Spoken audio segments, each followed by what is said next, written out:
in a room like this, we breaking the rules right quick. They killing the mood and up in a few, might land in a tomb.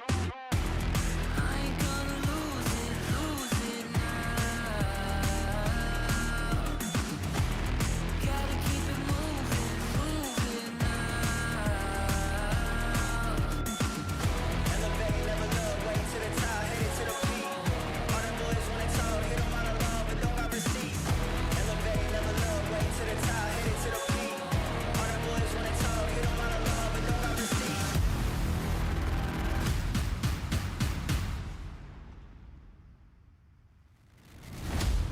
Bad with a vengeance, killing the ops and leaving no remnants. They all in attendance, gotta go big, I aim for the fences. It's mine, I sense it.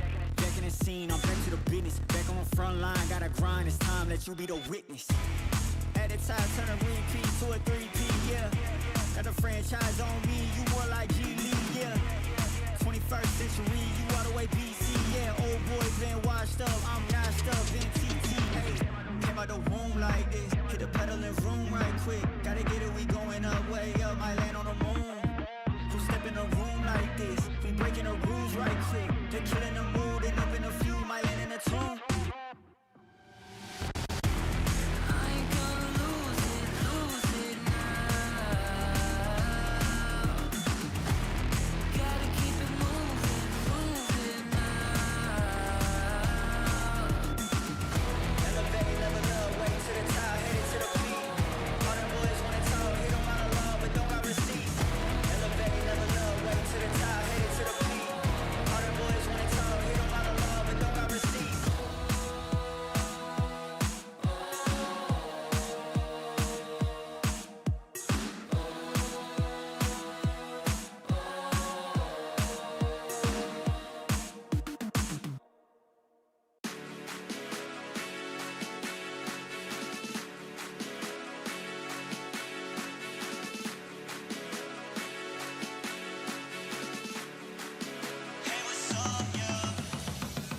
Yeah, throwing money fast like, hey. Yeah, my foot up on the gas like, hey. Double pump and bring it back like, hey. Yeah, my amigo got the pack like, hey. Hey, like, hey. Hey, like, hey. Yeah, throwing money fast like, hey. Yeah, my foot up on the gas like, hey. Oh, don't write, back again. Don't know me, go and ask a friend. Hitting these shows, gotta pack them in. I spin it, I'll make it back again. Shawty, go and bring your baddest friend. We can take it to the back of Benz. Do it like you would for TV. Camera on you like a bag of lean. Shaking it for me, I'm loving the move. Friends say you bad and yeah, I'm cool. Walking up to it, not thinking it through. Like, shawty, tell me what's good with you. Coming with me and she got, ayy, 24 on a watch. You don't know, that's a lot. What she want is what I bought, yeah. If I want it, I'ma get it, yeah. I just talk the way I live it, yeah. I got many, plenty women, they all wanna ride, even in the city, yeah. But now I pull up in the Aston. For money, I'm made off the back end. High end with the fashion, now broke, so me in the past tense, yeah. Throwing money fast, like, hey. Yeah, my foot up on the gas, like, hey. Double pump and bring it back, like, hey. Yeah, my amigo got the pack, like, hey. Hey, like, hey. Hey, like, hey. Yeah, throwing money fast, like, hey. Yeah, my foot up on the gas, like, hey. Wallet in the bank, I'ma check. Whoa, VVS all on my neck. Whoa, we talking power, respect. Got me blowing on gas and I'm high as a jet. Like, whoa, shorty can't breathe no air. Yeah, red bone body, long hair. Yeah, everything I do real rare. Yeah, can't buy one, need pairs. Yeah, I get paid now. I was in them streets and I ain't never do no playground. I just kept it real, stay 100 and I stayed down. Made it out that jungle, now we shopping when we touch down. We riding around, my windows down and my speakers loud. Hate my grind down, like my shine, I'm one of a kind, no style.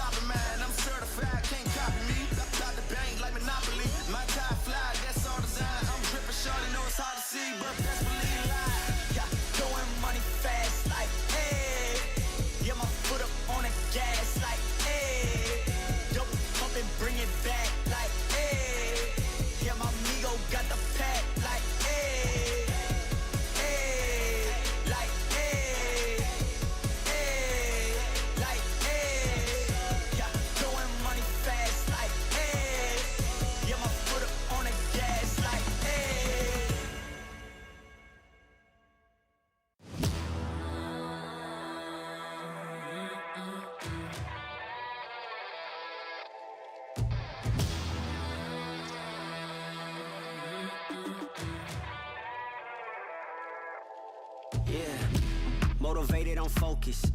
Came a long way from the lowest. Yeah, gotta get it, the mindset, gotta put it in motion. This is the moment, gotta one up my opponent.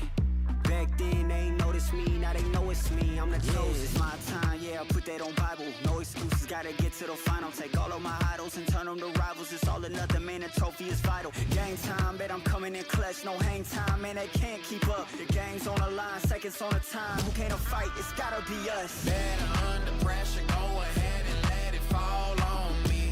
I'm destined for it all, you better call on me. They say what doesn't kill you make you stronger. All that pain, it done made me to a monster. They say what doesn't kill you make you stronger. All that pain, it done made me to a monster. Yeah, whole lot of times they doubted I wouldn't be who I am without it. Sleepless nights, I counted. It all paid off, it's really astounding. I had to keep the faith to elevate. Hope for better days, they were coming. Now we can celebrate, knowing every day is abundant. Yeah, it's my time, yeah, I put that on Bible. No excuses, gotta get to the final. Take all of my idols and turn them to rivals. It's all or nothing, man, the trophy is vital. Game time, bet I'm coming in clutch. No hang time, man, they can't keep up. The game's on the line, seconds on the time. Who can't fight? It's gotta be us. Better under pressure, go ahead and let it fall on me. I'm destined for it all, you better call on me. They say what doesn't kill you make you stronger. All that pain, it done made me to a monster. They say what doesn't kill you make you stronger. All that pain, it done made me to a monster. All that pain, it done made me to a monster. All that pain, it done made me to a monster.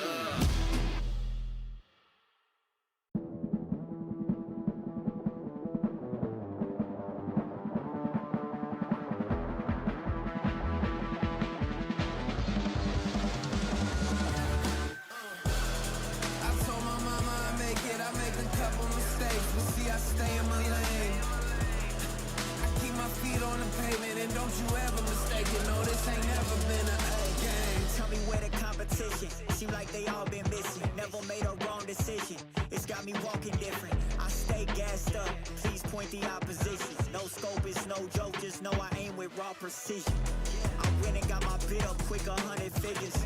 They once was competition, now ain't sitting with us. Been on a wave since we've been away. Snatch the game, now we here to stay. I told my mama I make a couple mistakes, but see I stay in my lane. I keep my feet on the pavement, and don't you ever mistake it. No, this ain't never been a game. I told my mama I made a couple mistakes, but see I stay in my lane. I keep my feet on the pavement, and don't you ever mistake it. No, this ain't never been a game. It's that you can't touch me. Things get ugly, they mad now. This all must be a whole new level to count. I'm packing on the pounds, pulled up with the dog hound, and I still had time to shut it down. Now you see them all screaming my name. See them try to switch to my lane. They ain't never fit that frame. Only present when the cash came. Plenty days I've been on the road chasing. No legend ever said they was complacent. Nah. I told my mama I make a couple mistakes, but see I stay in my lane. I keep my feet on the pavement, and don't you ever mistake it. No, this ain't never been a game.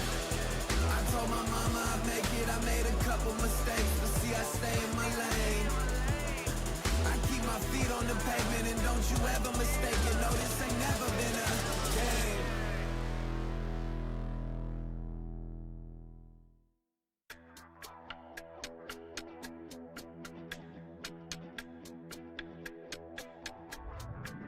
It's now or never. Now or never. It's now or never. Now or never. Yeah. It's now or never. It's now or never. Now or never. It's now or never. Yeah. Now or never. It's now or never.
Let's take it up a notch. Running out the clock. I shoot my shot. I cannot be stopped. Let's take it up a notch. Let's take it up a notch. Let's take it up a notch. Running out the clock. I shoot my shot. I cannot be stopped. Let's take it up a notch. Let's take it up a notch.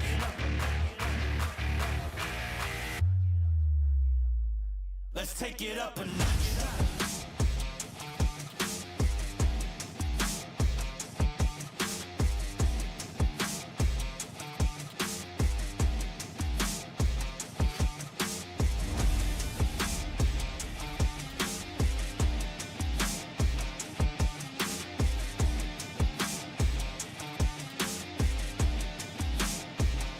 Let's take it up a notch. Running out the clock. I shoot my shot. I cannot be stopped. Let's take it up a notch. Let's take it up a notch. Let's take it up a notch. Running out the clock. I shoot my shot. I cannot be stopped. Let's take it up a notch. Let's take it up a notch. Let's take it up a notch.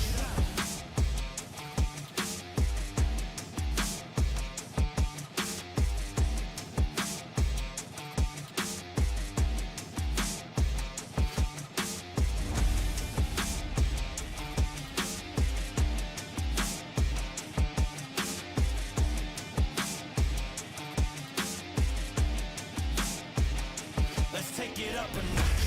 Running out the clock. I shoot my shot. I cannot be stopped. Let's take it up a notch. Let's take it up a notch. Let's take it up a notch. Running out the clock. I shoot my shot.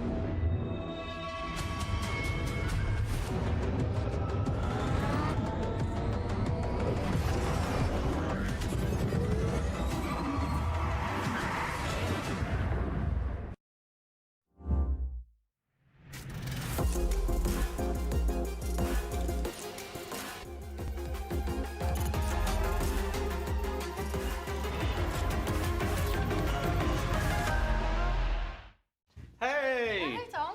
Alberto was looking for you, by the way. Really? Yeah, you better get that Okay, quick. I'll go check.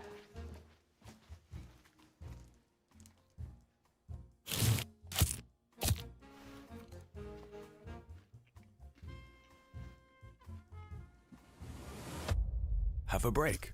Have a Kit Kat. Tom Biz. You've had your fun. It's my turn.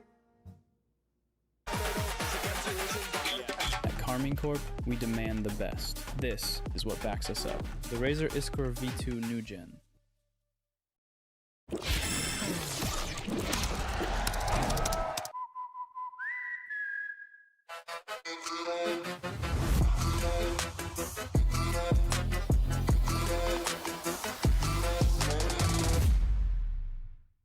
Want to find your fastest server every time? Express like a pro and optimize your connection in one tap. Express and game without ISP throttling. Express and shield yourself from DDoS attacks. Express and choose the VPN trusted by gamers everywhere. Express VPN. Experience gaming the Express way. Fast, stable, competitive. Outplay the world. It's time to Express. Unlock free cosmetics, including Lightning Kicks Buddy and more. Scan to subscribe.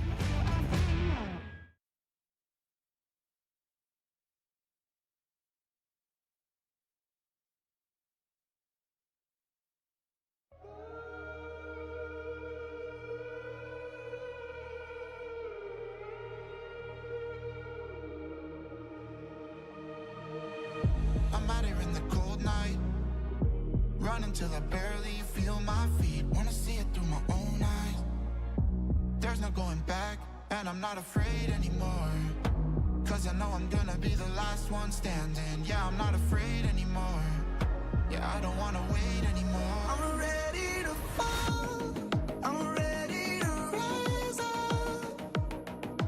I will do what it takes. I'll run blind straight into the flames. Watch me burn, alone in the shadows. I'm carrying you home on my back. If it's you I need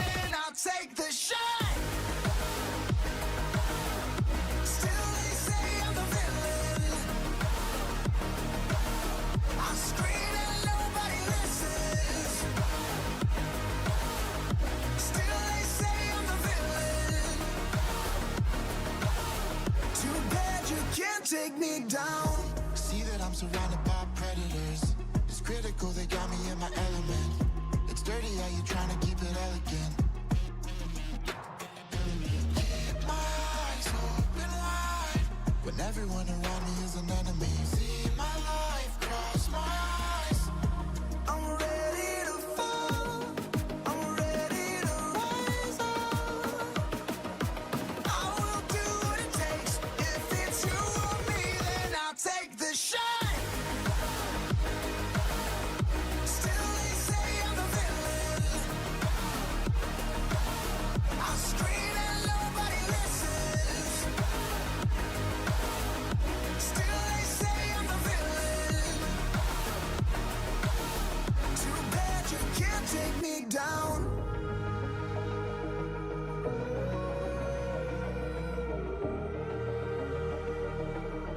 Too bad you can't take me down.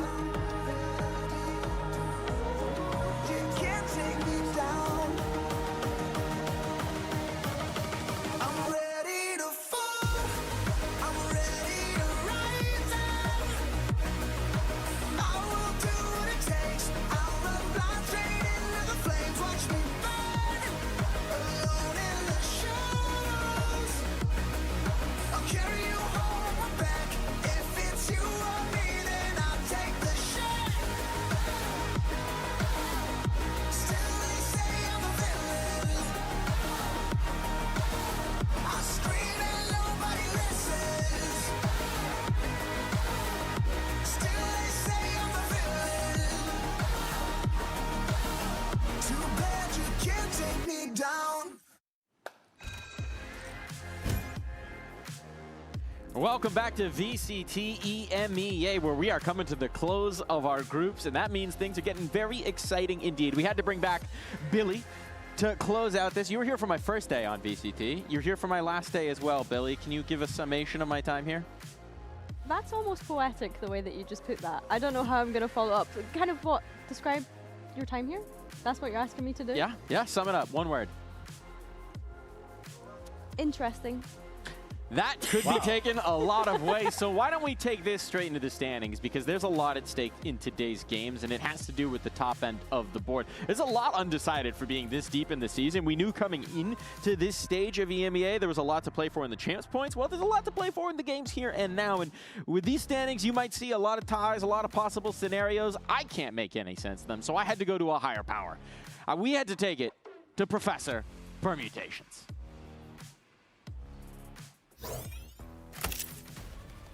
Welcome to the lab with Professor Permutations. I am Professor Permutations, and today may just be the end of permutations as we know it. I'm talking time stream collapse. The beginning meets the end, the alpha, the omega, the be-all, the end-all. It's all coming to a head today. Now lock in, look in, because first we start in alpha, and we have a game between Foot and Vitality. Now you might see this, 3 teams, 3-1. Well, that can't stand. That can't last. Only 2 of these teams can make it into playoffs. So first we have Foot.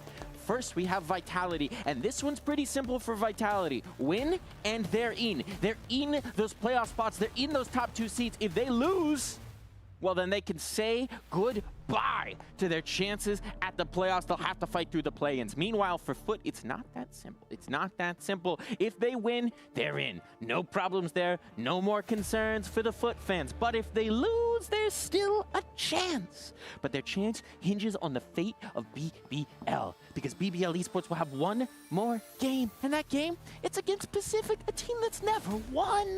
They've never won here in VCT EMEA, but what a way it would be if their first win came against a BBL team that desperately needed the playoff spot. What a wild storyline that would be, but that one remains to be seen. First, we move over to Group Omega for our second game of today, and this one matters for everything, because you see, Fnatic, they dare to dream, but their dreams rest on the fate of a Team Liquid team that has already secured their spot in the playoffs. Right now, they're fighting for seeding. And seeding means that they need to battle against KC. KC, a team that have already been eliminated from Champs Points consideration. They need that spot. They need to be in the top 2 seeds. They need to be so very close to Champs, so close they can taste it. So if Karmine Corp win today, well then we're decided. These are our 2 playoff teams, and Fnatic can kiss their chances goodbye. It's into the play-ins for them. But, if Liquid triumph, then it all comes down to Fnatic's final match. One chance to save their season, one chance to control their destiny. It's all to be seen today. The timeline collapses. We will have only one scenario remaining. The end of Permutations as we know it. Professor Permutations out. The end of Permutations as we know it. I mean, look, the scriptwriters have absolutely snapped with this one. This is a phenomenal way to come to a close on this stage. Getting to the last 2 days, having the chance to anything happen. Anything can, even with the results that we have today, maybe we depend on what's going on tomorrow with BBL playing against Pacific. Do you imagine Pacific winning a game just to get BBL out? Yeah, it'd be so funny, to be fair. That would be absolute cinema. Wow. Now you see what I mean by interesting. What a way it would be. I mean, interesting about me. That was Professor Permutations. My bad, my bad. I don't know what you're talking about here. No, he told me he's not Professor Permutations. No. Who is that? I mean, anyone I've could been looking for him. He dropped the Spanish teams to the floor. It's tough. It's tough. They did it to themselves. Let's dive into the games that we've got today, right? Because we start off with a Foot Vitality 4th meeting of the year, and these meetings have all come pretty recently as well, right? It's not been a track record that's been great for the Foot side of things, but they're optimistic they can change their fortunes today. 100%. I think the most important thing to note here is the last 3 times that they played. Of course, that first time this year being for a spot at Masters London. Obviously, they both ended up going either way. But then the second 2 times that they've played this year was at that global event. So I'm intrigued to see how both teams have developed since that global event coming back to EMEA. I think we had a chat with Yampy the other day about how that game's going to be, and he had said that even when he was on BBL last year, if he ever had a voice by the end of a Foot game, it was a bad day. So I think it's going to be a very exciting matchup today. Definitely it's going to be. And I really want to know if they're going to try to keep what they're doing into Master London, because this match was pretty important. I mean, they managed to win the Lotus. Lotus, for me, is one of the keys of today. If Lotus is on the battle, Foot, they must win it. If they don't win on Lotus, they're done. And to be honest, they have to learn a lot on how it was Vitality making the pressures, how was Vitality getting information, and how to punish it. It's not going to be easy. No, it certainly won't. One thing that definitely works in their favor is they've had a good long run. They knew this game was coming. They knew this game was probably going to be massively important to them as well, right? So they've had, I think, 5 days off to really focus in on this matchup, to focus in on the preparation here, and it does mean we might see something very interesting. And we also heard from Vlad when he joined us on the couch. He said he thinks this time the map pool actually kind of favors them, but he was really liking the setup, the scenario that they had coming in here, and I think this could be quite interesting. I'm curious to see what he means actually come through in the server. Yeah, I mean, I think what we expect when we start thinking about the map veto this early on is that they both have an insta-ban, right, Uli? We know that Foot have been banning Breeze for the longest time. We know that Vitality have been banning Summit since it came into the map pool. But Vlad saying this is interesting for me because I do think that Pearl, when that was previously in the map pool, historically you would have maybe said that that was a good map for Foot, but since this new roster was created coming into Stage 1, it wasn't really one of the stronger ones, whereas for Vitality it was. So I definitely think for Vlad, he's kind of saying, you know, it's more open now that Sunset and Summit has come into the pool. Also, it's unfair, because if we think about it, when he said it, probably he was right. But after last Haven we've seen, when Derke playing on the Jet, everything changed. Yeah. I mean, we've seen a different defense, a different attack side. We've seen them evolving and trying to be a better team. I don't know if that's going to be truthful today. And they have to prove it. I mean, definitely, they have a chance, but won't be that easy. They do have to prove it indeed, and to start off the veto, we will have the skirmish, of course, before we even get into that. It's a 1v1 between Zeus and Yampy. Yampy always loving doing the skirmish himself, you know, a true IGL, wants his hands on the reins at all times.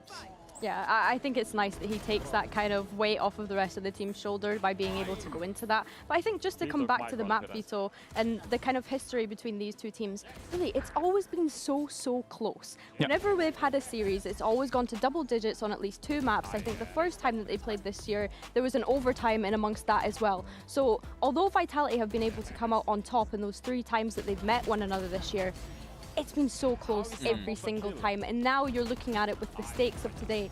Is today the day that Foot could finally take them down? I think so. There's many changes for it, but at the same time, it's Vitality. I mean, they have proven themselves. They've been proving the same internationally. They did it on EMEA. They can do it wherever. To be honest, for me, the veto is one of the most important things, and we've seen it. Here it is. Lotus is going to be the pick from Vitality, and Foot is going into Heaven. I really like it. I think it's an even veto. But at the same time, I have many doubts on that Heaven. If we look at Foot, they've been playing it really good. We've seen a lot of good plays into Masters London. But recently, the teams have been catching them up. And we've seen a lot of changes. If we talk about Terke, he's been playing that Jet, and last day, he was nasty. For sure, I agree. I think on that discussion though, I would argue that Foot is one of, if not the best team on Haven in the world right now. They showed it at Masters London. They've shown it at a global level. They've come back to EMEA. They're still flawless on it. I think that is such a great map for them. So I'm not surprised that they select that here. But I do echo your concerns of how great Vitality defensively have looked on that map recently with Derka, with Kron on the chamber as well. And yeah, I think that Lotus is almost like a painful pick from Vitality picking that into Foot, because Foot know that they've got things that they need to perk on. And we've also not seen Lotus from Vitality this stage. No, we didn't. We didn't see Lotus at any time. And last time we seen it was during EWC. I think they played against Energy and Carmine Corp. They managed to win Carmine Corp, but they lost. I want to see if they're going to be keeping the same playstyle they were doing into last time that we've seen it on this EWC, or if they're going to go back into what we've seen into Master London, making much more pressure against Foot. Well, if there's one thing I know about Foot, it's that they do have a lot of pressure points. I think that's an anatomy type of situation. But what we've built up beforehand is they've had a long time to think about this veto, right? They've had a long time to look at these maps, to game plan, to be thinking about Vitality in particular. Surely that's got to give them an edge here, Billy. Yeah, you'd think it would be able to give them an edge. I think as well, like we mentioned the prep time, right? They've had like a whole, it was over a week ago that Foot last played their game, whereas Vitality, they played just a few days ago. Well, we'll have to see. For now, it's time for us to send it over to the stage as our teams are ready to meet in the face-off.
Versus Team Vitality.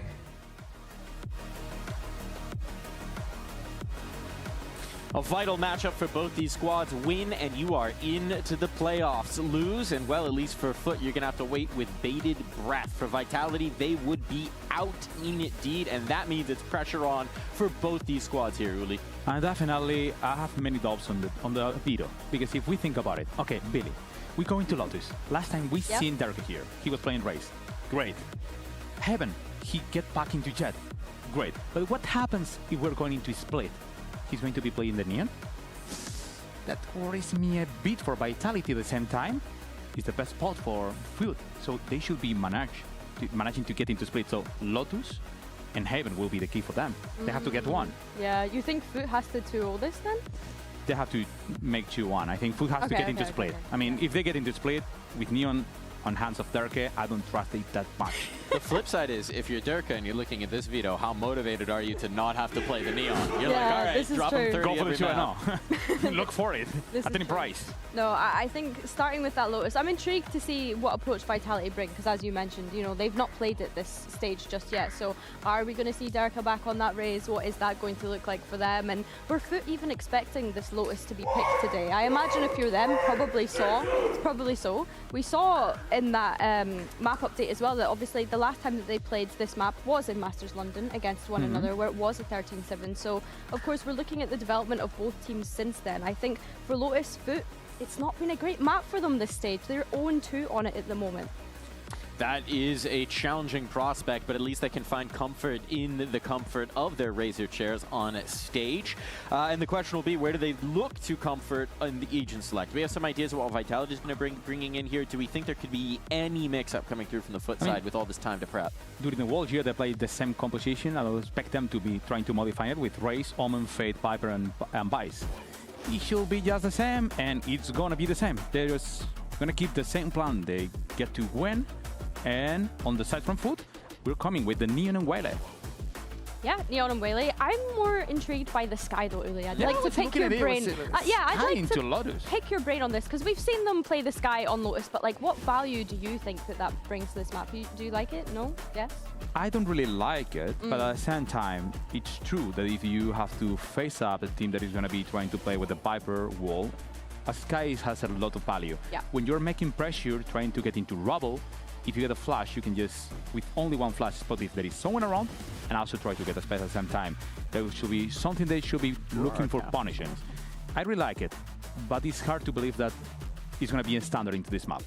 Yeah, for sure. I think looking at Team Vitality's composition, as you mentioned, they've not steered away from what they were running before. So thankfully, whatever tape Foot had on them, they've been able to use that and prep into this game. I think Chronicle on the Vise, when we switch over to that defense, is going to be that key anchor over towards the C site that we need to keep an eye on. And also his lurks as well, starting on this attack. How much value is he going to be able to get from that to be able to open up these sites? Because looking at Foot's composition defensively, they're going to be fighting for aiming very heavily. I mean, the biggest issue for them is going to be, okay, how the hell are you going to get rid of this Vice utility? Because you don't have any utility like Shock Dart or anything to clear it up. You don't have a race to do just that grenade. So you are playing with Neon and Wele. You have to go through it. It's going to be rough. And at the same time, you got the Sky and Neon combo. You're going to be strong. They'll be strong indeed, so we need strength in our voices and strength in the voices of these two fine gentlemen. It's Mitch of the Man and Tom of the Biz. Thank you, Darf of the mic. Indeed it is. We've got one hell of a game for you here today. Listen, as far as the stakes for this matchup go, I think it's pretty simple. Win to lock in playoffs. Yeah. That's all that you needs go to be said. playoffs. And for Foot, if you lose, you pray Pacific win their first ever game. They're not. They're going to play-in. Yeah. If whoever loses is in the play-in, whoever wins is in the playoffs. There are other permutations. We don't care about those. It is win or nothing. And that's basically what we're looking at here. The play-in, it's a longer route. It is still a route to the playoffs, but you can get 2 weeks of prep. You can skip all the way there. I think you could be one match away from making it towards Barcelona. But nonetheless, let's get into this one. It's going to be a fun matchup either way. Always a back and forth with these two teams. And kicking it off over on Lotus. And back to one of their older comps over on the Foot side. It brings the Waylay in for Zeus, and I'm always singing the praises of his Waylay. It's not gone great to start with, although, well, he's still going to get the first kill. Yeah, Foot coming in, looking for vengeance after being sent down and then out over in Masters London. Durka and Chronicle able to trade back a couple kills, and now we're in a 2 versus 3, leaving Sayonara alone as Chronicle falls, but he knows Sociable's isolated up close. No help anywhere near. And we'll get down to the 1v1. Sayonara and Cristalli. No idea where the other could be at this point, and with a minute on the clock, well, Sayonara can take his sweet time. Of course we are going old school with the HUD.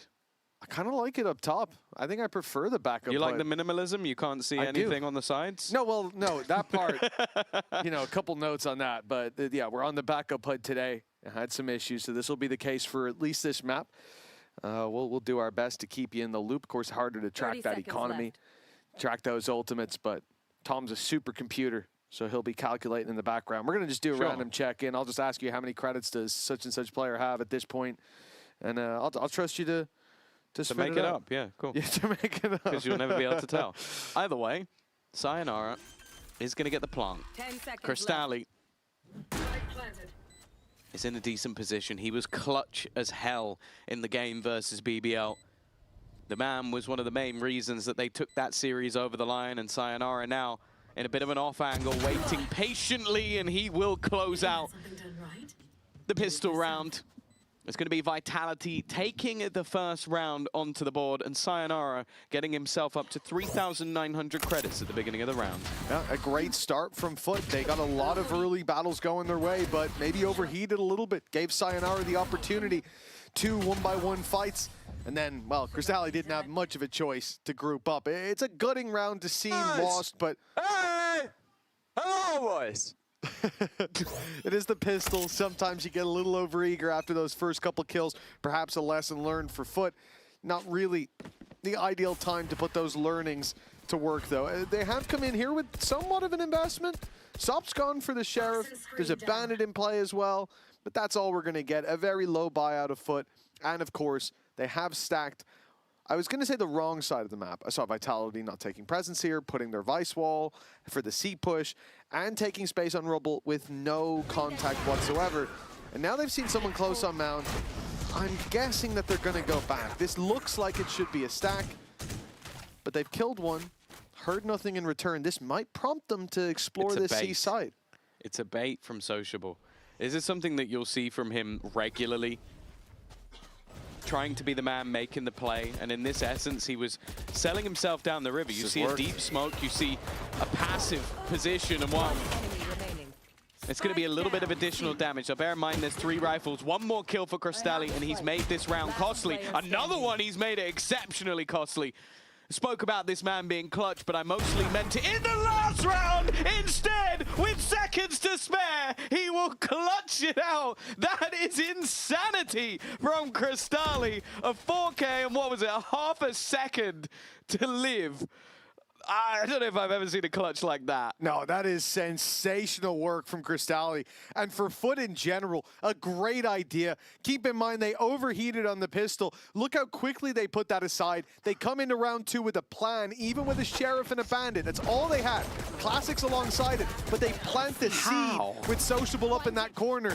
That gets them this fight. They break out. The flash from Crystalli blinded everyone. It got them close. But even from that point, that should have just been damage. Crystalli turned that into a 1 round and a big advantage early on. Foot have a full buy. Vitality certainly don't. A Bucky, couple pistols, some bandits bought up, but the rifles here are massively outgunning everything on the other side, and they go from a shaky start to a stellar one. Yeah, very comfortable stuff from Foot, and more importantly, they've just got the freest advertisement for the Foot bundle ever. Because I don't know how Crystalli was able to get so many with the classics. Then going off the back of that into an in-zone flawless, they have set themselves up perfectly for this defensive half. They're going to get to come in with full rifles. They're going to have enough to buy into the next round, and their opponents were only just getting their first buy onto the board. So this really couldn't have gone any better for the early rounds for Foot. Yeah, realistically, with the pistol being lost early on, a gamble stack that the first player was rooted out of early on. This very well could have been a stellar start from Vitality. The fact that they'd pushed up on Rubble in round 2 and taken so much space only to end up walking onto the stronger side. And, well, folks, you might have noticed, we've got our sidebars back. Thank you to the boys who are working in the background on that. Now we can see the weapons plain as day, and you can see the big advantage that Foot have got with these first couple of rounds. Like, the credits are stacked so high right now. Lose this one easily in with a full buy. You could pull in the operator, but for now, Sop's coming in with the Outlaw. Nobody on light shields for him to pick off easily, but he can certainly make it easy for his buddies. If there was anyone close by, look at the space Sop's taken. He's all the way up on A. That means they've got numbers ready for the C here, right? It was almost an opener onto Durka, but instead the spam back takes down Sociable. But this is sort of classic Lotus. Like, you might get a pick on one side, expect a gamble rotation, then you go back in the other direction, and that's why Sop's position still holds so much value. Okay. But even after connecting that shot, he'll leave his second player low, but it was a quick enough reaction that the second shot didn't do enough. Yeah, that was the danger, right? Sop actually finding something in that position. Maybe if he had a rifle, he would have. Then that causes problems. Vitality get punished for the map control they've left open. Instead, they get an advantage, ×2, low HP. It could easily swing back in the other direction for Durka, for Yampy, and now for Chronicle, but winning these battles by this thin of a margin seems to be enough. We could have a flawless round coming through from Vitality, a big chance to bolster that bank account, but Yedajay's at least gonna make it costly. The thing is, they have enough credits on the defense for him to continue pursuing cost, and with Durka and Yampy low, it's definitely tempting. You might as well go for it. It's a fairly passive hold from the majority, a wraparound from Durka as well that should make this round sealed. Although Yedajay's predicting it, it doesn't matter. Durka in form, hits the headshot anyway, and Vitality are already going to break back with an even scoreline. As said though, plenty of finances to invest back into the next round. Sop's operator immediately coming online, so Yampy won't be quite as lucky if he was to take this same fight in the next round. But ult-wise, it's firmly in the favor of Vitality. No, no, no. I think you've got to be pretty happy with how that round played out. A lot of 50-50s, a lot of heads-up duels. You won every single one by a narrow margin in the majority, but you lose next to nothing in the end. For Foot, well, that's solid start. That 2-1 leg up is now being challenged. The op that we talked about is in the hands of Sop, but the credits, they're running dry. A loss here will give Vitality a strong lead to play with on that attack side. Yeah, Foot have got a lot of control early on though. Like this deep sea control, normally you'd expect that there'll be a gamble rotation back. Look at those ultis. I mean, these guys can get into the site so easily, a showstopper, and you can point it in the right direction with the Nightfall. It's a very dangerous round that Foot basically can't afford to play on site for the most part. Toxin screen down. Waiting for the contact. Crystalli's timing, definitely not the best. Uh-oh. He's walked directly in, but has a teammate to support. Showstopper will remove him. Sop unable to connect anything. And this B site now firmly under their control. Now there is a wraparound coming in from Sociable, but it kind of comes down to timing at this point. He may even want to try and open the door, try and bait some players to look back in the other direction. A smoke. A paranoia through, but already Durka has won another fight on that forward front. Sociable can only trade one, and Durka is just frying. 3 for him in the round. The B-side take with a showstopper worked perfectly.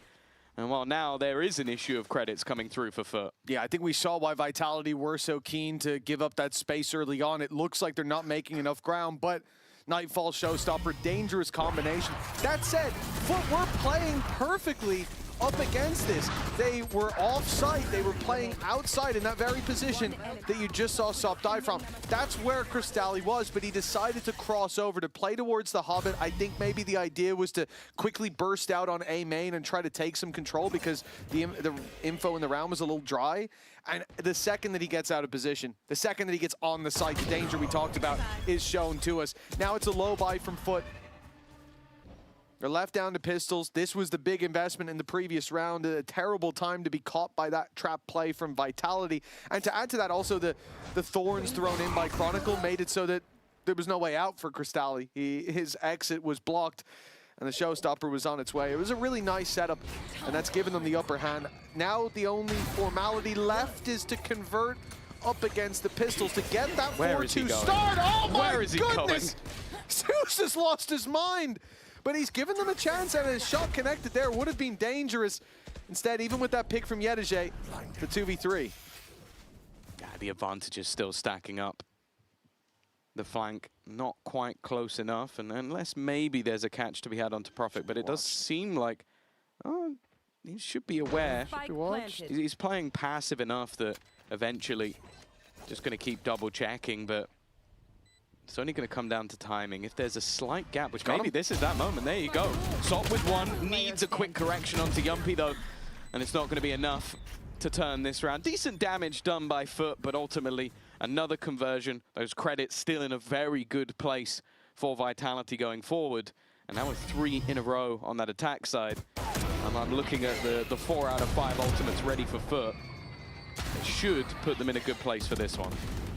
Yeah, I think Vitality definitely going to feel happy. Winning the pistol, being upset the way they were by a massive play from Cristalli. Got 4 kills, he's still on 4 kills. It's been quiet on that Foot front, whereas for Vitality, it does feel like it's not like their game plan is completely breaking Foot. It's not the scissors to their paper, but it is working. Like the timing catching Cristalli with the ult execute on a really crucially economic round for Foot, it gave them a big upper hand. 4-2, but now the refight from Foot, now the weapons in hand, the ult's committed, and for Sop, it looks too easy. He's running riot around Rubble and putting them into a 5v2. Yeah, Vitality aren't the only team that can pop some ultis and run it down. Can they get the spike? They have. That's at least a small win from what was a devastating start to the round. The convergence path catching almost everybody, and when you have Sop running at you with an overdrive, you already have problems. Sociable is still looking to play aggressively around this smoke. It even seems like Vitality are aware of the potential of this aggression, and then they push back through themselves. They turn it back to a 2v2. Cristalli is still here, but they're expecting players to be around this angle. Of course they are. There's the spike around there, and Chronicle's now got his 3rd of the round.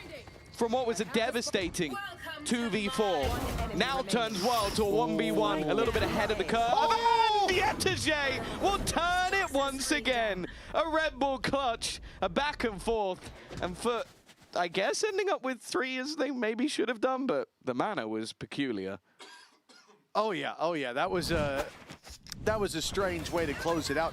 So good from Yetajay at the end there as well. Like, I love the initial fight towards Rubble. Again, using that ultimate from Sop to speed up the initial fight. Having the dive out from Zeus, who's shown that he's more than willing to throw himself at them. But taking the snake bite out here, it's a ballsy play. It's one that rarely ever works, but he fires it because the ult is activated. And if I'm not mistaken, it hit Sayonara. So he realized, oh, he's right there, and then sprayed a little ahead of it. Really nice work, and the aggression continues into this round. A few missed shots, and Vitality are given a chance that they're keen to capitalize on.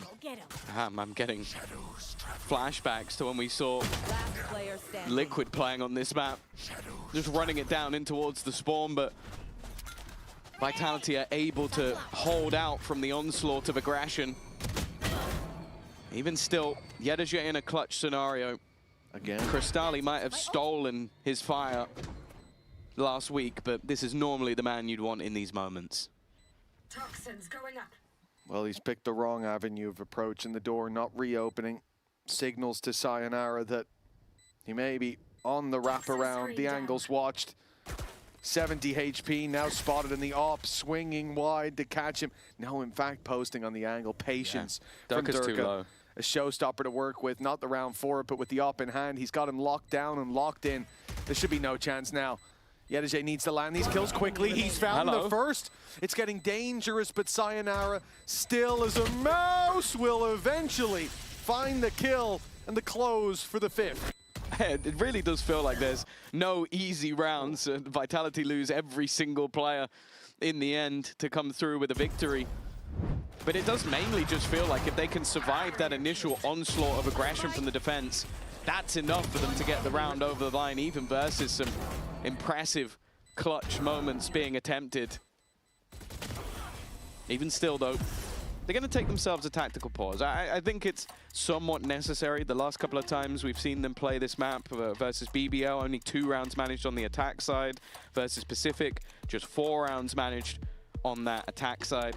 And it means that you kind of expect to see the majority of the rounds coming out on the defense. And, well, unless they win all of the rest of them, that's not happening. Now for Foot, this matchup in particular carries a little bit of emotional weight. You know, when you talk about the last times that these guys clashed, not only in Masters 2, as we said, sending them down below, and I believe eliminating them on that second meeting for Vitality, It's been 4 in a row now. Historically, these matches used to go back and forth, but Foot haven't been able to compete up against this iteration of Vitality so far. A map's the best that they've gotten.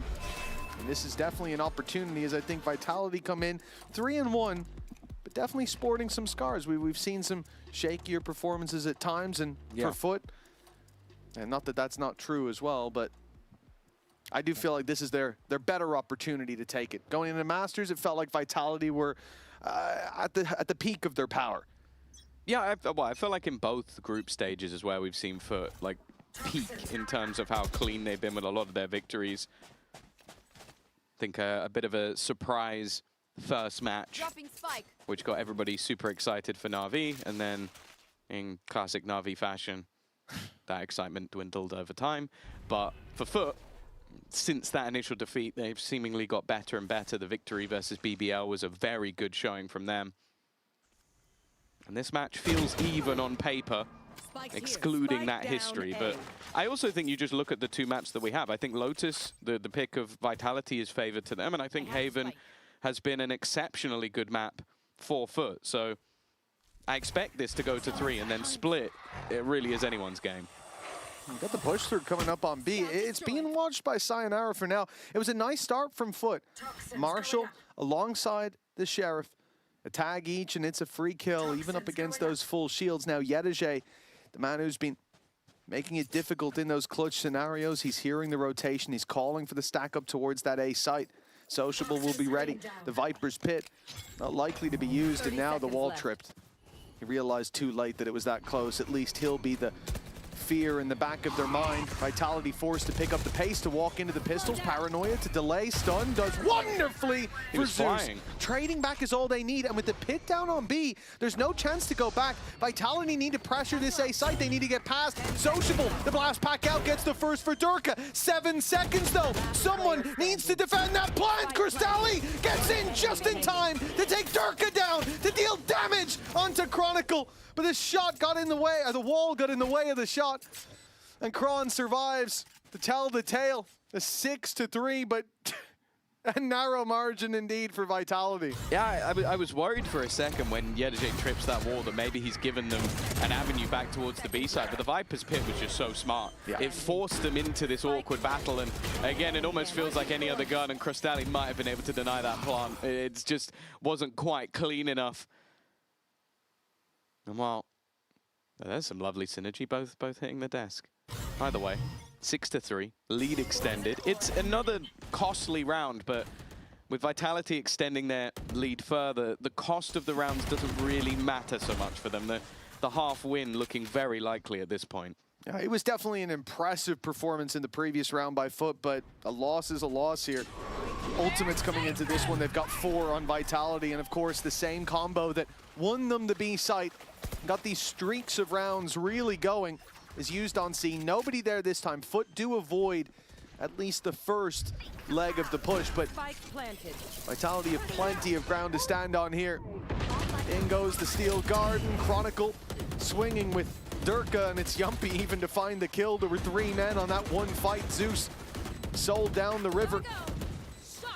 And a man down, but they have traded the damage forward. This is still recoverable, but look how quickly Vitality pulled that advantage back into their court. Yeah, they've got some scars, but more than enough advantages to close that one out. A lead guaranteed at the halftime with 2 rounds left to play for. Yeah, I think we're starting to see them get more and more control. And the second those ultimates are in hand for Vitality, they're timing them wonderfully with these buy rounds. So it's like, okay, look, we made that round really costly. Now we go into a buy round for the side of Foot, and then they get decimated by the ultimates. They lose the space, and the post plant has been very comfortable.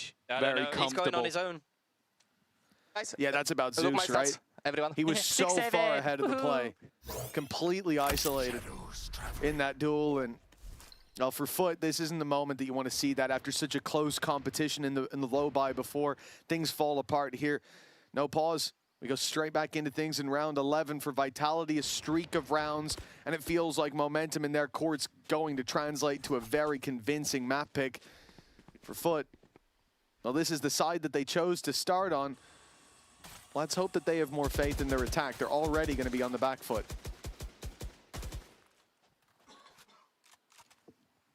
history at least says that they don't have more on the attack. But I do like this composition attacking-wise. I really like seeing Zeus as that entry, and I think it's a good way to avoid a lot of that Vice utility, which I think they knew when coming into this map would be played. It's a comp that is, well, a very good comp in general, but also been a very good comp for Vitality specifically. Even still, I feel like a lot of the set plays that we've seen from Foot have seen them more on the same page. The retakes 30 seconds left. been a little bit more down to individuals. Unfortunately, their gamble this time has been completely wrong. Yetajay, the only man anywhere near the action, and his attempt to be cheeky ahead of 4 players waiting for him on the site. Well, good luck with that. Well, I'm guessing they didn't discuss Zeus being ahead of the pack last round in too much detail. There being a feature here as well. Trying to make a play, though, with the pistols, I think is a bit more acceptable than when you have a big ultimate for retaking and you just run at them in the buy round. Now, Zeus has done well. Okay, now it's getting a little bit dangerous. Profek in the smoke, flying under the radar, strikes from above, but Zeus had rounded with the rifle. It's Sayonara alone. He's heard the TP, but he hasn't expected it. Sociable, closing out the round with the Sheriff. Zeus entering beautifully, and, well, of course, this is the round that Foot win. And a Moda Thrifty puts them within 3. It's the most Foot round ever. It really it's is. like, don't get me wrong, I think the flash from Cristalli was fantastic. I think the ult didn't even connect onto Profek, but he just doesn't realize that half the enemy team has managed to dive behind him on the back of the site. Like, look, you could see him looking around and just has absolutely no idea that Zeus is still there. There were 2 players on his screen, by the way. Like, when he turned around there, he could also see Sociable. Yeah, so yeah. He looked at 2 players and then just assumed, those, Wait, it was like, my guys? that would be mental if the whole team were behind me when they've just ulted from in front of me. But yeah, I think you can understand. Like, it's not one of those scenarios where we're going, what more? And we're going, no, I completely get that. Why would you expect anyone to have done that? But well, the 4 players that were retaking definitely did seem to be on the same page this time around. Probably smiles on the faces of the Foot coaches, but a lot more to be desired. A very aggressive piece of pressure placed early on A. It's risky. And it's going to pay off. It's going to pay off massively. It looked like when that Viper screen dropped that they would die. Instead, they traded 1 player out for 3. Yeah, Zeus, the start of this round, pushing up. But it's the fact that you have Sop holding that right side angle when the wall goes down. Zeus on the other, ready to take them regardless of which angle they come from. That wall's advantage thinned out, and now the spike on the floor gives Cristalli the call to get Sociable by his side. He's got backup now.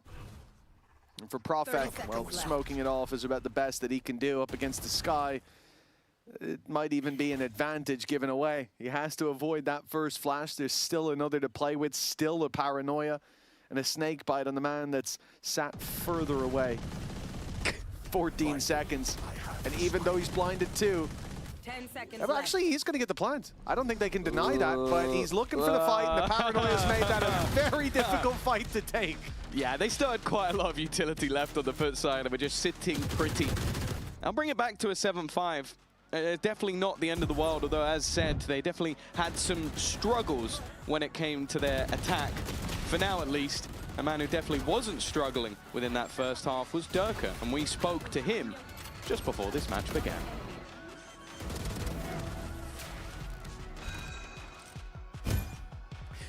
Durka, first off, I have to ask, how does it feel to get an agent nerfed? Feels good. Just the wrong agent. I think Neon needs to get nerfed first and then Phoenix. So with Neon not having been nerfed, are you going to get thrown back into the Neon jail at all today? Might be. Might be a couple maps today, might be 1, but we'll see. I hope I hope we don't get the Neon map and stuff, so I get to play something else. But yeah, otherwise, I mean, it's still fun to play. Just like I feel like everything is out of my hands, and I just you know, run around and do nothing basically. Every time you get one of those top frag maps on the Jet, do you just lean over and look at Yampi and point at the scoreboard, or? I mean, not really anymore, but with Jet, I feel like it's just comfortability thing, and just like I know what to do on it, and I know like a lot of limits with Jet, and it's just like way easier. Whereas with Neon, it's still kind of like new to me, and there's like a lot of stuff going on, and you're way too fast, and I'm like getting older in the scene against these youngsters, and I'm like, yeah, I can't keep up, you know. Old man Dirk coming in. Okay, let's focus on this matchup. Speaking of the youngsters on the other side of it, right? This game is huge stakes. Win and you're in, lose and you guys are out. How do you feel about that kind of a big moment matchup? I mean, I don't want to put too much pressure for it. I think both of us have kind of like same stakes, I think, or maybe they're already in. I don't really know, but for us, I think it's just playing our game and see what we can do with it. If we play well and we win, then we deserve to be straight in playoffs. If we lose, then we have to go through the tough road, but it's also fine. That's the way it breaks. Good luck today. Thank you. Thanks. Yeah, you'd be surprised the amount of times we talk to players and they're like, yeah, hopefully we qualified today. And we're like, no, you already qualified. You're already in. My favorite was a Barber back in the day. Had him on the desk and was going like, obviously after this win, you've still got a chance to make playoffs. He went, I thought we were out. Yeah. It's like, wait, come on, bro. You can't say that. It's like, we better actually practice week. Goddamn. I do miss him.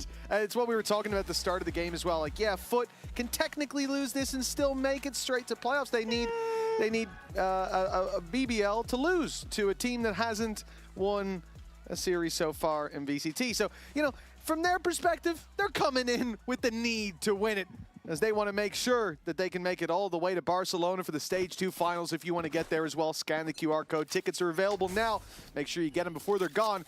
And for Foot, well, the first half, it looked good. With 5 on the board, it could have been more, and the pistol here could help them out to close the gap, but Vitality quickly put an end to those foolish ambitions, straight down on the A main aggression. Yeah, I had one of the fastest pistol rounds, especially on this map.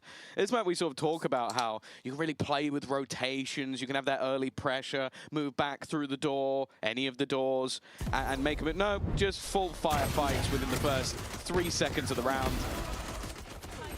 And a clean, convincing pickup from Vitality. But as we've already seen once today, they are capable of losing that second round. So, or more importantly, I'd say Foot are capable of winning it. Yeah. Go, go, go. Well, the straight dive in from Foot as they waste no time. Around, they're confident in the flash out of the Omen smoke, gets them backside control, but Sayonara is peppering them with shots as they make it across. Sees nade thrown through. Cristalli's dead to rights. The spam will get him if the nade didn't. And now Durka's looking to farm up some orbs.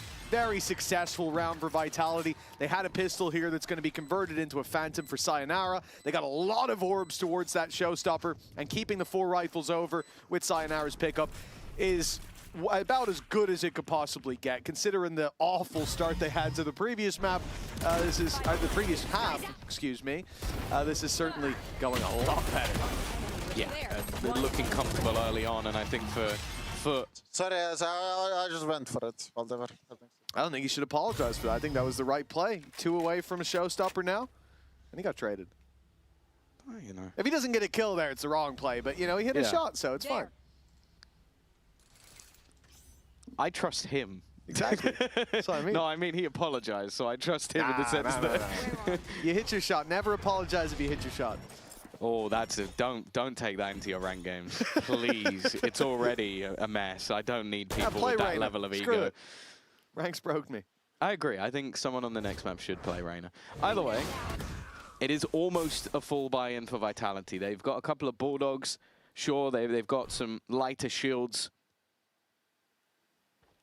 But a good opportunity for them to convert this and basically get onto the yellow brick road all the way to closing the map. A great start, but early trades from Foot. In fact, at least from Sayonara, he's opted to fall back, but Durka was initially sticking around. It seems like the plan from the defense is to maybe group up and play the remainder as more of a retake. But I am looking at the potential backstab coming through from Yetege. The problem, though, is once again he's going to be caught by the Vice Wall. I don't know why Sociable knew it was free to TP in through that door, but he's gotten himself a great position. Trade out happens, but Flank through from Yedege is the real danger here. The thing is, I think the wall is there. I think it's spotted him now. They've got the info to work with, but that might not matter. Crystalli's going to come and plant on the B site now, and it's going to be together. For Foot in this 2 versus 1 Chronicle. Only a flash to work with, but hold on. Whoa! Crystalli was walking with his back turned. He turned around just in time, but Chronicle's quicker on the shot. 1 versus 1. Blind finds nothing, but Yedege swings into heavy traffic. That's a wonderful round for Chronicle and a nail in the coffin for Foot. Yeah, it felt messy kind of from the get-go. You mentioned the idea of Sociable TPing in, a little bit gambly, but also then once he goes down, it's more so Crystalli. This was very risky, just running into the smoke. That was the only way they got the plant down. From then onwards, it almost felt a little bit like headless chickens. Crystalli having no idea where his opponent was. They split up and looked for clues, and that has not gone quite as well. No idea where his opponent is, and yeah, it's just the fact that he decides to go for and walking into unknown space, right? He's walking into the mist of war, and that's really not gone well. A 10-5 scoreline. Pistols for Vitality again. The economic weight of the previous round was significant, and as we said, Durka farming up so many orbs early on, even with a quieter round, he was destined to have that showstopper online. So even if Foot had those typical upset rounds here, few I feel like shots they're better hit, in this round. you've got a safety net. And then if not, if this is a clean round from Vitality, then your final stand with all those rifles is going to be up against a rocket launcher. Okay. Foot are going to win this round. I'm confident. You throw in just a little bit of BS. That's all they really need. Well, that reveal just saw a single player standing outside C, so immediately Vitality are putting the dots together. Yeah, but they want more people to be there because there's more people to kill. Ah, more orbs for Sociable's ult. Yeah, well, if they get anything done here, I'll be impressed. They have at least gotten to the site. Good flash. Profex down, but the trade from Sayonara only gets 1. I'm getting a little bit worried, but remember, Durka still has that showstopper. And Yampi's already found 1. That C's on the site's caught, and all the showstoppers missed. But luckily, he picks up the pieces with the spam. We're back down to a 2v2, though. Trading out, looking good for Foot so far. The final piece will be caught by Durka. And 11 rounds on the board. It took everything out of Vitality, but they are 1 step closer to closing this map. Yeah, honestly, Foot just need to go for spicy buys more often. I feel like it does just force them to play more all-in, and that's where they are a more devastating side. Like, them trying to play with rotations, like, there's a lot of teams where I have a lot of faith in their ability to do that. I don't think Foot are one of them, and I think that's why at times we do see them struggle on the attack side of this map, is because they're trying to out-mind game opponents who are just going, I think they're there. And then when they die, like literally this round is them diving into a stacked site and it comes down to 1v1. Because they're just trading off each other. They're going aggressively together. They're playing in tandem with each other rather than trying to play the map. I cannot lie, bro. Yeah, it definitely does feel like for Foot, those more direct approaches are where they find that value. You think about the defensive side, some of the issues, even on the pistol, looking later at the retake on the C site where Zeus is miles ahead with the convergence path available. He's in that retake on his own. And I think that's some of the issues that they have, is tightening up that gameplay, playing together in those moments. And I put it down to overheating.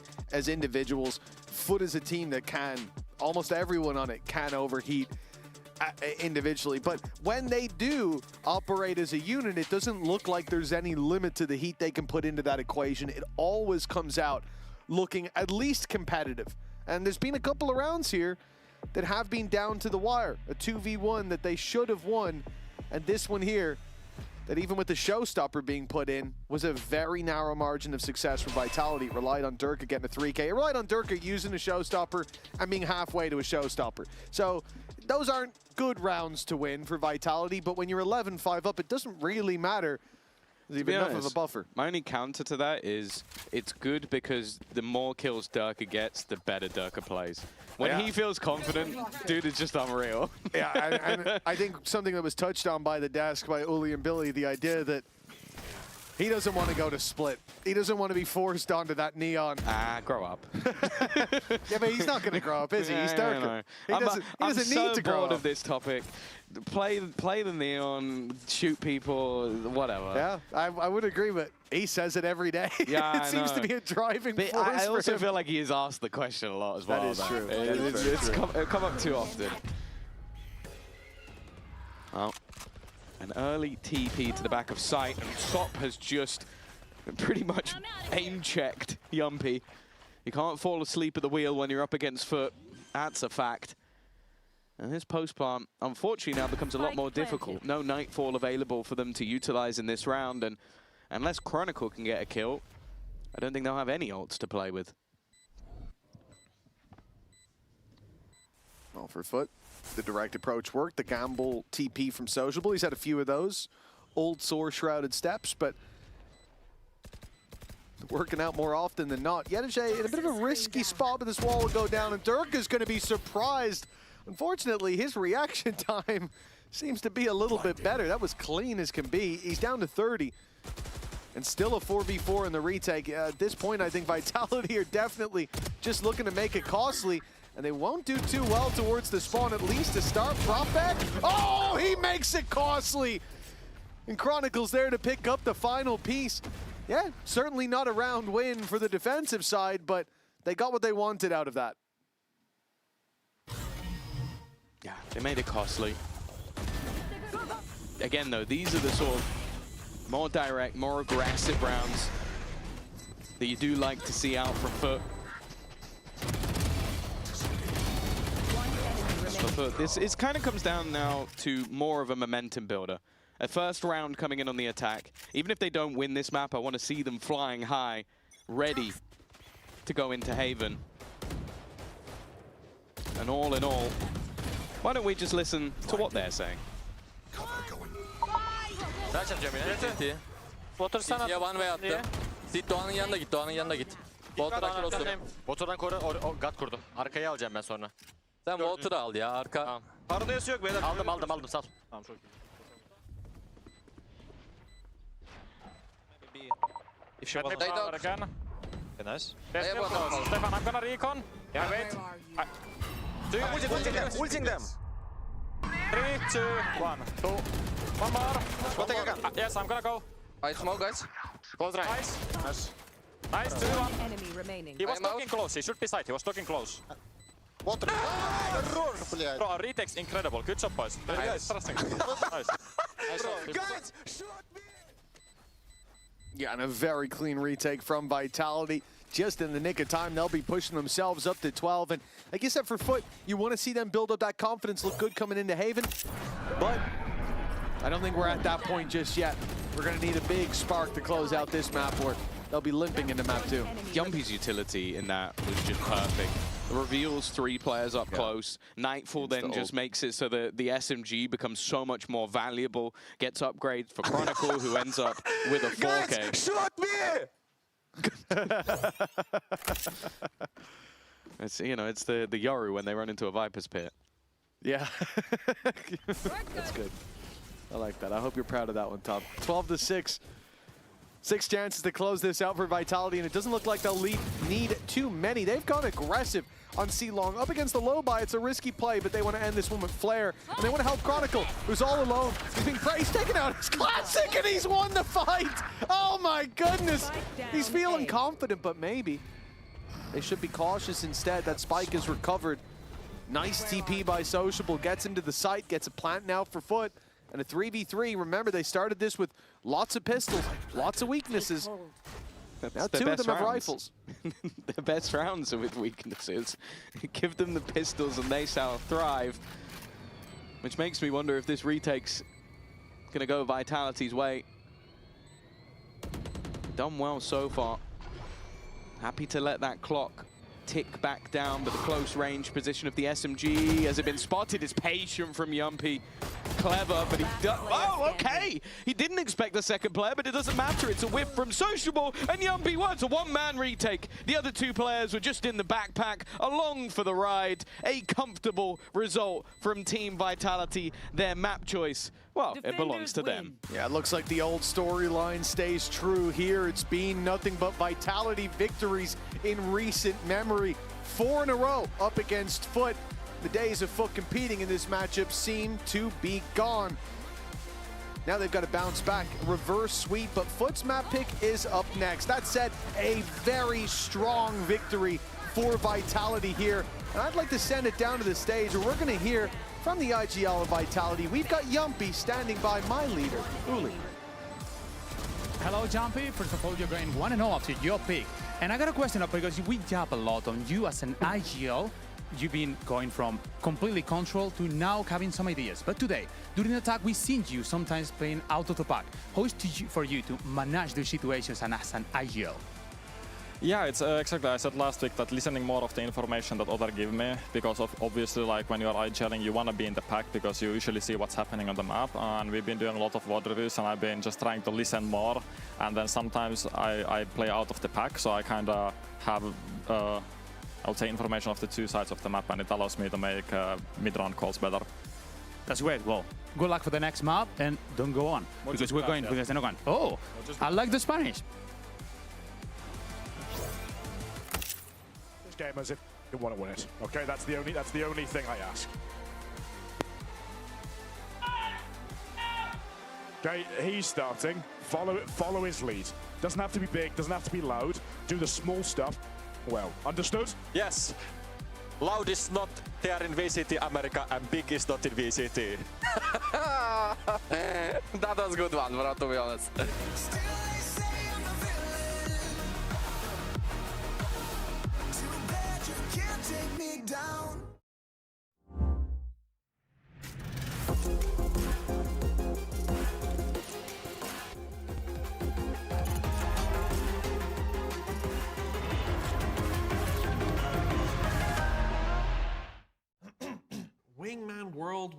Wingman World while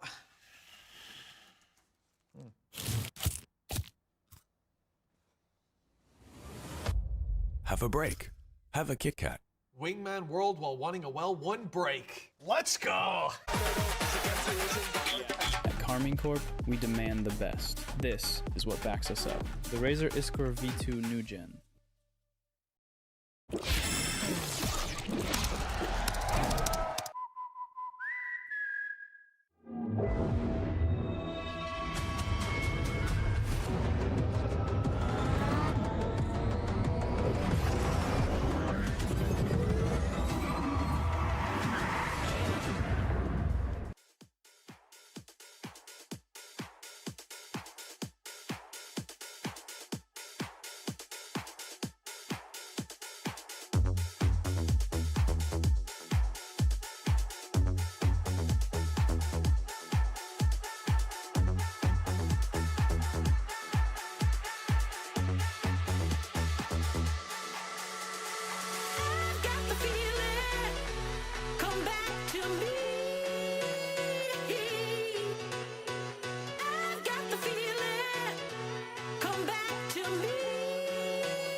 This match is a playoff win and in for Vitality. How much do you value getting to skip the play-ins? Obviously a lot. Like, I think with the schedule that we've had over the last couple of months, the boys haven't really had a rest basically and still since the beginning of stage 1 groups. I think I've checked the other day, and yeah, we have gone a combination of deeper runs more than anyone else, at least in Europe. So yeah, I think the boys are feeling it, but they're still out there enjoying the most. But it'd be nice just to be able to give them a couple of days just to chill out, take some time away from one another, and get themselves back in the right mindset to be able to really deliver in the games that are coming up that matter. Nice humble brag coming in there from Pal. Yeah, we've just gone on deeper runs than everybody else. That's one way to set it up. No, but it is true for Vitality, right? The price of success is that you do get less time to revamp what you're working on and to rest. Yeah, we can't be having more Pal impressions on this broadcast, though. First it was Cairo and Haza, now it's you. We gotta stop with these Pal impressions, He's just got a certain way to him. I have to say, every single time I'm seeing Paul just trying to say something on the coaching, just holding the note like this, I can only think on Bartolomeo Kuma from One Piece. I mean, she's mostly the same.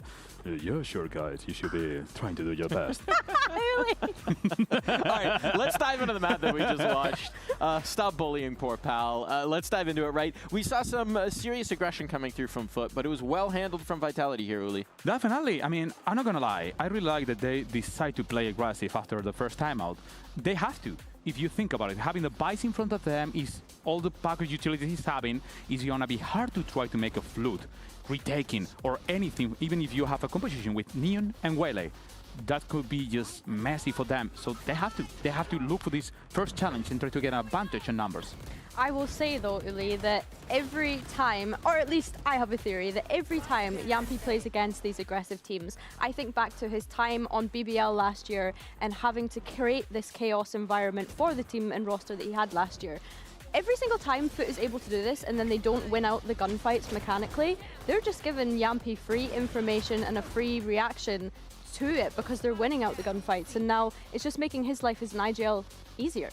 But hold on. So, if you want to do it properly, you have to play aggressive because you're playing against some Bice and you want to get the advantage. But at the same time, Yampi's going to take profit of it. Yes. So this is what I'm saying. What is the solution? Mike? Look, if I knew the solution, I wouldn't be sat here on the desk. I'd be behind one of those teams. But I'll be searching for answers. I'll be plumbing your brains for them. How would you rally against it? How would you try and pick apart this Vitality team? Actually, it's hard to find out a solution, but you have to stick to the what do you have to do. I mean, you cannot be thinking on if Yampi is better playing against aggressive teams. You have to go for your win condition. You got to have your identity. Yeah, right? But the biggest issue is if Dark is winning against Shoes every single duel. I mean, he did a 7-0. 7-0 against Shoes. Your best player on this stage. Yep. You're done. Yeah. Durka off of Neon. Possibly the greatest player we've ever seen. Possibly unbeatable. Durka off of Neon. Like, I just know Streets that are saying. Tom Biz is in the casting room right now smashing his head off the desk because he is sick and tired of this narrative. But we're gonna keep running with it. We're gonna keep running with it because of course we're going to Haven next, which, Uli, we are expecting to see that Jet come into play for Team Vitality when we're thinking of the man on your screen right now, Darka, but then also Chronicle on the chamber. And something that you and I were speaking about was this conditioning of the operator, because they have so many incredible players that can utilize that gun, but at the moment on Haven we're only really seeing Chronicle use it. It's funny because we asked the same question to Paul when we were on the Spanish broadcast, and it was like, okay, Paul, you have Darka, one of the biggest operators, one of the best. Why is Chamber into Chronicle? And he was like, we have 3 of the best players on EMEA. We have Yampi, we have Chronicle, we have Darka. Whoever is playing, and Chronicle is doing great. And now they're adding this Jet into Darke. They're able to, on defense, make some pressure in one of the sides and try to condemn the team to go into the other one. Who is holding there? It's Chronicle with a chamber and an operator. Hold on, you cannot go through it. If you invest utility on one side, you're getting weaker against chamber. If you do it into chamber, then you're weaker at the moment that Darke is coming with the Jet. This is going to be rough. It's a wealth of riches over for that Vitality side, but if you were going to look at it for the Foot camp, how would they maybe highlight their own identity? As we were talking about earlier, how would they maybe get an edge? We've got our agent comp coming through here as well. Well, I mean, I think in terms of Foot, I don't really think it's about carving an identity. I think their identity on this map in particular over the past couple of months has been very clear. It's been very great. I had said at the top of show that they are one of the best teams, if not the best, on Haven globally when we actually think about it. So I think, if anything, yes, they're a map down, but the pressure's on Vitality here to be able to close this out in a 2-0 fashion and make it to that playoff spot, really. And for me, my eyes are going to be centered in one person. It's not going to be Chronicle. It's not going to be Turkey. It's going to be Profek on this Astra. Astra has everything on his kit to try to stop Shoes and also Sop. Well, backs against the wall here for Foot. They need to fight their way out against Vitality if we're going to get a full series out of this. And who better to be your ringside announcers for this absolute cage match than the Mitchman and Tom Biz. Thank you once again, Dog Mike. Well, this cage match has been a bit of a bludgeoning, at least in the first map, but now round 2 is on Haven. Familiar territory for Foot, and somewhere that they're going to hope that reverting to the old ways is going to work. We've got that double dive. Yeah. The Neon alongside the Waylay for Foot. Do you think it's going to be enough of a change? To be honest, they were good with the Neon and they were good with the Jet. I think it's just what Sop wants to play. I think that this is their best map. I think they're on a very good streak of wins. I think, what are they, 1, 2, 3, 4, 5, 6 wins in a row, including games that they played at Masters as well. So this is a very, very comfortable map. And for me, on their side, I'm always going to be watching Zeus. I think he is fantastic on this map, both on the defense and on the attack especially. So I think it's going to be more for Vitality to prove that they can match up against this Foot side, because I think the last time they played them on this map, they lost 13-4. This map was very comfortable last time around for Profek, a defensive start, of course, but I think it was like 14-0 at one point. It was ridiculous seeing this guy just shred people through smokes everywhere they went, especially the seaside. Now, but Vitality, yeah, then he ran through a smoke and died, didn't he? He did, yeah, eventually. That was the overheat. That was the moment where he burned a bit too bright. For Vitality, they start on the attack, and we will look elsewhere, perhaps, for those shining performances. Yumpy shining bright enough to blind his teammates. Now stuck in the corner, the blind caught him, and well, it's Chronicle to save his life, containing Zeus's aggression, and maybe getting them into the C site, but Foot are looking like they want to play ahead of this. Unfortunately for Yedege, that hasn't worked out, and well, the damage adding up in favor of Vitality by quite a margin. Yeah, in a very good position. I think an in-zone flawless in a pistol round is always going to be wonderful, and I think that's now all 3 pistol rounds under their belt so far. It is worth mentioning, as a caveat going into this series, both of these teams look immeasurably better on the attack. That's what we've seen, even in the recent defeat that they had to Mates. It was a 9-3 attack coming through for Vitality, and the victory against Mates on the other side was an 8-4 attack. So I'm fully expecting hefty attack sides from either of these squads. I will say that's kind of the benefit for Vitality. They get to start on that favored side. They get to build the momentum, set the pace of this map, and then it's going to be up to Foot to kind of turn things around. But say this goes in level, you're looking at a good sign for Foot. Yeah, it's a decently big if, though. Vitality of the momentum of the previous map. Now they're on a favored side. And yes, Foot will get that opportunity later, but it is a worry to be a map down and trailing in the second half, pardon me. So for Foot, even in rounds like this, you want to see them competing as we have in the past, or at least having those ideas. Round 2 of the previous map was a victory. Sociable baiting them in, hook, line, and sinker for the rest of the squad who were stacked up behind him. It was Crystalli, wasn't it? It was indeed. It was Crystalli's 4K. This time they have got a stack up on one side of the map. They did lose one player early on, but Vitality are not silly enough to repeat that mistake and go exploring that territory instead. It's a free C site taken, and even if you catch Chronicle here, or Profek, the other man fighting, those are just pistols in play. You're going to have to get at least a third kill before any damage is actually really added up outside of shields.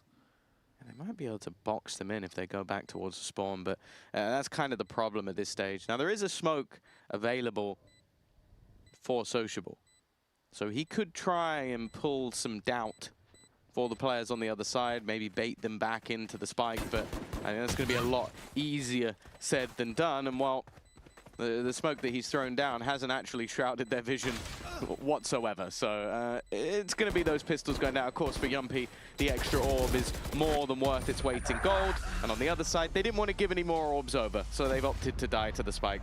It'll be 2-0 for Vitality. They keep all of those guns through and will come in with a very strong buy going into the next round. Yeah, you know, I thought on the retake on C there that Smoke might have went somewhere else. Yeah. Because, you know... he might have expected there to still be at least a player on the site that they were looking to deal with. Sure, but I think that does just stop you diffusing in any capacity, because it's a one-way that the attackers normally put up. But, you know, muscle memory, perhaps.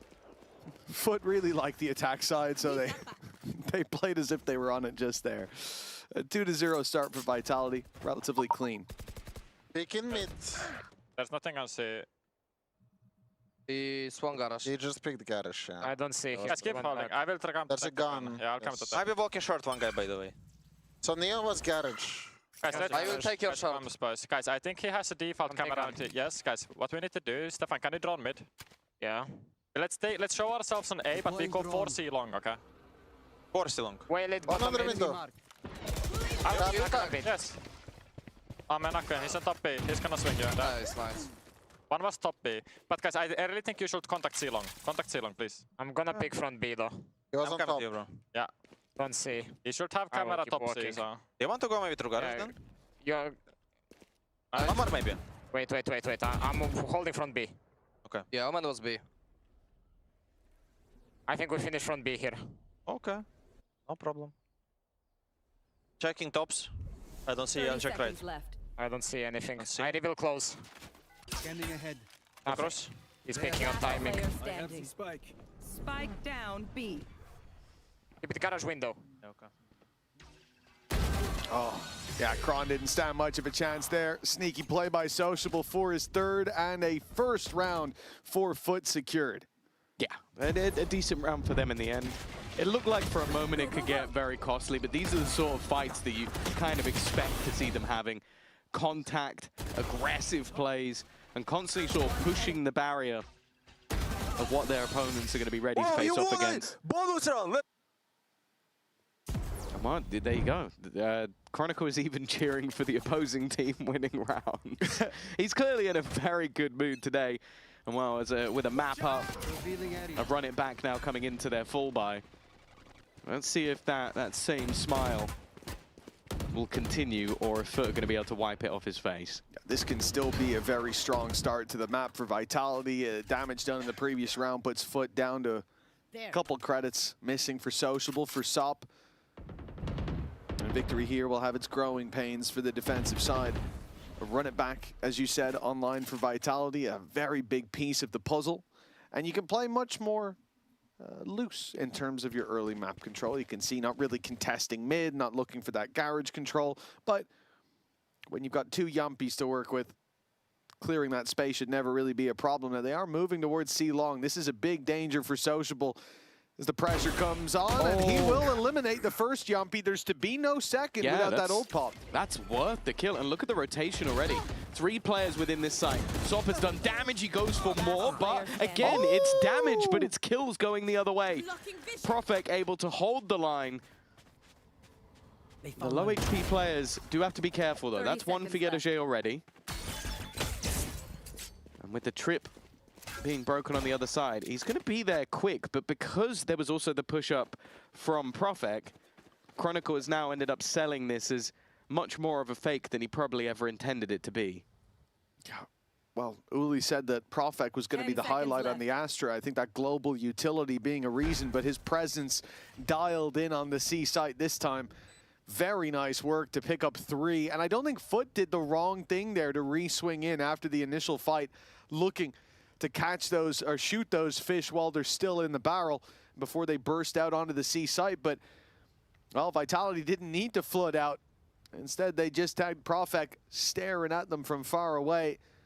And things have gone swimmingly for the attack, 3-1 up, as we said. 2 players low on economy, so this save for Yedege is pretty important. It's going to mean that they've got a decently well-rounded buy in the next, limited weaknesses, and with positions like Garage to hold here, Judge is never really out of the question, and certainly never out of a position where it can find value for the most part. But for Foot, this definitely becomes a dangerous map now. A potential for Vitality to run away with this early attack side with a map under their belt already. And Profect's performance really last nice. time and him stepping up in this round, yeah, it's getting dangerous. 30 seconds. Yeah, as I said, this is the half where I still expect both of these sides to have their better, but I think for Vitality... full sexy round. Couldn't agree more. Couldn't agree more. Wonderful shots hit by Profec. There we go. Still a purchase up for the defense. A Judge with no shields being the major vulnerability. And it may even be Sociable as one of the first pieces of contact. He is deep on that short control. Drone is going to give them some information, but it only spots Chronicle. Now, he's normally the lurker anyway, so it doesn't tell them too much. Yeah, not enough to cause the rotations, but this C push might be. Sop going deeper and deeper to clear this information, and now he knows C completely under lock. They have a trip even to cover this walkthrough on Garage. They could send Yedege away now and have that A side even more so reinforced when push comes to shove. Zeus can either shift over one or no. In fact, it's going to be Yedege the long way around. It does mean their rotation to C is slower, but when you've got a man here, it doesn't really matter. Straight in with the ultimate. Yampi meets the first, but the Judge that we talked about is in play, and in Sociable's hands, it looks deadly. Yedege quickly trading out on the site, that rotation paying off, and the numbers advantage there for Foot. A 1 versus 2, and Sayonara still has to plant the spike. Yeah. Sop's flank actually ends up saving Sociable as well. That's why that Judge player now has a gun in hand. Sayonara maybe still expecting players to be coming in from the spawn. It's both players have been spotted on the other side, but I guess he still expected there to be some sort of long wraparound. Sop already going to be getting that one to half, needs to be spammed, and Sociable just playing the guard on the other side is going to make that one look quite comfortable in the end. Foot we'll have another round onto the board, and a lot of it just comes down to Sociable not just getting a kill, but being able to stay alive for such a ludicrous amount of time. Yeah, I think he re-smokes himself. Look, you've got a Judge in a corner. It's already difficult to deal with, but at least you can box him in. That smoke goes up. There's no way you're competing. He even paranoid. He even paranoid Profec to get his teammate the kill. Chucks the paranoia. You try to run away. You don't want to challenge the Judge up close. You don't want to let him close the distance with your vision being nearsighted. And then the flank comes through. Very nicely done for Foot to get a second. A crucial round as well, as their economy was being pushed to the limits. It is still being challenged here. Vitality have gone in for a full investment. There are weaknesses. The Blade Storm being picked up would have helped out, but, well, it's no longer on the table. The Hunter's Fury acquired in the previous with the death of Sayonara. Well, it could honestly help them in this round, but they might not have it. Sop had already taken full A control. Yeah. It's got to be an irritating round, an aggressive stance early from Sociable, but a lot of teams in that moment would then just hold on to some control. Like, let's push up A, but let's not go for those fights. Not Foot. They're always going to have a second layer to that aggression, and Vitality have fallen victim to this squad once again. 45 seconds left on the clock. Their own economy hanging in the balance, and Sop, yeah, you know, 46 HP. Why wouldn't he swing again? Look at this. You have a smoke put down on B to try to make a player on either side worried about the walkthrough, but you also have a trip that hasn't been spotted and hasn't been broken. So Foot have this information. Sociable, who was the gatekeeper of the B site, and Garage just looking after those trips. Even when the smoke fades, he's going to see they're not here, and they will quickly be able to help out towards this A site. Keep in mind, Sociable still has a paranoia, and his paranoias have been pretty perfect so far. If Vitality were to push, we can see this round would likely be a loss, short of Cristalli or Sop having a big whiff, and Yedej's even there to help out. But of course, they decide to save. And that's where Foot say, you know what, we've got a couple credits to spare, potentially. It's definitely worth taking those weapons out of your hands. And they've got one more already. Prophet at least holding on to his rifle. But what was a promising start here has now been very heavily challenged by Foot.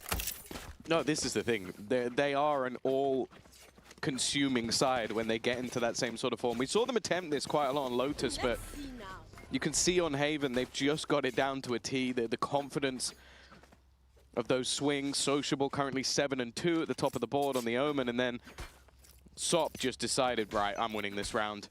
Had them almost trapped in spawn, cowering away from where he was going to be fighting. Now, the few things to pad the gap in this round, you got the Tour de Force. That Hunter's Fury is still available, but a lot of the reliance comes onto Chronicle, and well, he's given an opportunity early, but he doesn't take it. Well, he certainly tried. But no capitalization this time around. Vitality seem to be slowly making their way towards this A site, giving up on that pick towards C. Of course, you'd be foolish to go swinging in to the Tour de Force at this point. And you can see that the positions of Foot across the map are extremely passive. Trip this time set for the kill on C, so they don't have as much of a turtle over there. But what I do like is this high-low setup that they're putting in play towards the A site. Again, the Tour de Force is dangerous. You got 2 players trained in on the angle. Even if he comes swinging, you've got a decent chance of taking him down, but that setup's being spotted. Hunter's Fury now fired in on the back of it. A little low to start with, but now he's caught Cristalli, and Chronicle is there to pick him up after the tag. That Tour de Force, try as you might to avoid it. 30 seconds They're left. given no choice but to feed Kron, and a couple weapons eaten up by Vitality here gives them a pretty convincing upper hand. It's whether or not Foot even want to challenge for this one. Yedeje seems to. I'm also looking at the overdrive. Sop might just look to try and break the gap, but with them already being trapped and losing players left and right, it only makes sense to hold on to the weaponry. But yeah, the second that tag came through, that was enough for the activation. And of course for Yumpy, he wants to make sure that ult is ready. It now is. And he's even cleared Sop's weapon at the same time. They make this one as costly as possible. And although they'll now have an idea where Sociable is hiding, I think catching him is going to be different. Well, Prophet's certainly on his trail. But yeah, now he's tucked in. The weapon saved for Foot, but the round lost, and a convincing one coming out of Vitality. You got to say, that Hunter's Fury from Sayonara, he waited a long time to use it, but that could not have been any better. I believe the tag coming through as well. I don't know if that was a collapse from the drone. The fact that they were lined up. It's not good, is it? Given an easy reveal, Hunter's Fury firing in to great effect. And it's even just stopping them from taking the fight together because they're trying to avoid that blast of damage, and instead they get a blast of a big old gun from Chronicle. Only a 1-round lead, but that forces full reinvestment from Foot. Credits put on the line, and early A aggression spotted. Vitality look to pick this up quickly. We've lost A, so pressure put into the B side. I did think Yumpy would be linking up with Garage, and he might do all the way around. Nobody on B, and now they realize that that's because someone's home in Garage. The 2, in fact. They had the space on the B side, but they were looking elsewhere. Chronicle's now been spotted, and they're being surrounded. This is a lot more disjointed than I originally expected it to be. The run it back got almost nothing other than information, but they didn't really play off of that information and gave those fights over individually. Instead, now it's left all onto Yumpy, the man who kicked off with that aggressive player into the B site. He's now got 4 to find, and wow, Sop, of course, is swinging anyway. From a confident victory to a fairly disappointing defeat, if I'm honest. Yeah, no, that's a real gut punch of a round from Vitality. Like, the reality is they came in here trying to tie a bow in their shoes, and they tripped over their shoelaces. Overcomplicated things when it comes into that B-side push. The run it back, trying to fake B, but it doesn't drag anybody. It doesn't see anybody. And the call there has to be, the B site's wide open. Where do you think they are? Maybe they're all on the A site. Maybe they fell for that early. They don't put the pieces together in time, and then the pressure on Garage is frankly pathetic. It's one player going in, spams, a little bit of posturing, and then the guy on site's just left to die. Like, that was a very bad reaction from Vitality, and I'm not surprised to see a timeout immediately called here. This is supposed to be the half that they can build up a lot of rounds on, and honestly, it's looking like they're lucky to have that pistol under their belt. Yeah, for sure. Like, I think that they had the right pieces for the last round, but just, yeah, once I think they expected resistance, and when they didn't get it, they were like, yeah, I don't know what to do now. To it. Like, I do like the idea. Most of the time, that's going to bring those players to the B site. They think it's a quick hit of B, but Foot had already planned for it being Garage. They had 2 players there, and they just said, okay, if it's B, whatever, let's just hold this space and see what happens, and it was the right call. Well, it's also interesting because Chronicle did end up getting a lot of space, but it was kind of like, because they didn't get Garage, the rest of the players almost froze. Like, there wasn't a backup plan from that moment. Surely just a blip, but maybe a blip on this map that they can't afford. We'll have to see if their defensive side is up to scratch, or if they can get these last few rounds in the half. Looking already at Zeus down mid, Sop back with the operator in hand. Ultimate available for him, but definitely not the spot you'd expect him to use it. Of course, if he gets a kill, the plan will likely be to just dive right out of there, and this time they are breaking all of those doors. He's now been spotted.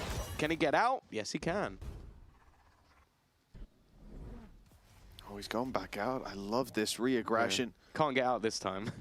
No, there's no way back, but he is going forward instead. Sayonara. Oh, it instantly reacts the second that trap is tripped, but Zeus claps back onto Yumpy.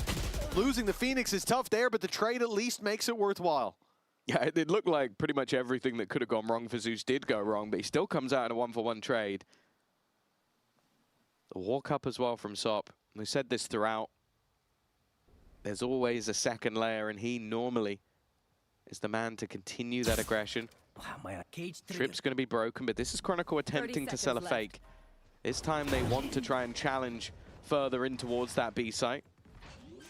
And they will get the plant. There's not much Yedajay can do about there. Instead, he looks to try and fight the player up top and gets caught by Profek.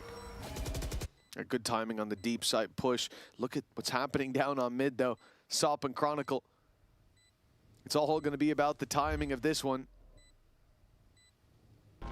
Macron's just tucked in that corner, a wall up as well. For Sop, this becomes very difficult. He'll approach with pace, but a backstab seals his fate. TP from Sociable works out wonderfully. No smoke to play with, but look at that plant position. Kron's got to run, he's got to sprint, he's going to fire through the smoke, and it will be Cristalli to steal the round away. That is incredible. And again, I don't know what it is today, but Sociable's TPs, he's been rolling the dice, but well, they're landing exactly where he needs them to. Talk about the TP, what about the wall bang? Like, just the quick couple of kills that he gets. This should have been it sealed. But yeah, TPing it, and then his counter spam is so much better than Profex, and he doesn't even have the information other than the bullet tracking. Yeah, how he is revealed there and then wins a spam battle, I'll never understand. Okay. Someone's frustrated, but... well, he just got killed from behind him mid, didn't he? Yeah, I suppose. But I imagine there was a smile on his face towards the end of the round. Recovery looking wonderful now for Sop. Opening pick. Hunter's Fury even fired through for Foot. They're looking to hammer home this victory, and Cristalli's instantly ready for this deep dive on B. Cancels the ult early. This re-aggression, though, from Sop, it's a little bit too far. Yeah, that is the game you get with Sop. He giveth, he taketh. Sometimes he takes a little bit too much. Convergence path ready. The problem is there's a lot of angles that will be left unclear. Yedajay waiting, but that's not a fight that he really wants to be taking. The operator is going to clear him out. Paranoia has made it awkward. There goes the dive in, though. This time, the ultimate does connect. The convergence path giving an advantage. Sociable spam fails and puts it back into a 2v2. Chronicle's been doing fantastically well with this operator, but he needs a little more, and he is giving it, leaving just one. Zeus did well in the initial retake, but now Chronicle shows that patience, shows that experience, and even shows a little love tap. It's going to come down to the final shot.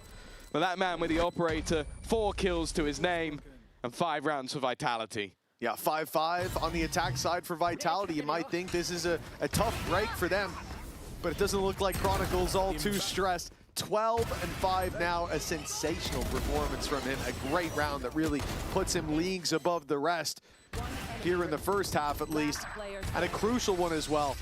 This would have been Foot running away with things considering how it started. 3-1 down, the lead could have been locked in for the half, but now, although that's still a possibility, and because Vitality didn't win the round we expected them to earlier, Foot have that economy to buy back up, to still challenge for at least even footing at the half, if not more. The thing is, Vitality's ults are coming online just in time. Guaranteed last round tour de force, guaranteed run it back, and quite likely to have a Hunter's Fury as well. The chance of having a round found off the back of ultis is definitely there for Vitality before this half is over. Yeah, it's more so if they can keep that pistol streak up or show us some of that prowess on the defensive side that we're yet to really see here in stage 2. Of course, anything can change. I think they'll be hoping that for Durka, the second half will change quite drastically. He might have a lot of complaints about the Neon, but right now the Jet is also struggling. 40 seconds left on the clock. A fake being sold towards the A site. Well, that fake has ended very quickly indeed. 30 seconds left. Now with the smoke falling, this becomes a problem. They're diving in towards a site that still has 2 players within it. One of those is sociable. The other, do they expect Yedajay? No, they do not. They thought maybe it'd be a one-man defense. It has been quite often, and then Profek is caught in the back. Chronicle's been incredible. But this would have to be, well, the biggest round yet, and it wasn't to be. 6-5, Foot break back in convincing fashion. And at a minimum, they'll go in level at the half. Yeah, from the 3-1 lead and a dangerous Vitality, immediate recovery coming out of Foot, and now 4 ultimates there to play for. Vitality have to fight for neck and neck at the half with a pretty stacked hand at least, but this isn't where they want it to be.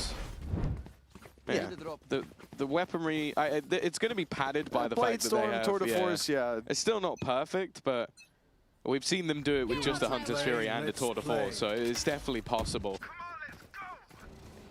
Well, the run it back is going to be the point of contact. Yedajay under pressure. He's got the reveal at least, and he's going to let that ultimate run by. Clever. Punish Durka behind, and then that TP from Sociable. I said he's been crazy today, but this is a ludicrous round from Foot, and in-zone flawless. I cannot believe that Sociable decided to pop the ulti up behind them, and I can't believe that Vitality didn't check. Foot have got to be feeling good with the lead stolen away from Vitality at the halftime. And one man who is feeling good now, let's see how he felt earlier, is Vlad, the coach of Team Foot. We had a chat with him before this match. Let's see what he had to say.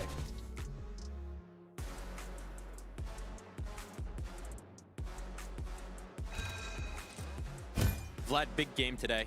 A lot on the line. When you're in full control of your destiny, do you like these kind of stakes coming into a game like this? Yeah, of course. Like, just you told it already. Like, we have our own destiny in our own hands, and we're gonna do what it takes today. And like, this is gonna be the most memorable game. Not the last ones. Unlike the last ones. Like, I like this scenario. I want to ask more about that, right? Because you were talking about it the last time we had you on the couch as well, is that there's something about the matchup this time around that you're particularly enjoying. What is it? Like we played against them 4 times in the season. They beat us. Like 3 of them were really tight games, but the last time they smashed us. Now we're gonna return the favor. Whenever you have a game like that where you get smashed, in your words, you know, are you just thinking about it? Is that one sticking around in the back of your mind? You're thinking about ways that you could have outdone them? Not really. I mean, for my perspective, the first 3 games, all were winnable, in my opinion, and we threw some of them. And we will be in the game today with the full mindset, sending them to play-ins. And what's going to be your edge? What's your secret weapon against Vitality today? We had a solid 1 week prep, unlike the last times. We prepped them really good, and everybody's feeling good individually as well. We know our like weaknesses, we know our strengths. We will be focusing on strengths today. I look forward to seeing it. Good luck today, my man. Thank you. Well, the old blueprint certainly still working for Foot here. 7 rounds after the first half. That was their defense, and of course the attack coming up next. The side where we expected them to be favored. They're looking good to at least challenge for a third map. Again, both teams fighting for playoffs, and in playoffs they'll be fighting to go to Barcelona. And if you want to go to Barcelona, scan that code before we run out of tickets. They're on sale now.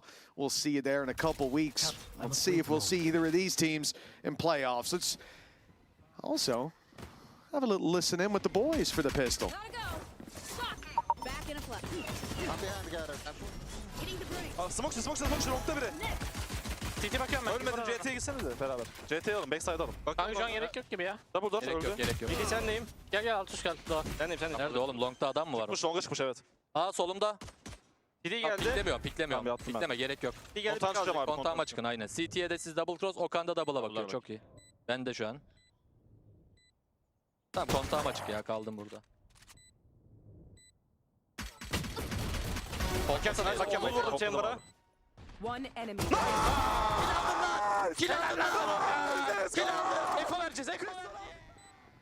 It still is a wonder how his throat doesn't cut out on him sometimes. Yedije is going to need some cello revoice after this one.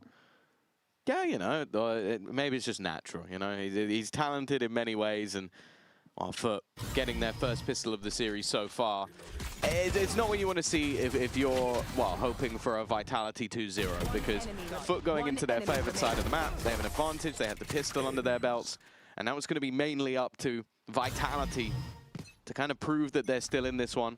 Profek, we mentioned, had a lights-out start to the defensive side the last time he played. Also had a good start to this map, but it's gone very quiet since. And Durka, I'll be honest, the only other time I think I said his name was in conversation about the fact that I haven't seen much from Durka.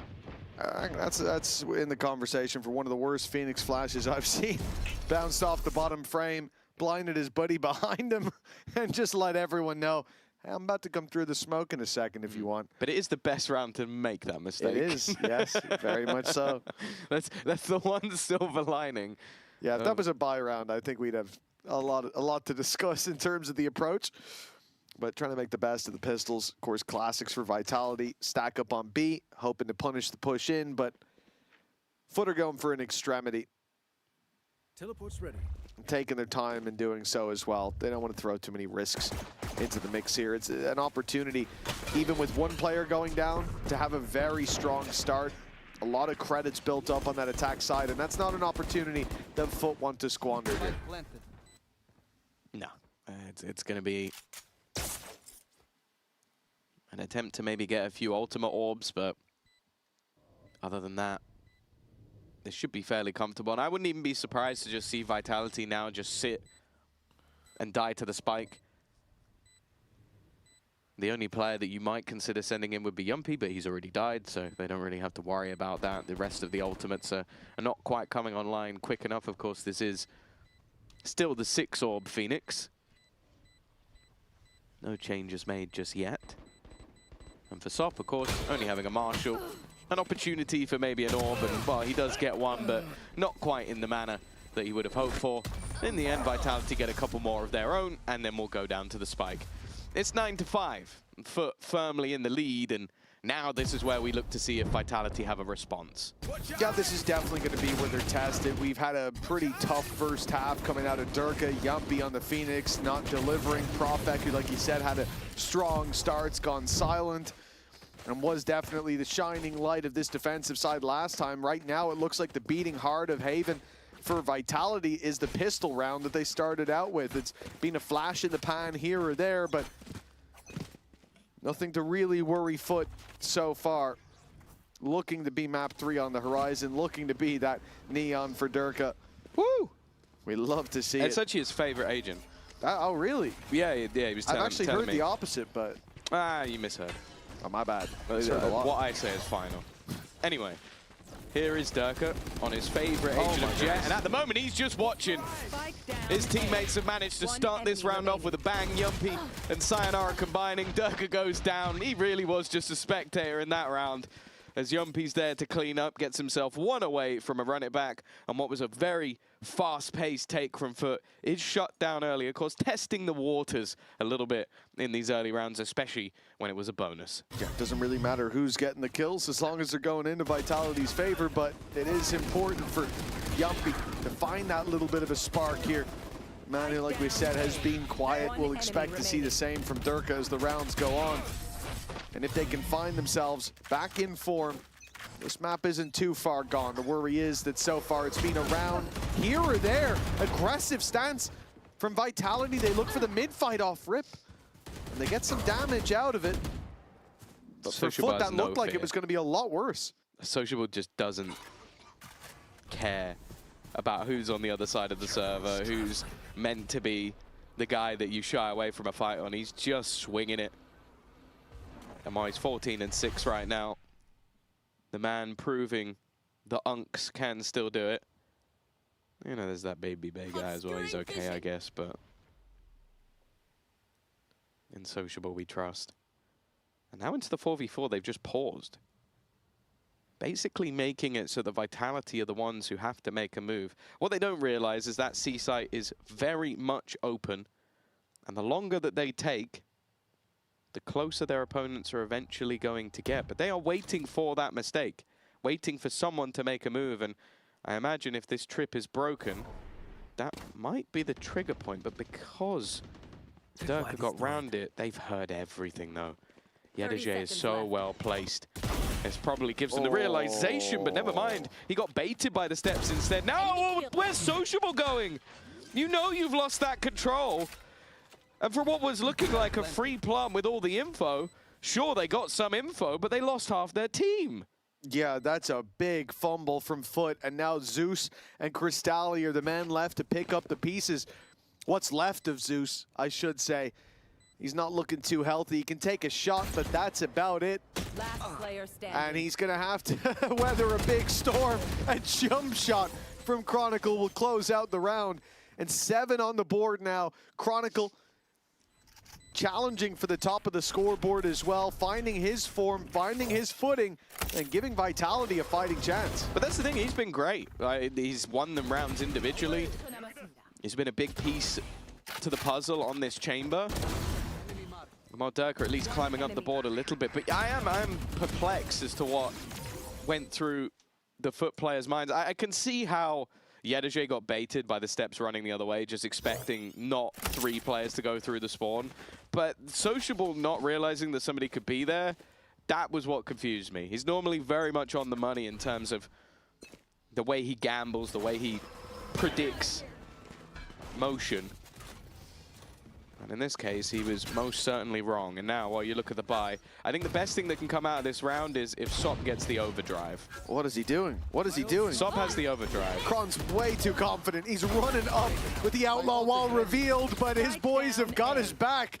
Durka and Sayonara hold strong on this site. And Sayo, well, there's no doubt about it. That ult is online now, a 3-piece picked up. And the Hunter's Fury there if they need it. The run it back online as well.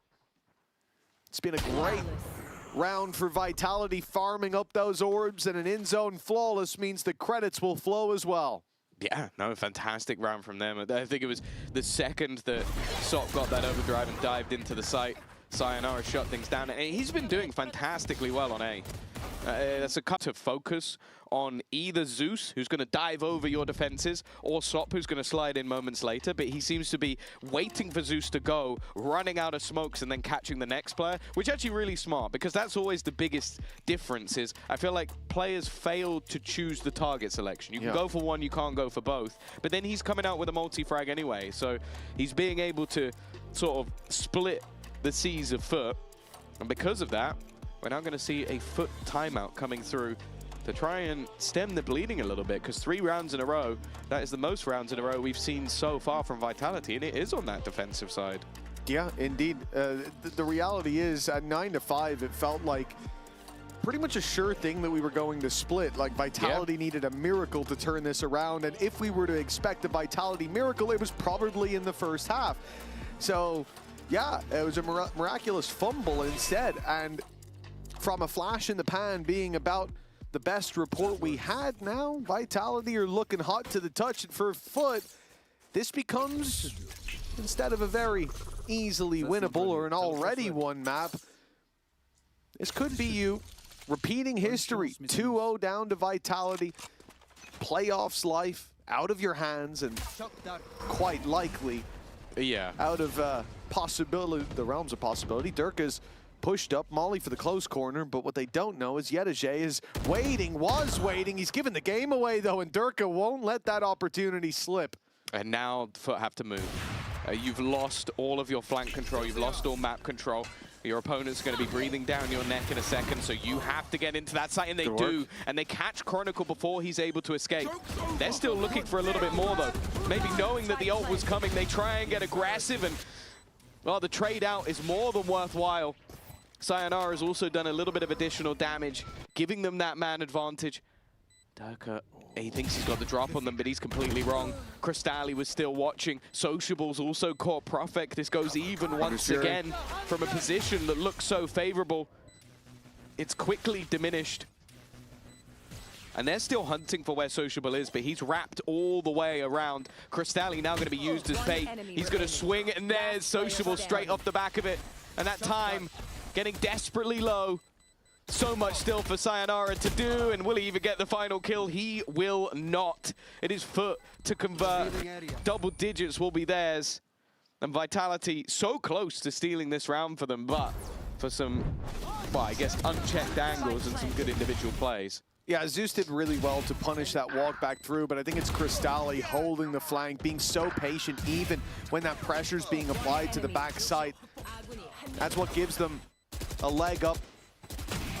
And he's there to close it out as well, staying alive to put that buffer, that little bit of distance between Foot and Vitality. Now the round gap to 2. Vitality not struggling when it comes to credits. They've gone for a full investment. It was Chronicle being picked off right away. The sort of support utility of Sop, that relay bolt stunning him up while Zeus dove in deep to get the angle to eliminate him.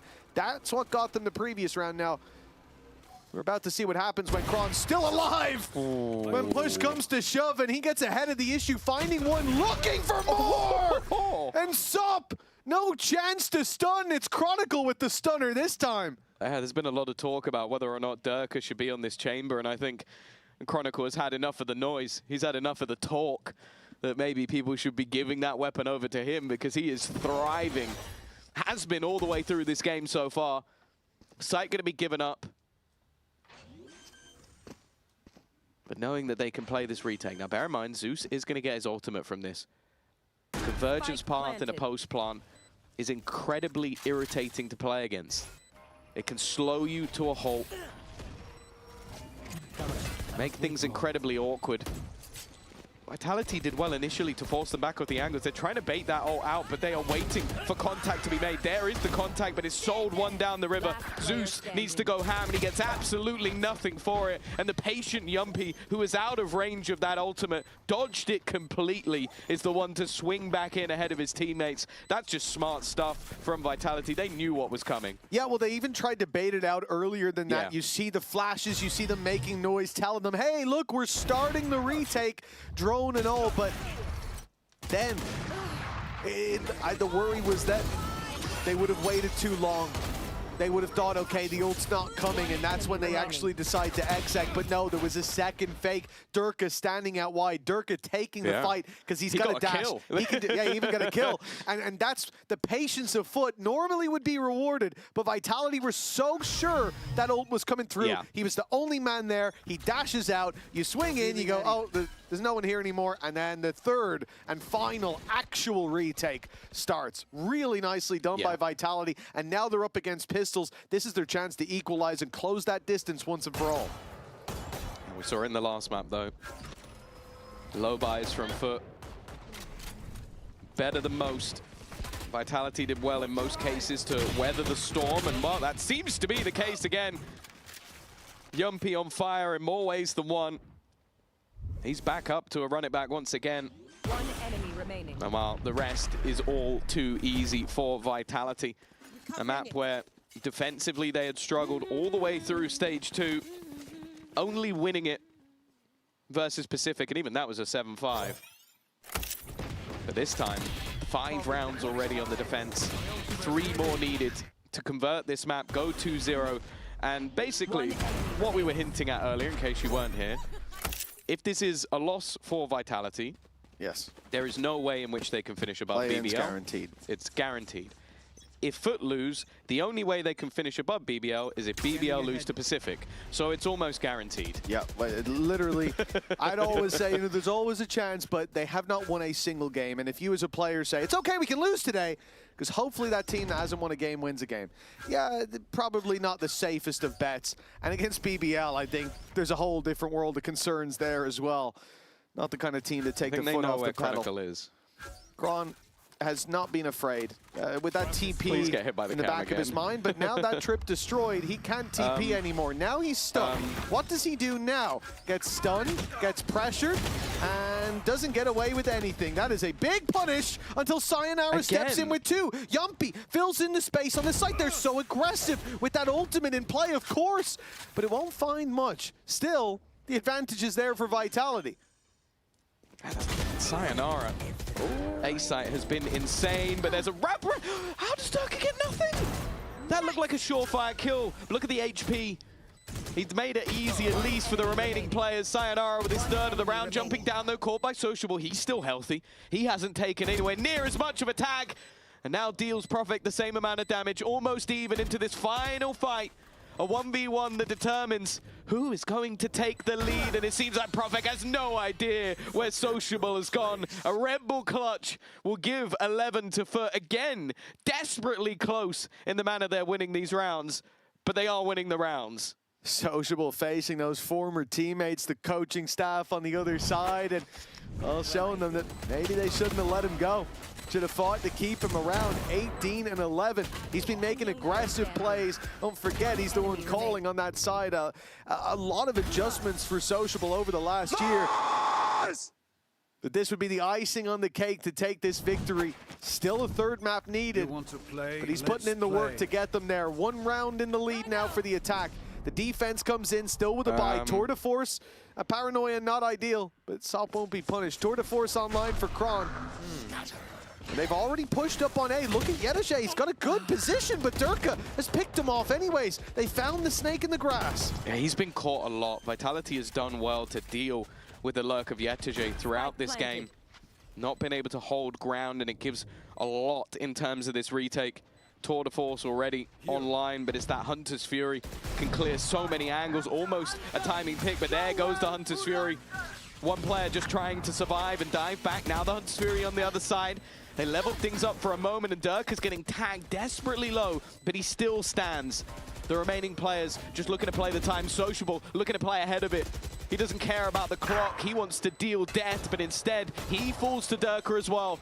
The Beast has been waking up the Shock Dart. It got 1. There's a chance, but they're still defusing. Someone needs to get this, and it's over the line. Diffused right in front of their noses. We go level once again. That's going to be heartbreaking when they watch that back. The damage done, even with the first shock, put them so low. Took a kill as well. But the second Shock Dart fired in. I thought a little late, but it landed in time. It just landed a little bit shy.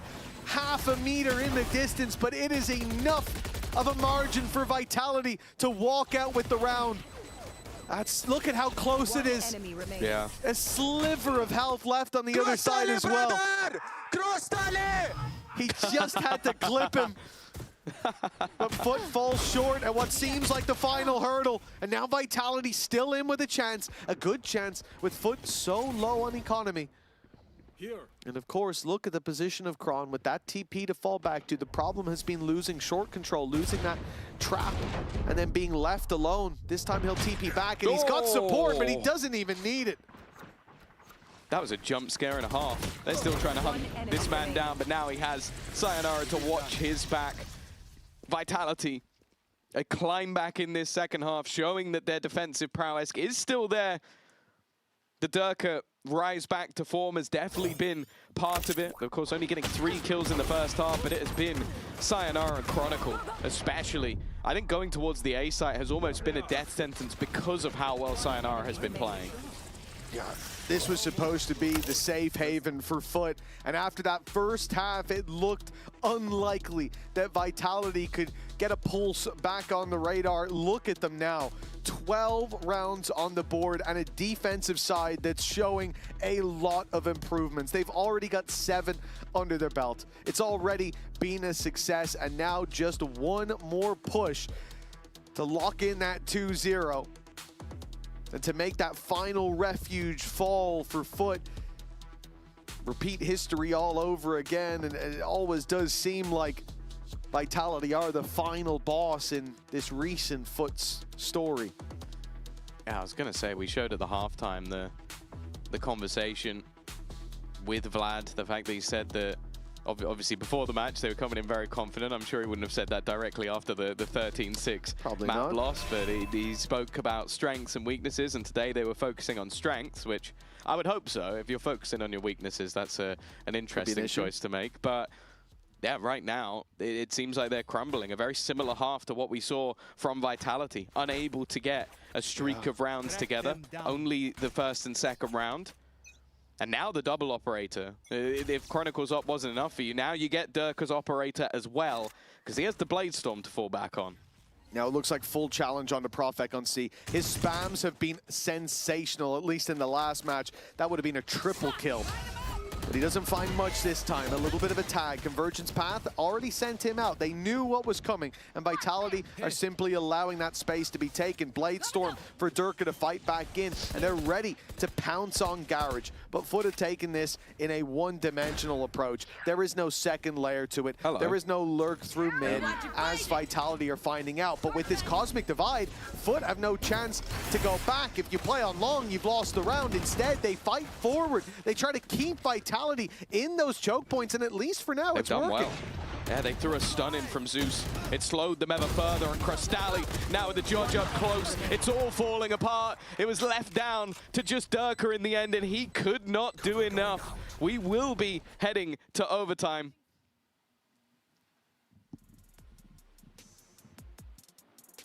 Either way, 12-12. A big opportunity for Foot to turn this and take us to a third map, which just moments ago was not looking too likely. No, it most certainly wasn't. It looked like they had ran out of steam there. But now, Foot are back in the game and overtime to fight for a map 3. And the safe haven still stands, at least for now. Vitality back on the attack. Sayonara, now the man leaving regulation on top of the scoreboard. A lot of this attack, we saw Chronicle finding a good amount of success. We didn't see Zeus here all too often. When we did, he was found and caught early on. And this time, it may be no different. He will. Oh, he won't be spotted. Good breakage from Sociable. It won't play much of a role unless they get that early flank in. It would let them know if there's any rotations back, which at least for now, steps are going in that direction. They got baited out previously. They're even spamming through the wall, expecting somebody to have pushed up in that corner. So I guess Zeus should be checked, but it's the second layer, that operator that's now holding in. I don't think anybody's going to expect this to still be here, and that's Sayonara down with a spike. Zeus is that second player, but he's not looking to stick around, not looking to get too greedy, or maybe he is. He swings back out for more. Doesn't just hold onto the ground. Swing out, doesn't get anything, and Yetajay is able to correct just in time. It's Yumpy and Durka, 30 seconds. All right, so didn't expect anybody to be here, but neither did Yumpy. And now it's left all onto Durka. Spike, at least in his hands, but with a paranoia thrown straight through. They don't actually react to it. Maybe not quite on the same page here. They will, however, have a flank and... What? Okay, for a second that got dangerous, but thankfully Edege was very, very quick to trade.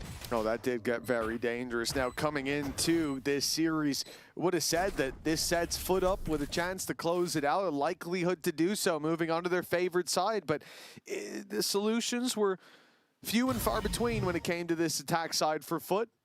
Vitality stepping up on the defense, but this was a great adjustment from Foot. Like you said, that operator, the patience inside Garage, that is what gave them the initial pick.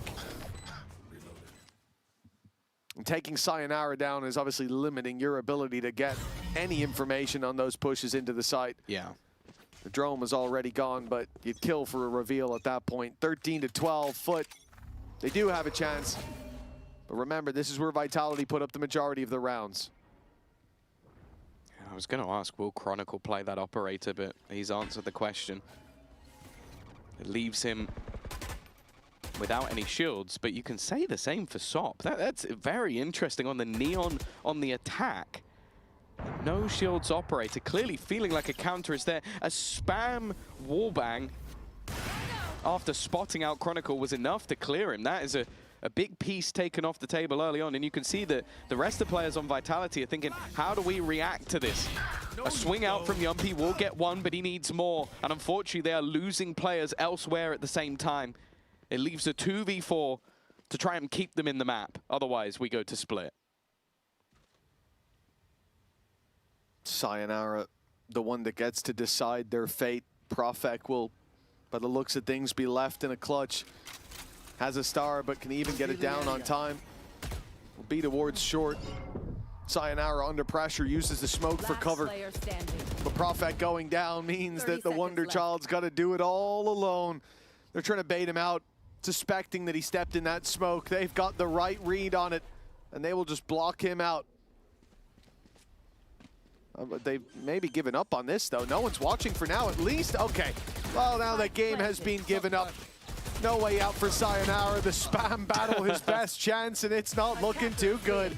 14-12. It was labored, but Foot have found their way to a third map. Yeah, I think that definitely a few more mistakes than they would have liked, and I think especially Chronicle and Sayonara had an incredible performance in that map, but it isn't going to be the 2-0. It isn't going to be Foot heading to those play-ins just yet. And now we get our third and final map to decide who is going to be the team likely or very likely in the play-ins, and who is going to be the team that makes it to that playoff stage.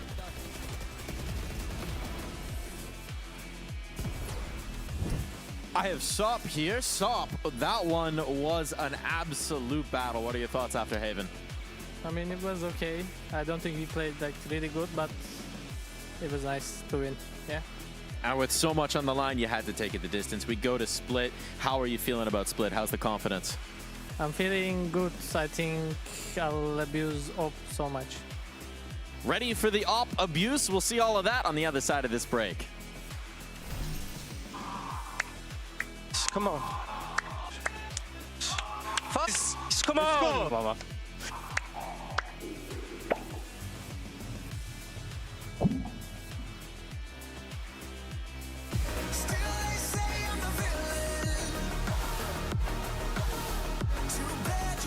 Take me down.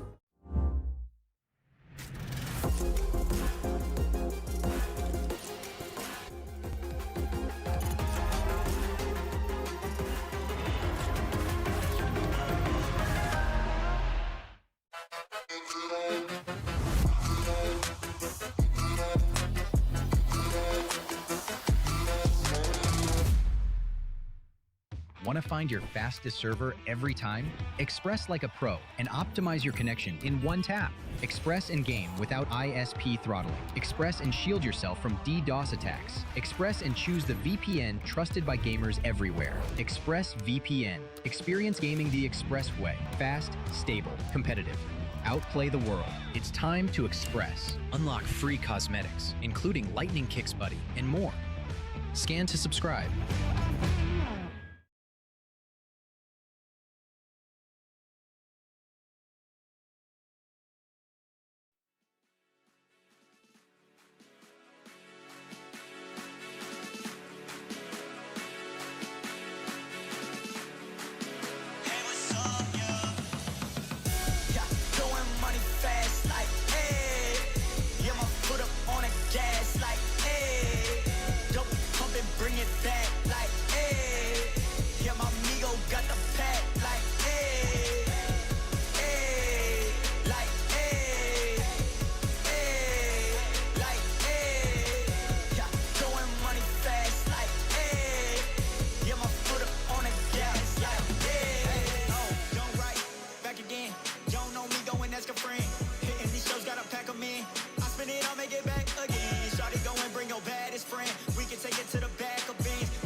yeah. Red bone body, long hair, yeah. Everything I do real rare, yeah. Can't buy one, need pairs, yeah. I get paid now. I was in them streets and I ain't never do no playground. I just kept it real, stay 100 and I stayed down. Made it out that jungle, now we shopping when we touch down. We riding around, my windows down and my speakers loud. Hate my grind down, light my shine, I'm one of a kind, no stopping mine. I'm certified, can't copy me.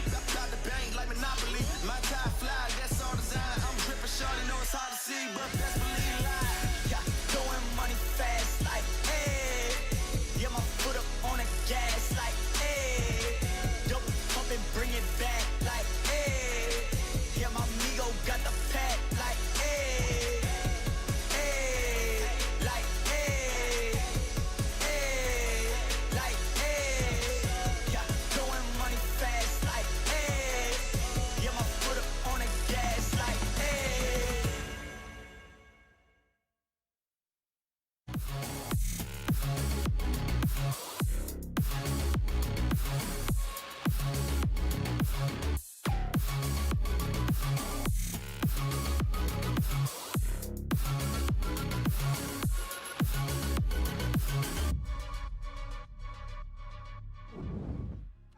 Haven has been super attack-sided at this meta, but you guys got 7 rounds on defense. What made your defense so strong? I don't think it's been like a super heavy attack sided. Like it's based on certain teams' approaches. And what made your defense so strong? We kind of, I don't want to say anti-stratted, but we knew the how do they play on attack, so we got our countermeasures for them. Yeah, they have very limited options, I think, with this comp, with the chamber, right? Like, we know how they want to play. Like, it's you know, it's old school, right? They're inserting the chamber and all of this business. So I think we knew how to beat that, and we just came prepared, really, I think is the thing. Thank you for that one, Vlad and Bambino. I do want to say, based on what they said, I think that is sort of the definition of anti-stratting, is you looked at the game plan, you knew the limitations of their comp, and you came up with some countermeasures. I love the way Bambino just put it so eloquently of their insert in the chamber and all of this business. Like, they came into the game, they knew what they had to do against Vitality's composition, highlighting the kind of weaknesses that it had, highlighting some of the things that we were speaking about as well, with having to condition where players are playing because it becomes readable at a point. So yeah, good job from Foot to be able to bring it back. Definitely, and what a strong duo of coaching. I mean, Vlad just bring the best from Foot players, and he's bringing the best anti-strat. There you go. I like it.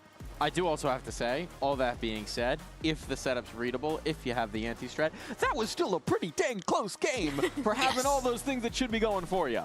Yeah, 100%. And I definitely think one of the standout performers for us was Yettage. Not just what he was doing in the server, but things that you see on the replays as well when it comes to the player camps. The energy that he brings time and time again to keep these guys in it, for them to be able to bring it over the line. And Mike, I wasn't lying when I said that Foot and Vitality is a banger game. It's a banger. These two always go to an overtime at some point, and we did get to see that on this map. And talk about this map, something I really like from Yettage is him taking, not him, the team taking the decision to don't let him lurk, to be playing with the puck, because normally Chamber is going to punish that, and they didn't allow it. They didn't indeed. Now we're turning our minds forward. There's more to talk about, but before we do, there was one round in particular we wanted to highlight here, round 16. Yeah, I really like the round 16 from Vitality perspective. We always talking about how his defense, their defense is maybe not that good. But if you look to this round, okay, first of all, conditions. Sop is that, also is jumpy. If you're losing Neon, you cannot make enough pressure on C because you don't have the shortcut to make the space of the team with this composition. They know it. And same for Phoenix. If you don't have Phoenix, making a retake or trying to float into A is going to be harder. What did they do? It's so smart for Vitality. They decide to go away, take a look if they have any information on A, try to fight in here, trying to get the back, and play in retake on C, where they know is her strength into this round. I really think they played really smart this round, and I would say even they outsmarted them. Yeah, I think that's fair. I think that's why we saw that comeback start to happen from Vitality as well, because let's not forget, Foot were leading at the half, and I think that Vitality being able to have those reads, maybe a couple other rounds go their way, they would have been able to close this out. It maybe wouldn't have quite gone to that overtime, but yeah, I think that we're definitely seeing those kind of mid-round adaptations from Yampy. We were speaking about him at the top of show and how he's had to grow into this IGL over the past couple of years, but even on the other side, his former teammate in Sociable also growing into this IGL role. He was fragging throughout that map too, which was really nice to see. I love seeing an old gun, you know, have it in the server. Just absolutely wreck in some rounds. But yeah, I mean, we did see multiple of those Vitality rounds where in that comeback, it felt like Foot had multiple moments where maybe the economy is broken, maybe a round gets away from them that they should be winning. So you've got to admire the resilience that they are able to still lock in a map that they should have won earlier and get it done in the overtime. And one of the things that also we have to say, they never lost a single overtime on Haven during VCT EMEA, but they lost one on the Valdoshi against Gentlemates. But that Haven on VCT EMEA. Didn't happen. Didn't happen here. It didn't happen. That's as far as I'm concerned. Well, you built it up in the pregame. You said Foot needed to get us to split. By hook or by crook, they needed to get us to split. Why did they need us to get to split? Well, basically, it was trying to get Durke out of comfort, trying to bring him into that neon. But honestly, we've seen him really punished during this Haven play, even with Jet, and I would like to know which is the plan behind it. I mean, Split is a really good map for both. It's an equal map, and anything here can happen, Billy. Yeah, for sure. And just a reminder as well for everyone watching at home, the winner of this next map is just one match away from Barcelona, because of course they will go through that upper semi-final in the playoffs. So it's exciting that they'll be able to get that kind of LAN experience. We're of course going on a roadshow for the very first time here in EMEA. Well, as an extra motivation, the one winning and coming to Barcelona, I bring them for good tapas. Good I was going to say I can already smell the paella. I bring you a good paella too. Oh, it's the dream. Please do so. We've got our comps coming through. Any surprises? No, both teams sticking with the same compositions that they were running previously by the looks of things. I think the big thing that we're probably highlighting and most people are looking at on this one is the double duelist on each side. Of course, Foot sticking with that Raze and Neon that they go for, and Vitality going for the Neon and Phoenix, which they usually go for. And as you were kind of alluding to there, Uli, in that previous map, it took a while for Durka to kind of warm up into things. He had a struggling first half, and I think that Foot definitely knew the game plan to be able to punish him in the very early rounds of the half. Completely. Well, as we dive into this final map, one team, Foot or Vitality, will find themselves in the playoffs. For the other, a tougher road awaits. And your guides on this particular road, Mitchman and Tom Biz. Well, I hope you're ready to go far off the beaten path. Foot versus Vitality, map 3, and it was a slow start on Haven that gave Foot the chance to close it, but Vitality caught up by the end. And after that performance, going to overtime, I don't know what to expect here on Split, even with Haven seeing both teams seemingly finding strength in what was previously their weakness. Yeah, like again, I'd go into this one and pretty much tell a very similar story. It looked like the attack halves have been the be-all and end-all, but who knows what's going to happen out of this one. Other than Durka might be a little bit sad that he has to play Neon for this map. Either way, we'll see if it's going to stop him. It wasn't the best performance we've seen in the first half, and now going into that attack side once again, it's already a lot of damage from Foot onto Sayonara. He's going to be down on just 13 health for the rest of the round, unless, well, maybe he takes a little bit more damage. Dog sent out, clearing outside of A, and now they're back focused towards mid. Foot have the right read, and the utility should be strong. A flash that could pop out at any moment. The paranoia alongside it, both catching Durka, sending us into a 4v4. Split on mid here. Yumpy needs to cross to the rest of the crew, and he's caught as he even attempts to step towards the edge of that box. Bullets come flying through. Chronicle's last man alive. 4 to take down, and a spike wide in the open. And just insult to injury, Yadashay's flanking him. He had a fantastic previous map. This would have to be some of the best shots, and it's not going to be the case. It is Foot to get another pistol under their belt. They were struggling to do that, with the first 3 all going the way of Vitality, but of course this is the map that matters the most, and I think someone that almost needs to be highlighted going into this game is Crystalli. Like, I think when you look back to the last map, it was a bit of a quieter performance, still having impact where needed. But when he played this map versus BBL, he was the superstar. It ended up 18-9, winning multiple insane clutches, I believe including an ace. So if he can have that sort of level, Find you. I'd put the ball firmly in Foot's court for this one. And we've already seen that face to Crystalli here today. Think back to Lotus, 6 rounds that Foot won. One of them was a 4K in the second round after losing the pistol from Crystalli. He found himself in what should be a position that he gets nothing from, if not a lick or two of damage, and instead he took almost the whole team down. That superstar performance perhaps needed even in round number 2 here, as he finds a lot of players making their way towards his site, but not directly there. It looks like a heaven challenge instead for Vitality. They've gotten up close, and Sociable might not be in the best position to take this fight. They're already going to deal with him, and another trade. This is a great start for Vitality. How much can they get done from here? Oh, Yedajay might be in for a nasty surprise, though. Never mind. The Prophet turned around. Okay, Yumpy. He's managed to not only get himself into 1v1, but he has his ultimate online. There's no safe place to use it. 30 seconds left. You wouldn't want to risk being Scream and getting knifed in the back, trying to use it in a 1 versus 1. The one thing he could do is use it to try and get his health back, but it would have to be very well placed. And with Sop already hot on his heels, this is not going to be an easy one to win. Timing is going to end up being the biggest factor, and waiting to listen to him drop down. He now knows at least roughly where he is on that ground floor, but wrapping round behind him, Sop has baited him into the play. And although it was a multi-frag round from Yumpy, an impressive one at that, it is Sop that gets 3 of his own to close. Yeah, that ult really would have helped out, but you can perfectly understand why he didn't use it. That plant position, you either got to pick left or right, and he could very well be on the other laneway. Ring a Rosie until you're dead. And, well, although he falls down in the end, I think the play was correct. But had he popped the ult, the body shot from the Sheriff wouldn't take him down quite so easily. And then it's a different ball game entirely for Sop. A 5-0 start. And for Yedajay, well, I can only imagine is a throat that's as tough as a farmer's hands at this point. Calluses and all, but... You hold a lot of farmer's hands? I have in the past. Oh, hello. Very aggressive. This is a weak buy, by the way, from Foot. They haven't been able to upgrade any of that weaponry. And what could have been an even trade is now all of their weaponry gone from the round. Only the pistols remain.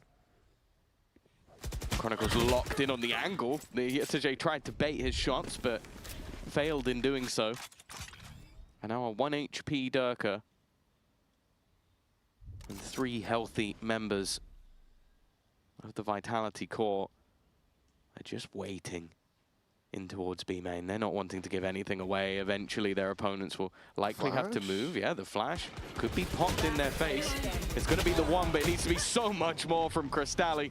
And unfortunately, no miracles to be had this time. Well, yeah, I think that would be superhuman for him if he could have ended up with that on the Bandit. The Highwayman couldn't even get away with that one. So for Vitality, 2-1 we go. They find themselves the round, but it's not without a decent amount of cost tagged onto it. And for that attack side, well, as I said, they dealt with the rifles pretty much immediately. The idea from Foot to challenge towards main certainly didn't bear any fruit in this one. For Vitality, this is an important round, though. All the credits put on the line for Foot. A big investment. If we kill that Neon, it's so... a team that had a chance in the previous. Now, with the full investment, it should be even better. As Durka, oh my goodness, the pace from Vitality. That's outrageous. They have just taken the site seconds in. Well, let's see how they handle this with the listen in the 5v3. One in the smoke on me, heaven, guys. Carry out, maybe. Out. I'm seizing them. Yeah. Oh, not out. Went back. One CT. They're clearing coming out. Out. Nice. They were both CT. I'm holding Crafter out, boys. Yeah. I'm ready to pick on Elias. Я обосрался, нахуй. Middle down. I don't see, boys. Should be saving. Safe. Я думал, как так? Хорош. Пришлось продать себе так. Да, похуй. Good fucking job, Derka. Ihan vitu hyvä. Sentry, Derka. Okay. Da. Your years in the East have benefited you greatly, I see. Yeah, all the other words I know I can't say on air. You've learned those from ranked, I see, I see. Yeah. There are 10 years of esports experience, you come out with a few words. Any Eastern European words you've heard in ranked, you certainly can't say here. But that was a good one. Yeah, you know. I don't have one of those, but 2-2. A fifth round is what we're looking for. Say, Dziękuję. What's that one? Thank you in Ukrainian. There we go. Okay. Oh, we're learning something new today. How do you say please? There we go. So you can say thank you. You got the thing is, 50% I might know, matters. but I don't want to guess. That's a risky game. Let's not reach into that hat. We might not get a rabbit out. A third round for either of these squads here in round number 5, but Foot definitely on the back foot. They've got themselves one rifle in Sup, one rifle in Crystalli, and then it's pistols all about Crystalli to be challenged, and he'll come up aces on the first. And a bit of damage onto Yumpy too. It's not bad. But they'll need a hero performance from somebody if there's to be any chance. Planted. Yeah, Sop is the man to keep your eyes on, but you can see the delay that's being created. Yumpy feigning the idea that he's up close. Instead, he's now fallen back. Now, the nade into the back corner might make things a little bit more awkward, but not for Yumpy. He's been incredible so far this map, making things incredibly uncomfortable for his opponents. And now giving them the lead. 3-2 up. Seemingly fairly similar to the last. The pistol rounds are not really telling us anything about who's going to take over the half. But this is where we're going to see the investment back in now for Foot. Nice! And with a fair few ultimates to play with, of course, there is the run it back for Yumpy. Potential for more of a burst strategy. I'm looking, there is nobody on any other part of the map other than outside A, so they're going to move quick.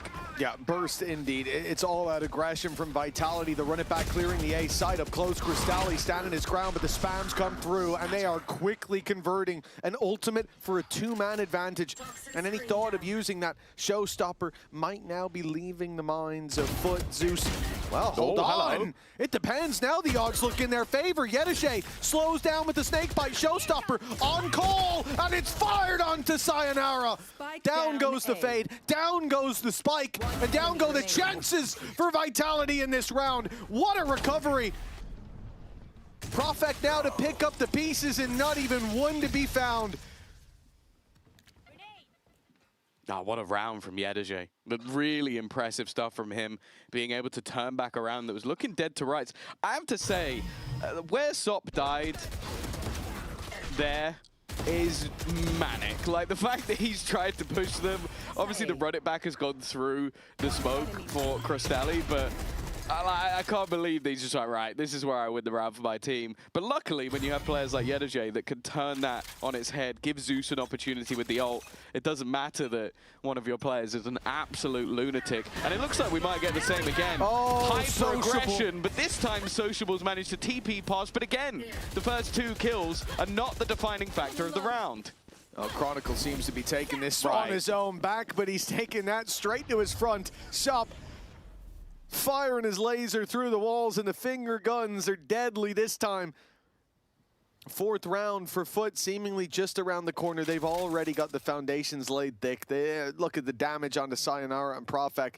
And whilst these two look to run down the clock to hopefully find a wide open A side, I thought the problem would be Foot were sticking together, but now Zeus is on his own. That opportunity proves to be one only for Foot, as they find themselves a 4th with another double. And again, I have to say, Sociable, he is a man that is not afraid to take risks today, and by goodness, they're paying off a lot.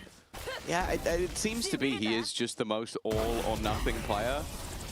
But it's like a guy who goes all in but wins 75% of the time. Yeah. Like, it's crazy, and he should be punished more for it, and opponents know he's going to do it, but they don't know when, they don't know how he's going to time it around their utility. He seems to have an incredible read on when opponents aren't ready for a play like that. Well, Profek going to try to take a leaf out of his book, and, well, Sociable would be proud if he was still playing with Profek. Instead, he's probably stressed as he finds himself sitting outside the B site while many attackers flood into it, going to try to join the pack, but they've rejected their former teammate this time. And Yedege, well, he's been impressive, and he will be yet again with that pick onto Chronicle.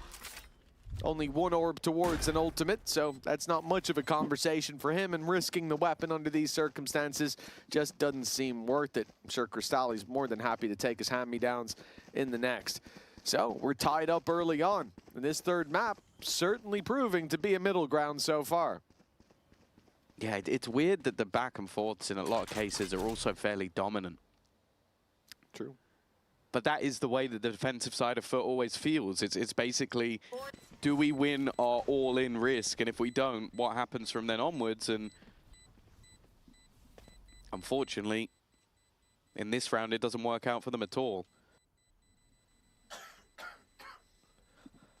Well, on the upside, Yedege is going to get to keep his rifle through to the next. That's always an upside. But I do wonder there for Foot, we saw one by one they flooded back in to attempt to make something of this. And nothing to say against Zeus here, but Cristali walking out, Sociable then a little later, and Yedege's flank coming through when the rest of the team's already dead to rights. I think that's more the reason that we'll see this pause, if it is anything about how that round played out. At 4-4. Well, I suppose the reality is, after the Haven match, it does just seem like we can't sit here and say, oh, one team prefers this side or that side. You can see how the game changed. But over on Haven, there is a lot more space to play with, and I'd expect historical values to stay the same or closer to the same here on Split.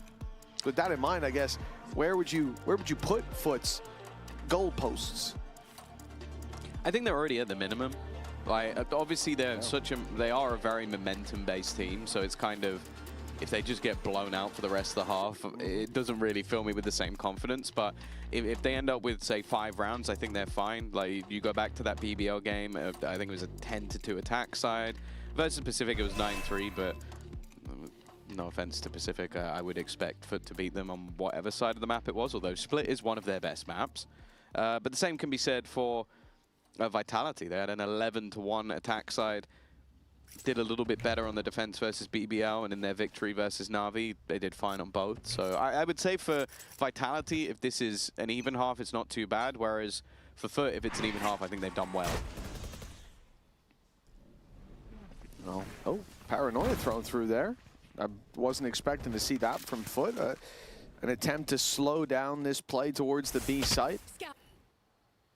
Still spotting that there's a lurker outside A for Foot at this point. They've burned up a fair bit of utility, and it looks like he'll make up for that with an aggressive stance. That's a Phantom that he's spamming those, or sorry, a Vandal that he's spamming those smokes with. It should be a Phantom. Yeah, he's playing it like he's got a Phantom. That's where the brain fart comes in. For him to take that risk when he hears like 3 players shooting back is kind of crazy, but hey, the reward was there. Unbeknownst to Sociable, he's done quite a bit of damage as well as the pick he found. They've also, you might have thought, well, I haven't seen Sop get aggressive in this round, but he is holding down into middle. Prowler denied by a teammate, but you can see that the Vitality side are well aware that there could be a second layer. They've cleared everything out well, but they haven't got anything for it. 35 seconds on the clock. The attack only just making their way towards this B site, and there's still 3 players around this avenue. But they don't have Paranoia, they don't have Snakebite, they don't have a lot to slow them down anymore. In fact, the nade even gone, so it's got to be heads-up duels, and that gives Vitality a chance. Trading back, Viper's Pit available, could be put in to try to recover this round. 16 seconds, a plant needs to be found soon. Chronicle is holding the line, but they just need to take down Sayonara, and this becomes an awkward round. Instead, Sayonara is the one to find one, and with the pit to play into, Sop was in trouble. Chronicle blind sprayed him down, and 5 on the board for Vitality in a round that looked like they were falling behind him. I think he's holding up a cable. That's worrying. That's concerning. I'm also looking at the face of Profek, and he's like, what have you done? But yeah, and another brilliant turnaround. You're looking at that as what? The 4v2 or even a 5v2? Like, this should have been Foot's round, if anything. Nice! What is this? Behold! Behold! What is this behold? Indeed. No snake bite burned up on mid to get Sop back from the aggressive position he got nothing from. Paranoia used after they put a piece of utility into B main. They had one guy there. It was a strange round for Foot, and burning themselves dry of that util meant they had nothing to react with except their weapons, which for Vitality is a dream scenario. You know, a snake bite there could have ruined the game. 20 seconds when they're even trying to make it out of the choke point. The Paranoia could have made that a very awkward fight. But they bled that utility. They took that control piece by piece, and now the reward on the attack side should be the lead by 2. Foot are left down to pistols, but as you said, Tom, many a time, and been proven correct, almost as many. On these low buys, Foot are a dangerous team, and a lot of that, I think, comes down to how we've seen them play it as a group. They're doing that again, but I'm not sure Vitality are going to fall for this gambit. But yeah, it's interesting because their defensive side, for the most part, is a lot about individual play. Sociable TPing behind players. You've got, I think I've seen, and I will say, it's getting a little bit too much. Sop, it basically being in one-and-done fights almost every single round. Like, just, I'm going to swing through a smoke. I'm going to dive into what is seemingly just an instant death position. But yeah, then you go into a round like this, and they are gamble stacking. Now, of course, you're not going to do it to this level when you're in a proper buy round. That would be ridiculous, but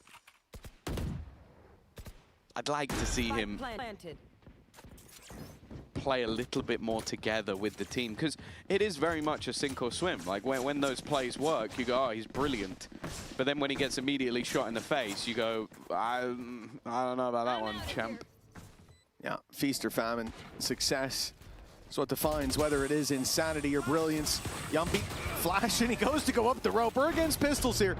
Let's calm it down, and well, with that smoke, no one's helping.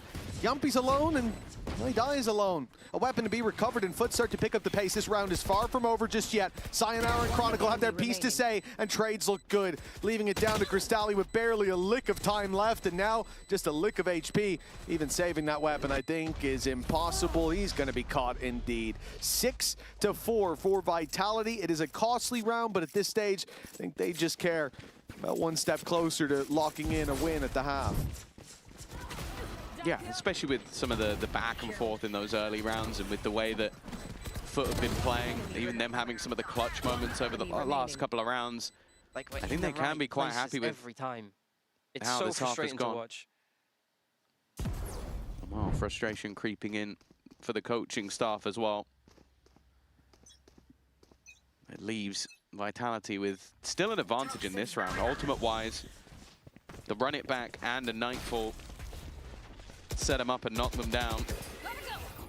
Well, Cristalli is at least going to get a bit of information, but it means instead they've set up that double duelist on the other side of the map, aggressive outside of A. Chronicle's going to go looking for it, but if anything, it just tells Foot that they're probably not on A. Oh, ships in the night, Cristalli. He snuck right over Beals, but he's been caught. Sayonara and Profek. They've given the upper hand to Vitality. That looked like a real danger. Rocks on the coast, but masterfully navigated by Vitality in the end. 2 pieces of aggression. The second picking up the slack, and barely a mistake to report here. Okay, an attempt of their own to sneak through, but there's a second layer as well. 7 on the board, a lead locked in, and a big play denied. Yeah, in isolation, I don't mind the idea. He was so close to pulling off a miracle, but for that haunt, it just completely wrecked him. But you see the problem of when it doesn't work. You could have, like, you knew they had a running back, you knew they had Nightfall. Nice shot! Nice shot! You could just opt to try and play retake, work together. He heard him! I think or you assumed I'm going to be on honest, him. I think there's League of Legends players on the stage right now that heard him, so they're probably like, what is a Yedajay? That thumbs up is hilarious, bro. Oh my god. Well, nice shot to Yedajay. This time It's like my dad on WhatsApp. Little thumbs up. He's got the judge to play with now. Yedajay's been downgraded. And the big upgrade for Foot, the showstopper, Zeus seems to be in the right place at the right time as Vitality come knocking on the gates of the A site. That rocket launcher could put them within 2 at the half. Even right now, look at the clump of players heading this way. Ooh, okay. The extra style points for landing off the showstopper and killing the second player. I thought it was going to be a one and done. Instead, an advantage built up by Zeus. Of course, there's still a lot of vulnerabilities when it comes to the weaponry, but I'm more looking at Yetajay. That flank is coming in thick and fast, but the Seas has worked wonders. It's caused a lot of issues, and it's meant Sop goes down alongside his teammate. That flank is coming, but he just doesn't have the weapon for it. It has to be the classic. One goes his way, but yeah, what more can you hope to achieve? It is Chronicle with 4. By the way, he's 16 and 5 right now, continuing that form from the previous half. And Vitality, this time, are going to go in with a pretty hefty lead. Yeah, for Vitality, we're starting to be reminiscent of map number 1. It certainly looks like a big improvement on what we saw in Haven. And this stage has been all about chasing those improvements. During the halftime, let's hear a little bit more about that as we spoke to Vitality about what they've been working on during stage 2.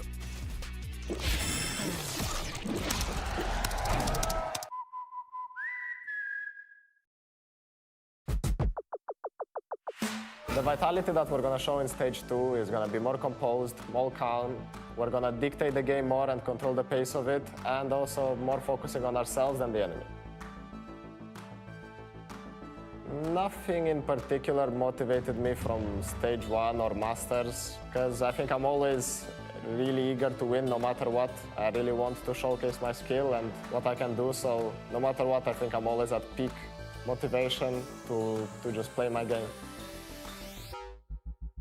I think our preparation for stage 2 is fixing the mistakes that we saw on Masters London, because I think overall our gameplay has been improving all the time. But I think in this Masters London we saw a lot of gaps that we are still not in top level, that some small mistakes that we still do, and fixing those and being ready for stage 2 is going to be very important. Yeah, I mean, I think I want us to be known for the best team in EMEA, you know. I think we can show it, definitely, if we work hard, and going into Champions, that would be the goal. I think my prediction is that EMEA team will win the Shanghai Champions. Well, 8-4 now for Vitality. It certainly looks like things have changed for the better after Haven. Now moving on to the attack side, though, for Foot, Tom. Can you sell us some hope? Oh, yeah, it's their better half. The last 2 times they played it, 10 and 2 attack, 9 and 3 attack. So, yeah, why not? Absolutely. Believe in the bounce back here, but they've got some big players to deal with. We saw Chronicle in the previous map. He was having a field day when it came to Chamber, certainly in half number 1. And coming into this, the same kind of performance. He is 16 and 5. Shutting Chronicle down on the Viper here. Now on the defense, doesn't get much easier. But for Foot, dictating the pace. And that attack side, it's where they thrive. I do think that coming into this one, it's a big challenge that the pistol round will help to make that little bit more manageable. But if Vitality find it, well, you'll have to hope for an airtight attack. Yeah, for sure. I think it feels like it would be a bridge too far, especially when Chronicle in form is basically the most clutch player in the world. Like, he's so difficult to play against, already dragging back multiple rounds. Prophet, though, is going to be the one under pressure. Smoke thrown in. 4 players waiting on the other side. Support for him is now coming up in the form of Durka, but, well, now Durka needs some support of his own. His teammate is gone. Yeah, swinging as a pack here, working wonderfully for Foot to start this out. Damage traded, Sayonara desperately low, but Sheriff in hand. Oh, he's going to be denied by the smoke. They'll wait a while for Yumpy to finish his flank around, and all the while Yetajay has spent the last minute staring at this wall, watching paint dry, and he's being cleared. Oh, he's going to be so frustrated! He got baited by the orb going up and swung by Chronicle. It's a good start. Sayonara still in danger, being so low, and now Yampi's joining him, but the picks are finding their ways into the pockets of Vitality. A spam that almost connects onto the last man, Sop. A triple won't be enough here. As it seems, just in time, Vitality have come through with the pistol. Now that gap, oh, it widens. I'm genuinely, Chronicle seemed to just read everything in that moment. Sop, a nice attempt at the end, but man is now 18-6, leading that board by a significant margin. This is disgusting, like actually disgusting. If you're Yedege, and I'd say that's probably why heads are in hands there. The fights on the side are what they are. It's trades going in favor of Vitality. Stop trying his best, but Yedege being detected, being baited by an orb going up as well. 3 of them. It's actually disgusting. Do you reckon they're synergizing their hits on the table? Like they're practicing that on the training ground? It could be. It could be part of their training routine. Dancing synergy. Smashing synergy instead. A smashing start to this round for Vitality. 3 kills under their belt. The judge ringing out. And that has put a stop to any hope of a low-buy success for Foot, a team that has been dangerous when it comes to pistols, but an in-zone flawless gives a 10-4 lead. And look, I wanted to believe in the attack side bounce back, Tom, but in my head, this is looking a lot more like Lotus than Haven. Yeah, I also just think that we're not seeing the best of Foot. Maybe that's Vitality punishing them a lot more than other teams necessarily would. Like, I think that there was a very good foundation built over Stage 1 and, of course, Masters and DWC. So there has been a lot of game time for Vitality to improve and play against teams like this. Other teams, I don't think, do as well against it. And while maybe in this round it's going to be more of the same, that's what other teams have to deal with. Sociable swinging into an angle, and a nice shot from Sop as well. Of course, this is the bonus. Expectations are that the attack side would take this one. The only question now is, can Sayonara make it costly? No. No, he cannot. And 10-5 we go. A very convincing round for Foot. As you said, it was the bonus, but if they are to bounce back into this, if we are to believe in the airtight attack side, oh, they had to seal the cracks here, and that has certainly inspired a little bit of confidence. The timing, certainly key, with Sociable getting that spray down as players of utility in hand. Otherwise, it could have been a much more laborious fight. But for Foot, the way back into this game, into this series, the way to right the wrongs of history up against this Vitality roster, it's still open for them. All they have to do is push through, and let's leave it to them with the listening. Bekle. Aç Dogo, aç Dogo. Bakıyorum. Yürüyorum ben de. Bol açsana yürek. 2 daha bir, 2 daha bir. Daha ya Hayır, oynuyor. Rampa sol olur. Heaven'da gel. Boş. Go. A koştum. Rampadan beni geçirmeye CT'yi çalışıyor. alalım ya. Ben yardıma geldim. Heaven'a flash sallıyorum şöyle. Efe dikkat et, holdluyor olabilir. Denedim buraya. Gel. Koştum. Heaven'a bakacağım. CT geldi. Heal alırsın. Heal. Artam yürümüş. 2 rampa. Bakacağım ona. Heaven'a pikledim. Last player standing. 2 CT, 2 rampa. Enti. Well, try as they might to take those fights as a team, the timing couldn't be worse. They waited. Yedege holding top ramp for so long, and as soon as he turns to throw his orb on Heaven, down the ramp comes Durka, and that was quite a nasty surprise. Yeah, I think the initial crossfire as well. Well played by Vitality, and at least That's game. because Foot kept it close enough. I was going to say they can still buy, but never mind, it's game. Guys, right, wrap it up, best guys. retaker server, best retaker We're going to go server. over to the interview with Chronicle, who's going to be on the stage. Oh, no. Lucy says we have to play the rounds out, unfortunately. Okay. There's going to be none of that here today. No, where's Darth Mike? He was in the toilet. He's not ready? Wasn't ready to rumble. I guess Amateur. we'll finish the game. Even Amateur though Bambino hour said out it's here. over. Chronicle there for one, but, well, Foot at least trading out, getting boots on the ground to the A side as well. This isn't looking too bad. Run it back online for Yampi, though. That's certainly one way for Vitality to try to fight back through, and as soon as they hear the tap, that's when the ult's going to be popped. Yampi running it down. Molly on the left and the flash out, looking for this fight onto Sociable, and that's the advantage claimed. All that he wanted.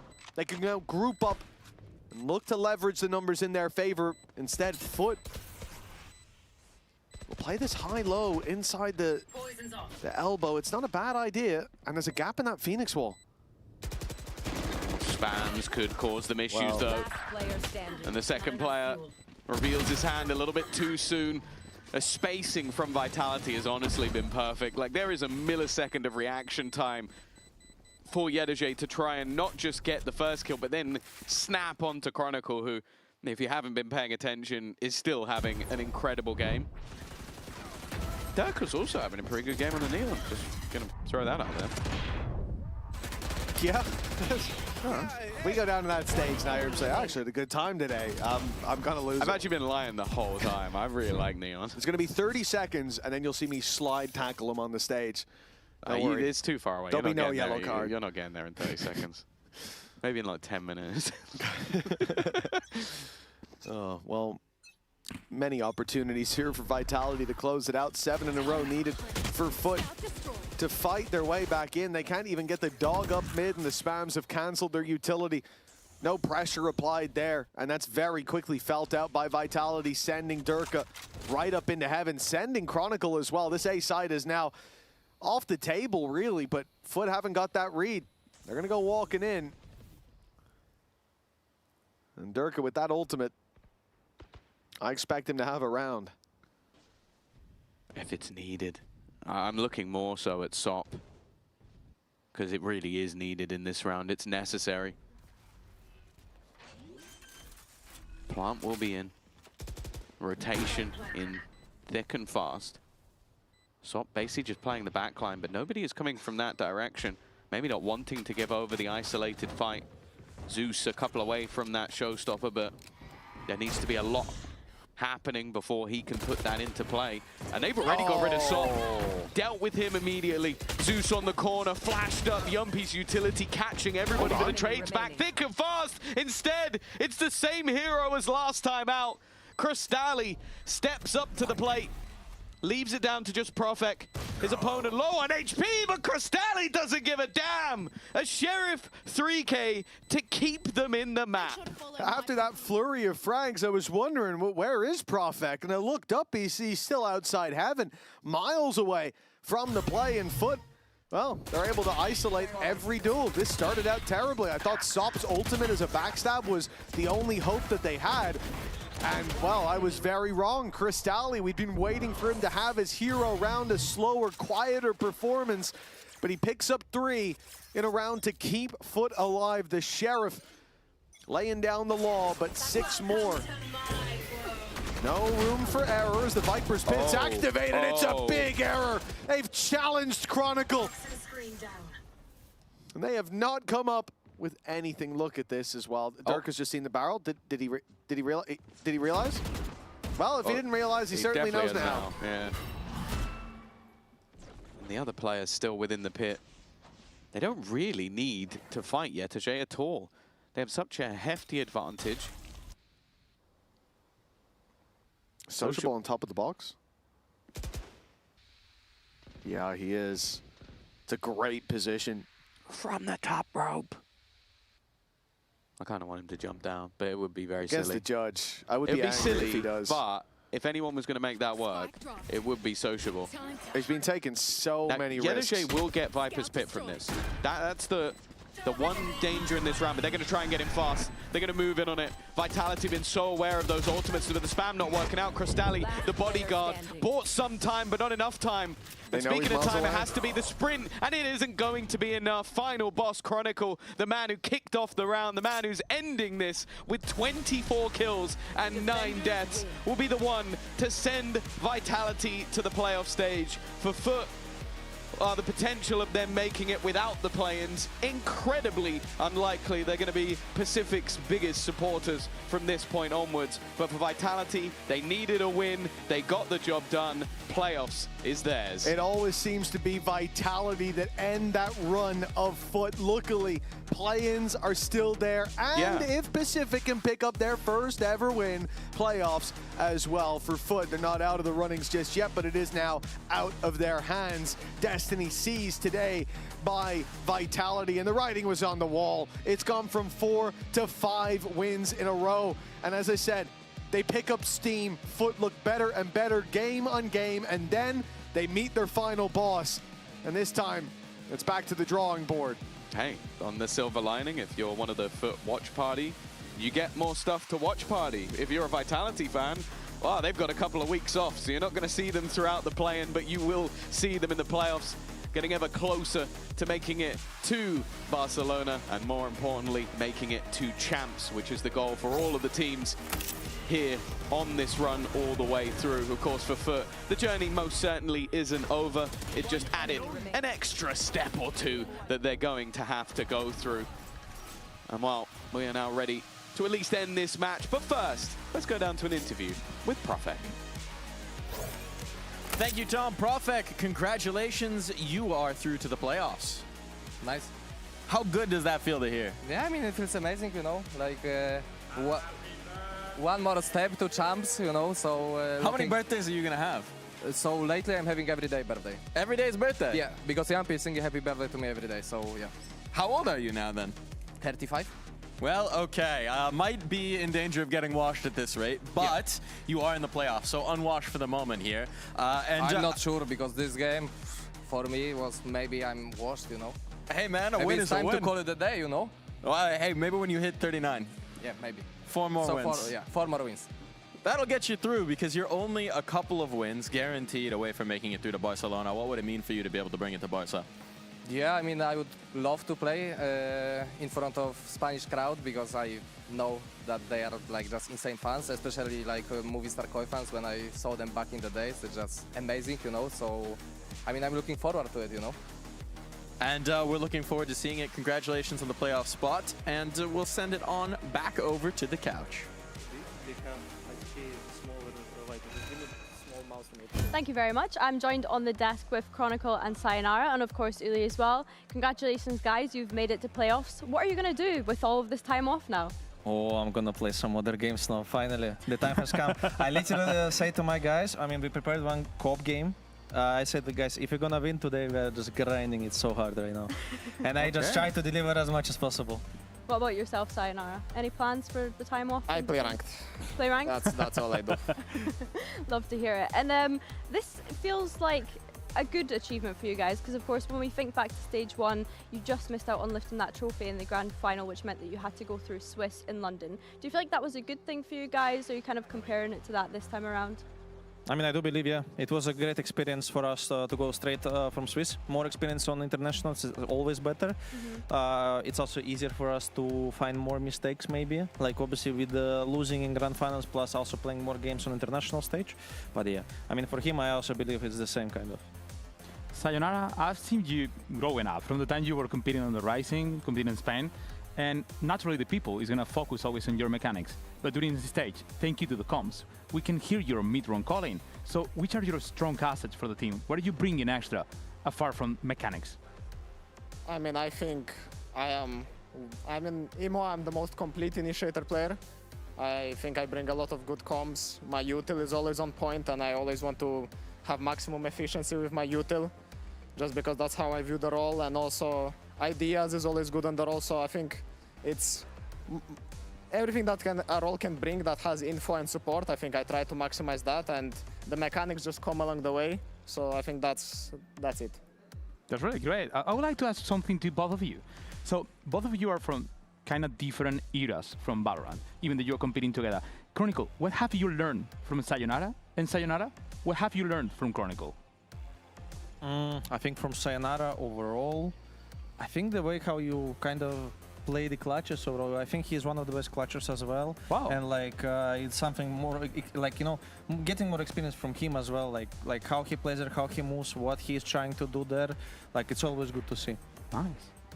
Yeah, and I think from Kron, mostly I learned a lot from outside of the game, how you perceive things, because I have some times where I get into my head a little bit about stuff, and sometimes I just overthink stuff and it's not good. And from his POV, I can see that sometimes it's not that deep. Sometimes you can take one step back and just see things from a different perspective and not try to look at everything that's like crumbling. So I think mostly just mental stuff and in-game stuff. He's obviously played a lot of roles, so it's entertaining to see how many roles he can also play again. He can do anything. It's really nice to hear like you guys both helping each other both inside and outside the server. But we had a round that we wanted to talk about. I think it was round 7 on Haven Uli, where you guys ended up winning an insane round. You invest 2 ultimates into it, I believe. It's Sayonara, one of yours, and then Chronicle, one of yours as well. But what was the kind of game plan going into this round, if you can remember that far back?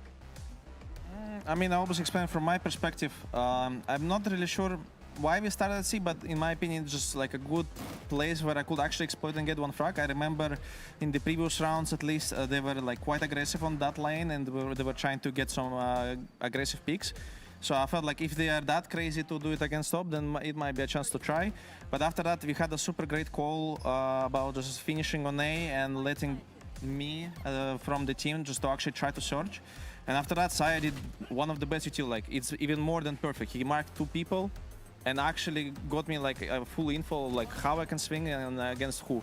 So basically it was just like one of the insane rounds. And after that he also pressured with Sova ult. Like just crazy, I'm not gonna lie. Sometimes these things, it's not like some set stuff. It's just like something that we create on the fly, and sometimes even execute more than perfectly. Like again, like if you think perfect is 100%, but here, like how can you imagine that, for example, Sai will mark 2 instead of 1, for example? It's what, 105% and 110? I mean, I don't know. It's nice to see you guys having intuition in the server. I also wanted to follow up with that and ask, what is the goals for this stage for both of you? I mean, for myself is just getting more and more used to the stage and playing better and better, because I feel like I have been lacking sometimes on mechanical prowess. I feel like I'm not playing how I can, but yeah, but as a team, I think it's just playing more and getting more comfortable and setting a very good identity for us and just getting momentum rolling, because I think we are a very good team when we get momentum rolling and we believe in ourselves and we establish stuff and we believe in it. Now you're so close to come to Barcelona, my hometown. You will be there. Chronicle, I would like to bring your hype moments into the stadium. I would like to see it, but before it, you have to pass a test. I would like to ask you, which is your favorite tapa? Have you ever tasted one? No.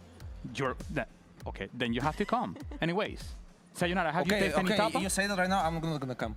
No. If you qualify to Barcelona, I'll have someone else bring to you for submit. tapas. Okay. I promise. If you qualify, I bring you for the best tapas. Okay. Have you ever tasted any tapa? I can't eat tapas. They have gluten, because I've been to Barcelona a couple of times. So. Okay. I will try to look something out of gluten so you can get a good tapa. I agree for it. Okay. I will bring you some patata bravas. I guess deal, but let's see if we qualify first. Let's see. We'll be it. But you have to bring this emotion to Barcelona. I mean, I'm not gonna lie. I really liked how my energy overall was going. That was one of the craziest games so far. I think maybe even the best game I pulled up in terms of even like helping for the team, not even saying about like some individual aspects like mechanical stuff, blah, blah, blah. Like it doesn't matter. Like I was just on top of almost everything in the game and I was fully controlling it. Like I cannot lie, that was definitely the best series. But what is the difference in between this Chronicle and the Chronicle that was competing before? Because I remember you from Gambit, Master 3 Champions, Fnatic, and normally you weren't standing. You weren't that guy that was going to stand and scream to everyone. Now you are that role. What is the difference? I mean, I'm not really sure, because again, I always answer to this question that like even in Fnatic days I was standing up, and even in Gambit days I was trash talking people sometimes. It's just like a matter of a feeling. But it feels also that the more I do put that much of aggression, energy overall in the game, the better I become as well in terms of like showing in the game. So I might try to do it more. Yeah, Right. we love to see it. We saw so much of it in the Gentlemates game as well. We were almost going to have a react pack from just that game. But listen, thanks so much, guys, for joining us, and congratulations again on making it to the playoffs. Best of luck when we see you there. As for you guys at home, don't go anywhere, because after this short break, we have KC going up against Team Liquid.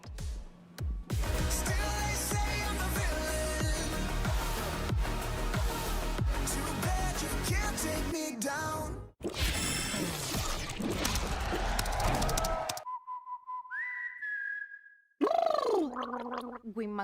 Women will what?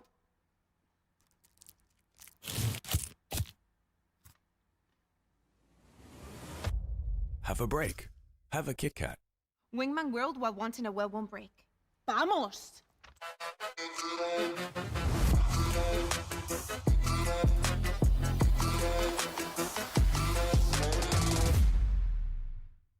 Want to find your fastest server every time? Express like a pro and optimize your connection in one tap.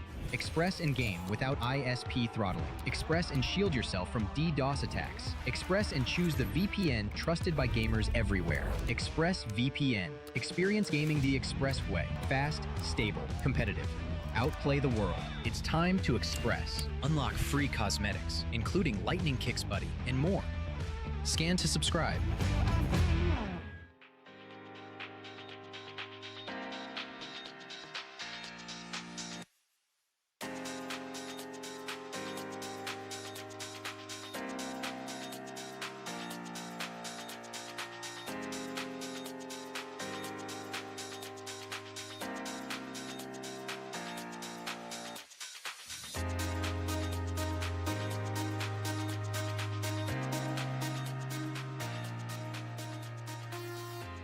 The VCT EMEA Finals breaks tradition and leaves Berlin for the very first time this summer. It is Barcelona's turn. So live one of the best experiences that our region has to offer alongside the best teams in EMEA. Because the best players ultimately deserve the best, most vibrant crowd. In the end, this is what they have been fighting for all year around. Buy your tickets now. See you in Barcelona.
Welcome back to the desk here on VCT EMEA, where we've got Uli and old Billy One Sleeve ready to join us.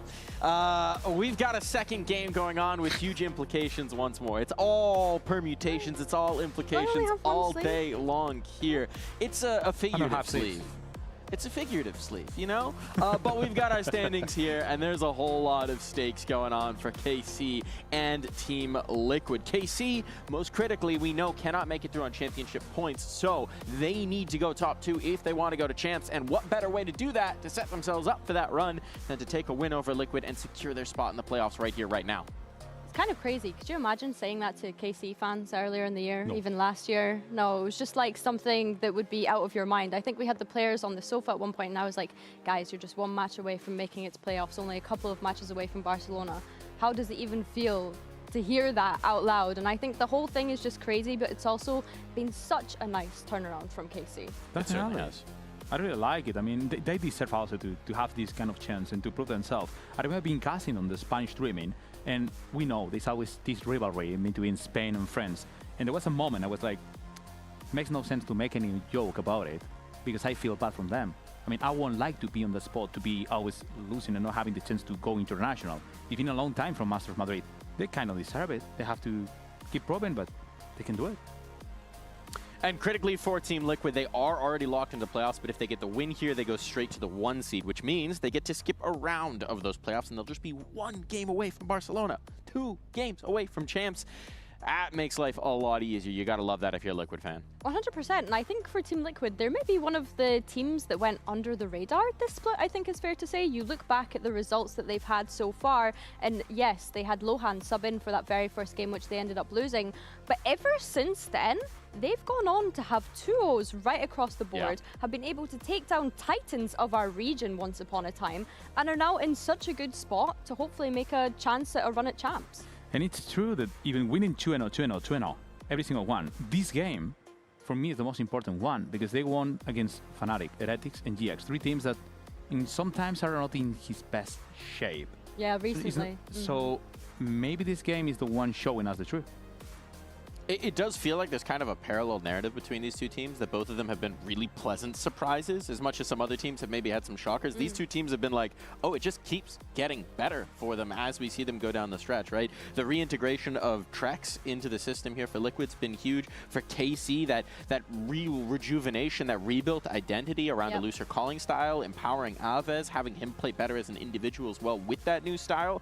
It's been a delight to watch. 100%, and we see the same for KC in the results that they've had throughout this regular season. 2-0s in each map that they've won, and I think the only thing now for them is you're looking back at that Fnatic series, you're looking at how close it was, especially when I think back to Summit, the overtime, and you're thinking, if only we just won that series, the spot that would be in right now. We're already saying it's an incredible turnaround from KC, don't get me wrong, but just looking back now, you're thinking, if only they were able to close out that series. And we should, of course, clarify as well for any Fnatic fans watching, you need KC to lose, and then you need your team to win tomorrow, and they're in. But you better be big Team Liquid fans today. That's going to be the critical one for the Fnatic fans watching. It's going to be hard for them. It's hard. Yeah, I mean, it's kind of already a fall from grace for Fnatic that they're in this kind of heart attack situation, right? And I mean, just think about it. It could be the first time on their life. They're not doing any single, not even champs, not even seeing, not a global event. It could be, I mean, it's dangerous for a fan. I mean, let's not go down this hole, because I'll get, there will be plenty of time to dive down that rabbit hole. I want to pull a different rabbit out of the hat. I want to talk about Levin. Of course. Why would we not talk about Levin? Kid has been absolutely insane recently, and I think that this goes back to him being part of a looser calling system, right? The thing that we've been shouting about for KC throughout all of this stage, because they themselves have been saying that they've been introducing this calling style. And for me, this is where Levin thrives. I think back to his time on BBL last year and the risks that he was allowed to take and the freedom that he had to be able to make the plays that he did. He really was that player that was performing at such a top level when we consider Julius in our league. However, at the start of this year, Uli, it wasn't quite the case when we think about him on KC to begin with. Yeah, I think probably the system they had with Eng was much more restrictive. Sometimes when we ask them, it's like, which is the difference in between Thesh and playing now with Thesh? And we're like, we have freedom, and that freedom is bringing him into his best shape, even better than 2025 EMEA, the version. I really like to see Levin in this level. I'd really like to see Levin shining again. And my question is he going to be able to keep it during this match? Yep. And the most important one, during playing or playoff? Because they have to do it also on the important matches when normally he can fluke a bit. That is going to be the question. We'll be bringing up our skirmish here to see who gets the advantage into the veto. We know it's Lohan over for the Liquid side. It's always Lohan for the Liquid side. But can Lohan get one? It's the man we were just talking about, Levin. It's a pretty tough opponent, you got to say. Yeah, 100%. I mean, Levin is #1 in the league at the moment when it comes to ACS, and he has been a top performer so far throughout. But in saying that, Lohan able to pick up the first couple of rounds in this skirmish. Is Lohan, did you win this skirmish? Oh, we got the spoilers in. That's unfortunately not going to be the turnaround here. Lohan has confirmed for us, but damn good showing, up to 4. You know, that's got to be a confidence builder for the coach. He's getting into the 11 mental. Take care. I mean, he scored 4 being the coach. He can be scared right now. 100%. Yeah, I think that Lohan's put up a pretty good shift. By the time we've got to the end of the regular season, Lohan has been able to make a player sweat, and that's a good sign. That's progress, and progress is important. We got our veto coming through. Lotus in the summit. Ooh, the summit comes in. We get another summit. I want to see what is the plan from Carmine Corp going into summit. Are they going to move into Paper Rex comp as most of the team are doing? Are they going into energy, bringing it to Iniciero? I don't think so. I think they will go to double duelist. Yeah, I don't see them steering away. I'm quite happy to see the Summit come in. It feels like a confidence pick from Liquid. Of course, both teams have played against Fnatic on this map in this regular season, so I'm excited to see them play. I feel like it's quite bold from Team Liquid. Maybe just wanting to get some more reps on this map, potentially, knowing that KC were a good opponent on this map. I mean, they also already have the insurance of knowing that they are guaranteed into playoffs, even if they let this one slip. Definitely. I mean, for me, the most worried thing is that they're letting them playing Lotus and also Haven. Both maps are pretty good for Carmine Corp. It'll remain to be seen, but for now, it's time to turn our attention towards the stage because it's time for Liquid and KC to meet in the face-off.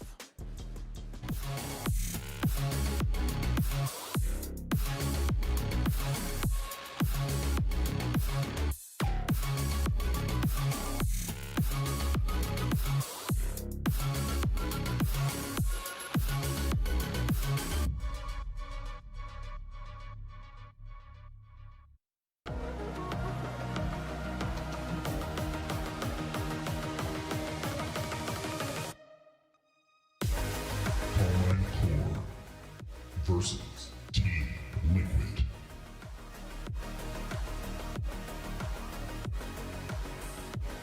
As the booming voice overtakes the stage, these two teams will boom their way into the server on Lotus. Eyes on this first map between the squads. What's on your mind here, Uli? Not gonna lie, I think Carmine Corp has proven themselves. Coming into the stage, the biggest proof they have to do is to have anything more than Haven. It was, okay, they're good on Haven. They proved themselves to be good on Sunset, and now they prove us on Lotus. Having Lotus Haven on the same veto, I think is kind of an advantage for them. But at the same time, Team Liquid is kind of team that is going to be making a lot of anti-strat, and they have a lot of maps to take a look and try to do it, Billy. Yeah, 100%. I think that we've always praised Team Liquid for the preparation for each and every single game that they've come into. I still am really focused on this summit just because it's so exciting that Team Liquid have picked it. I think that if you're KC, you almost want to avenge the result that you had against Fnatic as well, considering how long that overtime went on. I got a little bit of insight. There will be an interview coming later in the broadcast, but Nats did mention that he was very excited for this matchup in particular because he feels KC is one of the hardest teams to read right now. Ooh. And so he wanted to see how that would actually go in the server. I can understand it. I mean, Carmine Corp has been proving themselves to be having this kind of freedom that makes them random, chaotic. It's hard to read them. 100%. It's definitely hard to read a team like that. I do think the whole narrative of, oh, we don't have Valor plants, we don't have set things, is I don't buy into that too much. I think that each team obviously has their own defaults and spaces of the map that they want to take, so I'm not buying into that too heavily, but I do think allowing the looseness and the freedom, the opportunity to be able to create chaos in the rounds is definitely more difficult to prepare for. It certainly is, and the flip side of that is, right, KC's had some time. They had a very front-heavy schedule in this stage, so they've had a little bit more time to prep for Liquid, but for a team that's still building their own identity, you gotta wonder how much anti they're capable of doing right now. We have our agent select here. Any surprises? Not a single one. I kind of still don't understand why you're playing with Jet plus Raze coming into a Lotus. I know that obviously it's comfort for Purple, but I try to understand it, and I would like to ask them later if we get a chance, because it's hard to believe. It's not a map where you have to bring enough space to bring a Jet.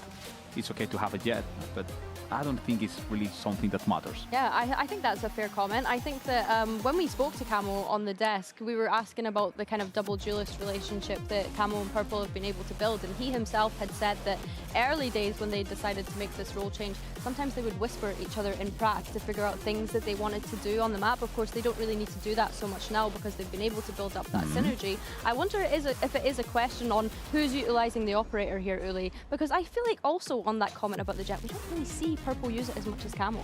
No, an operator is not that kind of important on this map, but could be a difference. And as we head into the Garden of Lotus, it's time to send it over to two of the flowers of VCT EMEA, Pansy and Hypok. No fist bump there, Michael. Well, yeah, thank you. Well, yeah, no, was caught it off the guard, flower but comment? yeah, it was wilted. I was going to say a beautiful Pansy. flower. No. You know what? You look lovely, mate. Today's game. All right, what do we make of this? KCTL, I know there's a couple of conversations leading into this about, one, the permutations. I'm too stupid to realise it. Are you any better? To come into the discussion we were just having, actually, now I'm going to call you out. I am.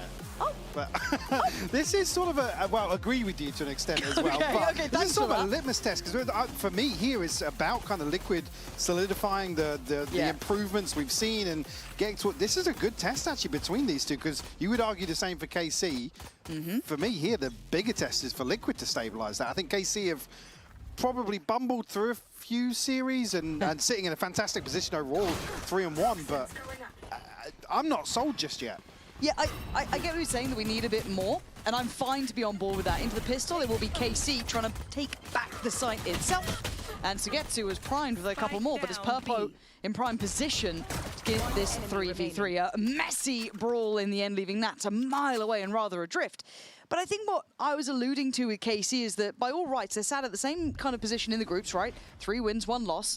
I think there's been marked improvement. I do agree with you, though. It's not as convincing as I think Liquid's upswing's been. It's the biggest surprise for me, looking at these two teams, to see them both sit at 3-1. So I do think it's going to be quite a telling series, right? Because the proof's in the pudding. For Nats here, it feels more like a formality to close this one out. But let's see if he can do anything special. Plenty of time for it. We can go anywhere. That is true, but you're looking at the positioning from Doja already, sat very passive on this corner in case he does try and stretch his legs over towards that C site. He's getting very little play. If he can take away Narrate, that's great. Nice timing, just with that second of doubt coming into effect. But he was the lower of the 2 remaining players as well. Arvez and Doja sitting perfectly healthy. 20 seconds now. His hand's going to be forced.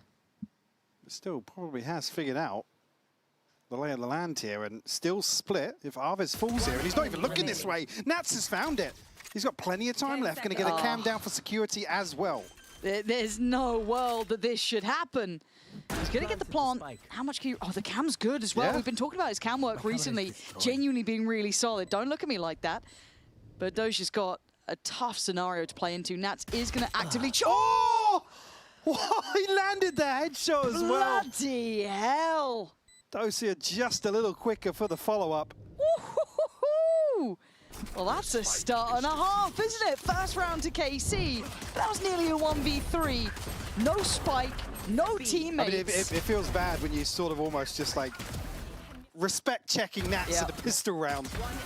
He's so unlucky not to get away with this one. Yeah, you can see also first bullet landing perfectly on both sides.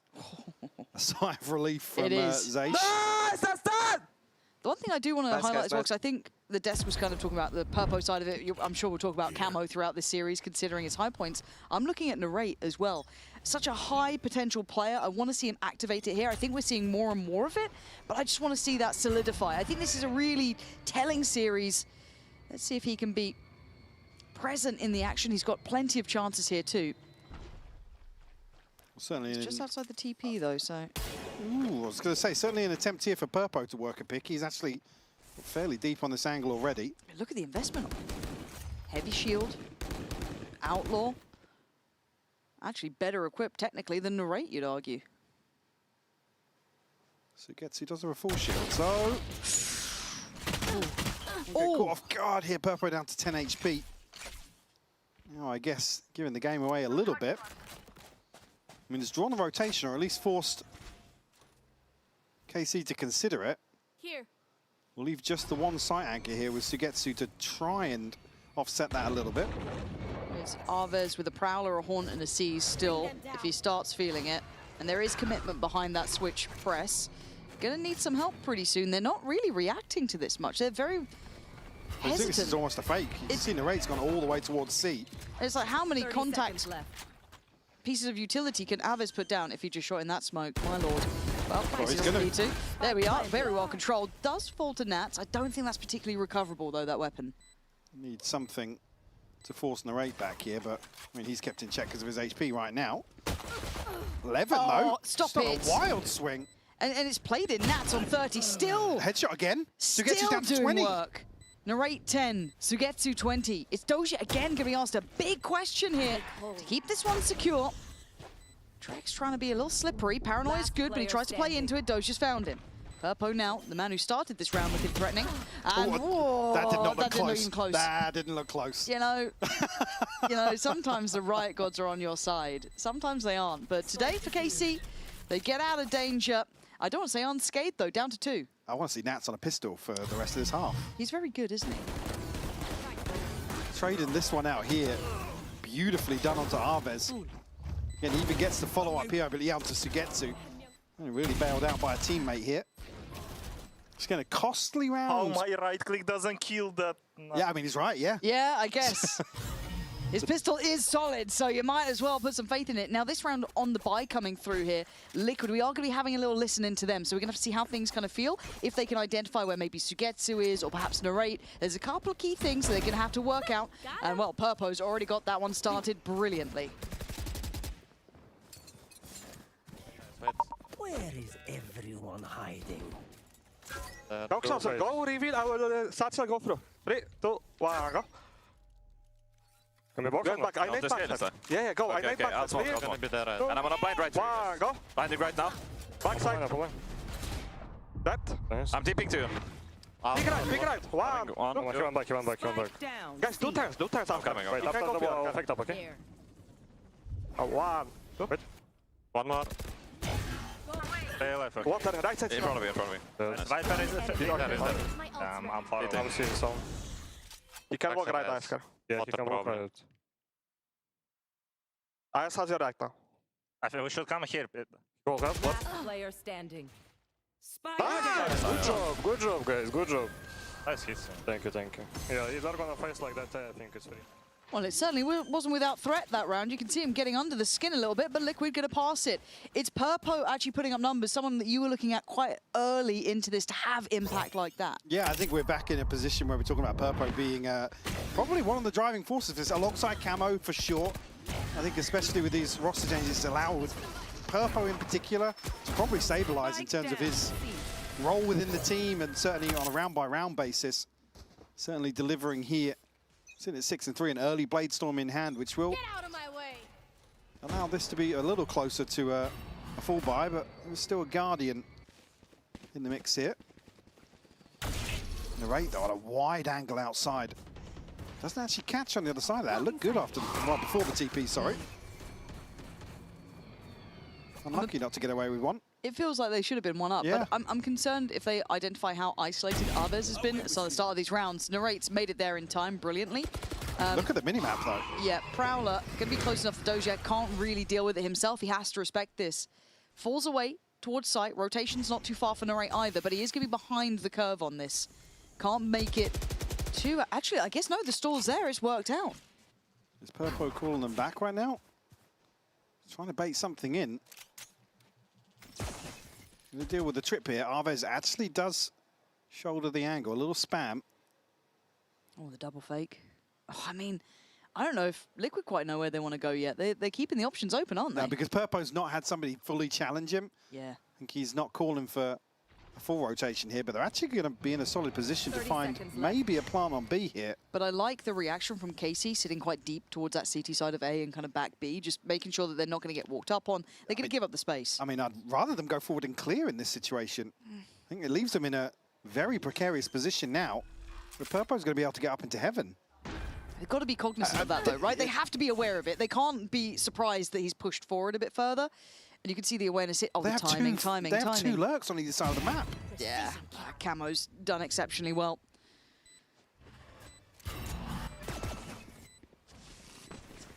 Still looking for something here. Oh, you can shoulder up. They're a man to the good. Missed on the knives, though. One more to play with. Connects it, but the trade comes in for Narrate, 3v3. Post-plant now. Trex tries to swing in. He's got that lovely angle to work from. Born then to follow.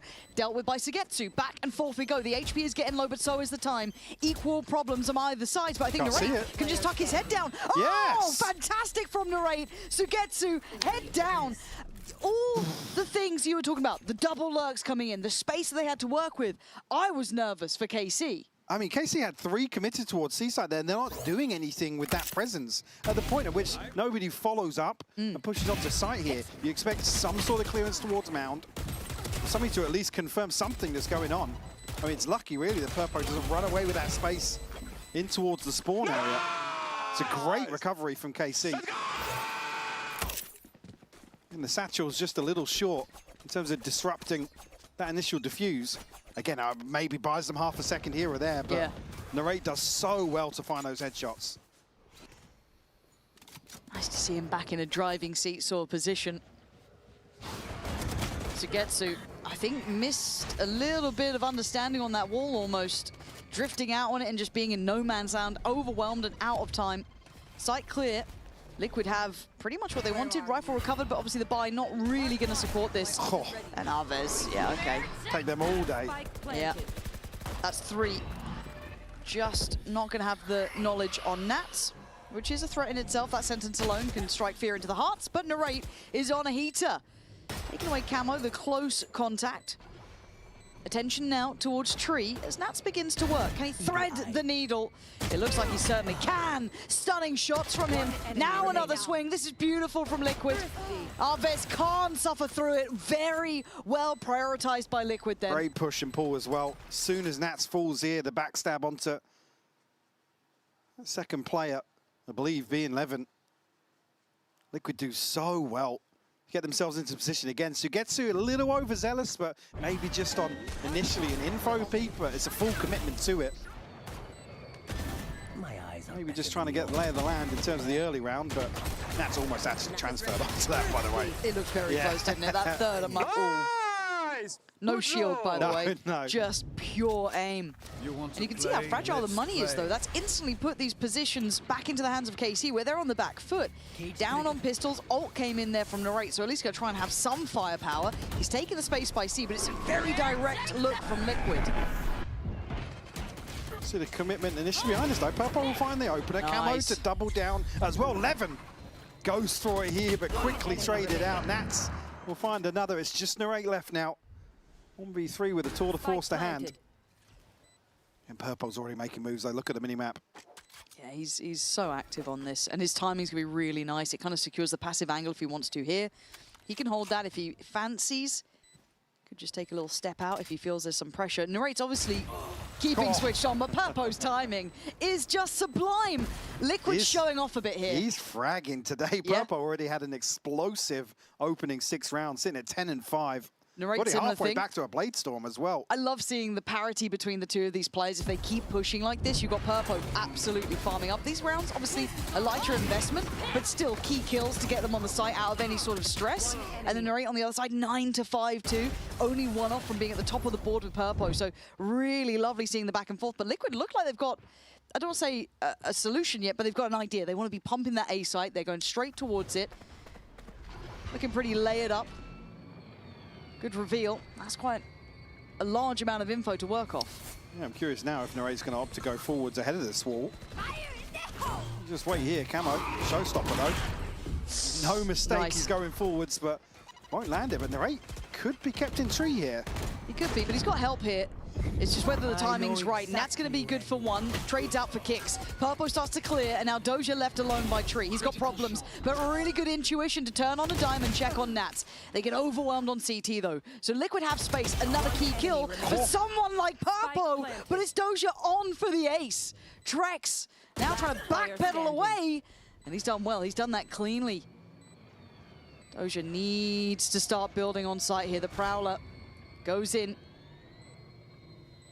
When does Trex consider it? He's tucked all the way into drop right now. It's going to take Dosia a ton of time to figure this out. Trex committing towards maybe an unconsidered position here. The smoke going to go in. Trex will peek ahead of it, and a Red Bull clutch for him to close out number 4 for Liquid. It's looking very, very aggressive here. And again, they spin on a dime as soon as they're like, yeah, we can't fight towards tree. There's 2 people to complement this peek up in towards heaven. Really well done. That's I mean, not to even discredit KC's attempt to at least trim the fat here. Dosia does so well to find 4 kills amid this chaos. It's just not enough.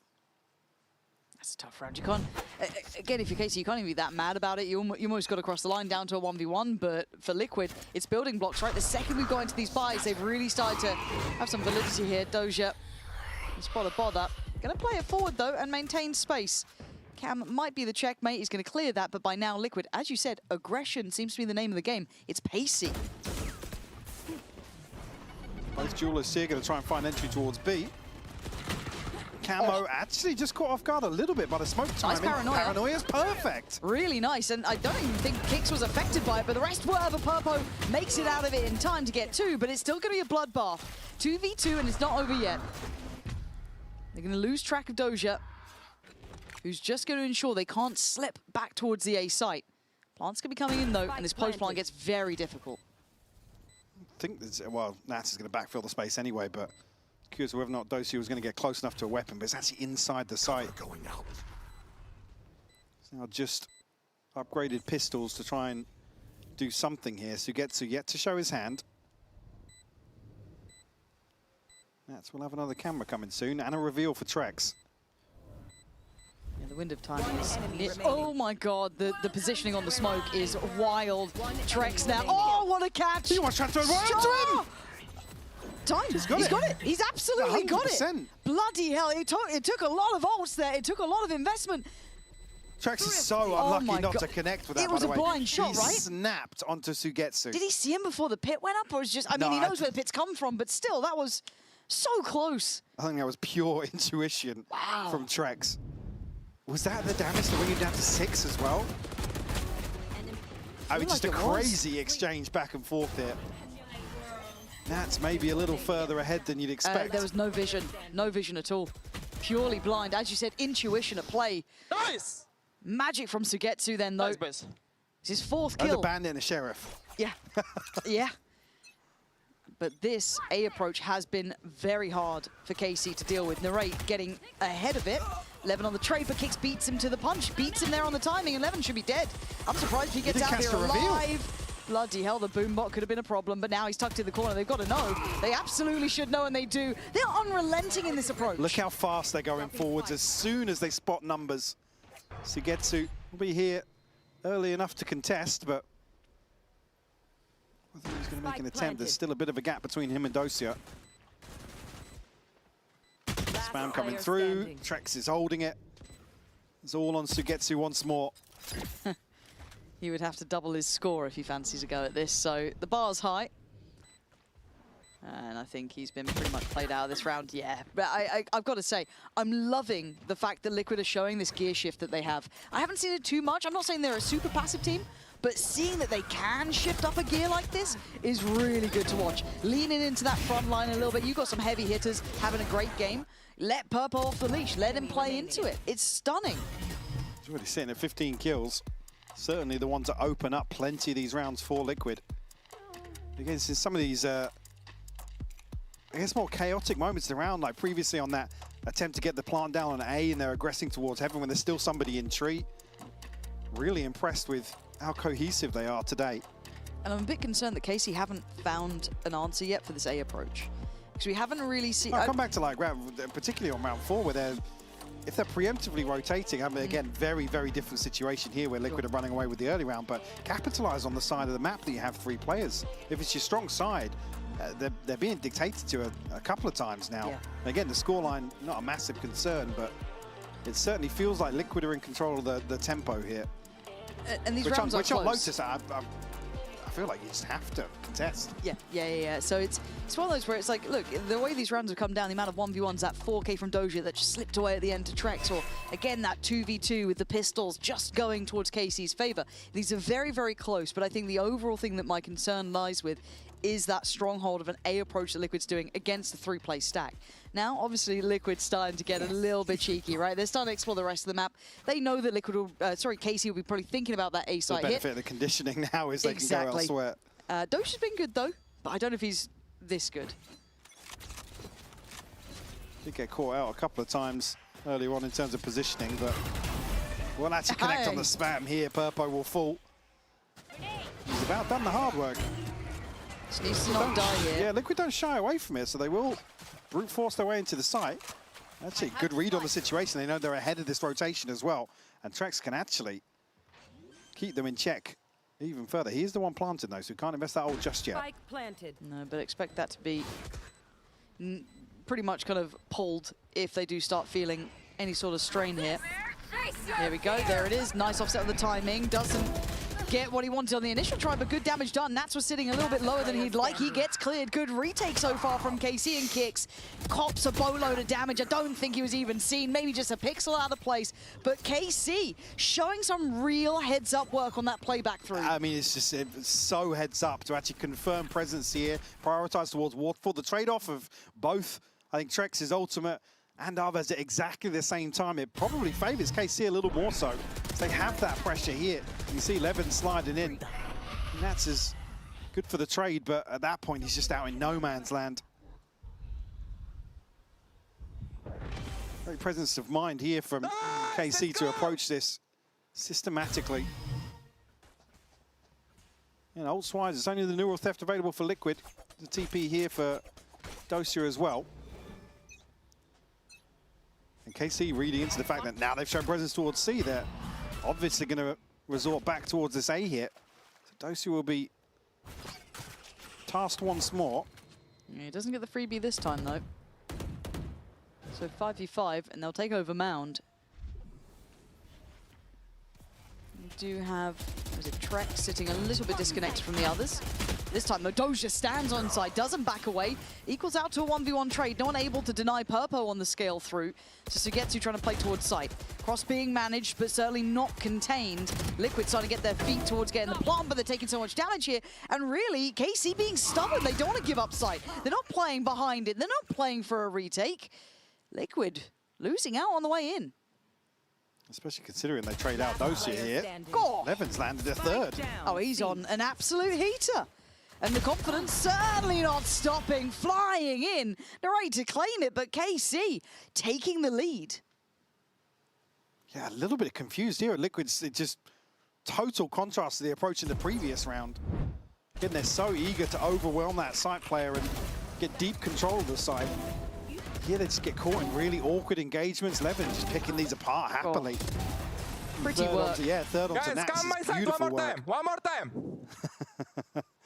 I mean, Dosia knows his job here, and he's doing it really well. Speak about conditioning. Now they can place 4 players towards A, because surely now Liquid have to go back towards working. They've deterred them away from this C site here.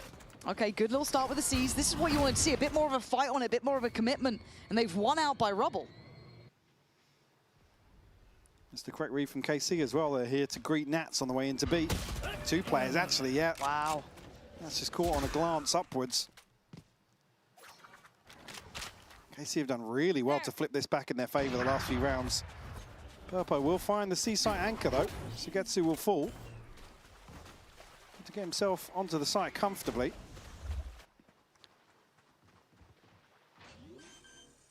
Dosia will have a different task ahead of him now in the post.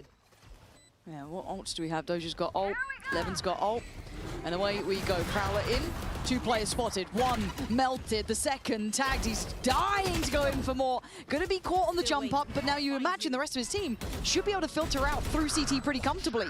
You got the flank coming in from Narrate as well. That should be shutting off the case here. Kicks and Trex, there's not much more to be done. Clean work. Beautiful headshot to Kicks to close this out as well. It'll be 7.5 for KC, and like I said, credit to them for turning this one around in the last few rounds, especially to come out with an advantage here. Yeah, so far so good, but Nats's work is going to be really rather cut out for him going forward. Far more competitive than it maybe started to feel like at moments there. So in just a second's time, we will be actually hearing from the man himself, Nats. So don't go too far away. We'll be back just after this.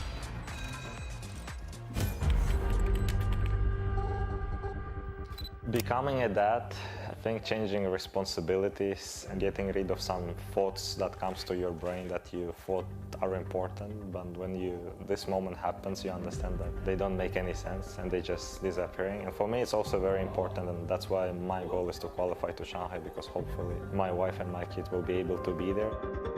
Every win feels special for me, and especially now it gives more understanding and reasons why we win some certain games, and that helps a lot for me, for the team. And I'm enjoying it. The outlaw. Second slow goes in. Shot kill from Nat. Team Liquid, 13-6. Team Liquid Valorant is more unique than the EMEA Valorant. Wait, can I knife someone? We're feeling great right now. And I almost want to rescind their defeat from the first week. I have an eyes for Barcelona, but that's another step to qualify to Shanghai. Because of Nats coming back and them looking like this.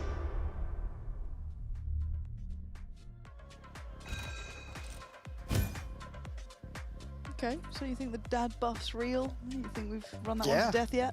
Yeah. Okay. I think so. He's come back. He's looked like he's in historic form. Yeah, it is actually kind of wild. So for him, he is having a fantastic display as of late, but I think we've got resistance from KC, which I'm incredibly happy to see. A couple of the stars aligning. I think Doja with a fantastic over-delivery. Again, he made that C-site seem just unattainable.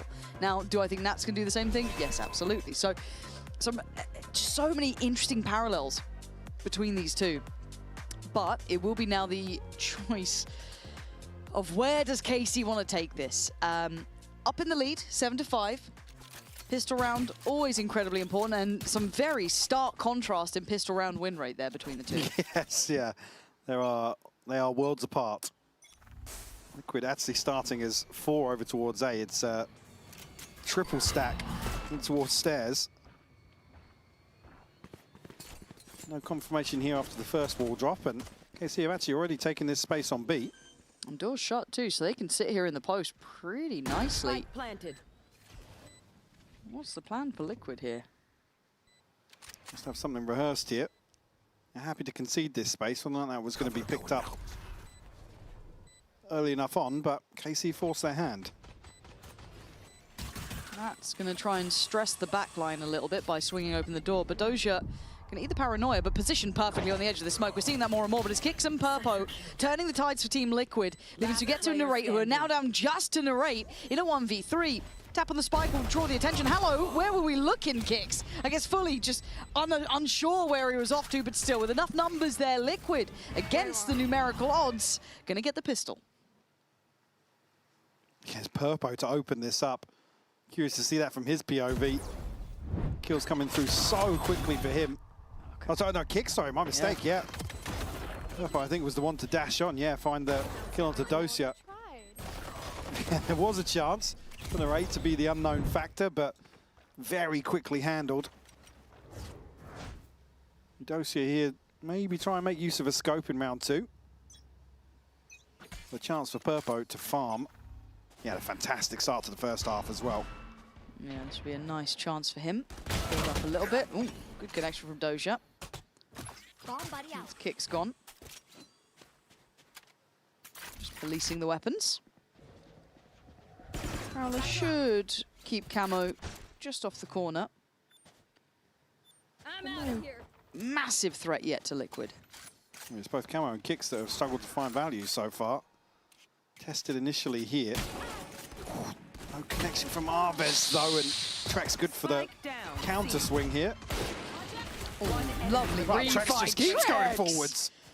You've only got a ghost man. All right, Narrate. Similar scenes to what we saw before, but the map's feeling a lot smaller for Narrate. Finds Purpo. Okay, MT. Purpo closes it down. 2 losses, not too bad. Liquid happy enough. Fairly healthy here in terms of trying to convert the next, especially with Trexa being the one on the pistol to find a couple of kills. Fortunate, really. Just brute forcing here. George, I do want to add like a, not a caveat as a negative, but it's nice to see Liquid still looking okay, still looking good when Camo's not having a big impact, if I'm honest. He's taking space, he's doing a relatively okay job, but he's certainly not on the scoreboard like he has been. I mean, yeah, I'm praying he comes alive in the second half. It could be a determining factor. Certainly something Liquid like to lean on quite regularly. Move over the top is dealt with, and actually Narrate has an angle. Purpo neutered here. Start around 15. This could change the plan. Early success, creating plenty of chances.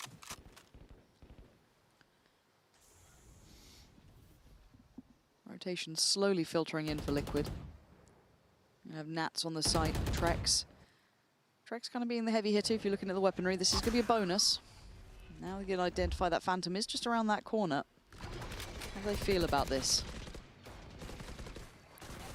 Well, nobody actually overstepping the mark yet for KC. This is all a probe just to force out an adjustment here on the defense. I mean, Sugetsu hasn't shown his hand just yet. Plenty of util to keep him in check for the time being. KC called the freeze, though. Yeah, Liquid being dragged all over the map, it feels like, at the moment. It's going to be a crunch towards Camo, the way this is shaping up. Still got utility for Nats here as well. Haunt's good. That shows the position. And the Paranoia, well placed. Good paint shell, but Levin gets ahead of it. So, site now looking available. Nats, audacious in his approach. Should be seen. Trying to be slippery. It's Nats. It's always going to be Nats. This guy can thread a needle like no one else. But Dozier bulldozering through the site, pulling no punches, leaving Trex, who got that 3K before, with another opportunity. Spikes down though, guns back in hand, and Dozier ain't losing these. No. Trex does so well to try and find a kill here, but kept in check. I mean, Nats just slipping into this cage is criminal. Because I feel like they saw him too, right? Like, maybe, you can see the moment know. KC are just like, cages are being popped on site. Wait for the drop, please, guys. He still gets two outside this. So good. He's so good at that sort of stuff. But luckily for KC, they keep the round in hand. That felt like it got a little bit dangerous there in moments. Obviously. I mean, damage done. Obviously, bear in mind that was still just carried across from the previous inventory here. So an operator now in hand for Purpo. Where's he starting? C, okay.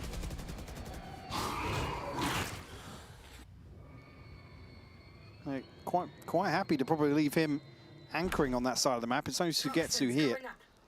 He's not going to be terribly active early on.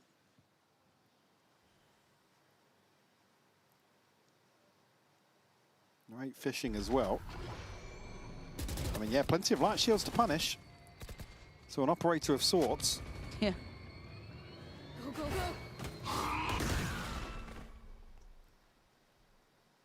Okay, Liquid giving up active sight, sitting towards back. There's a Paranoia and stun. You imagine they commit on site just behind this. Spike still in the hands of Arvez, yet to go through. Is he backpedaling? Yeah, now you scrap that surely, because Sugetsu and Trex just pull the trigger on the trap, and it's all looking too easy. Dozier, though, oh dear.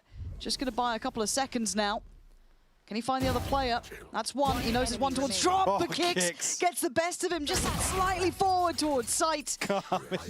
Dose is in such a weird position there. He almost wants Arvez to come and take the kill, but Kicks playing away from drop to seal the deal here.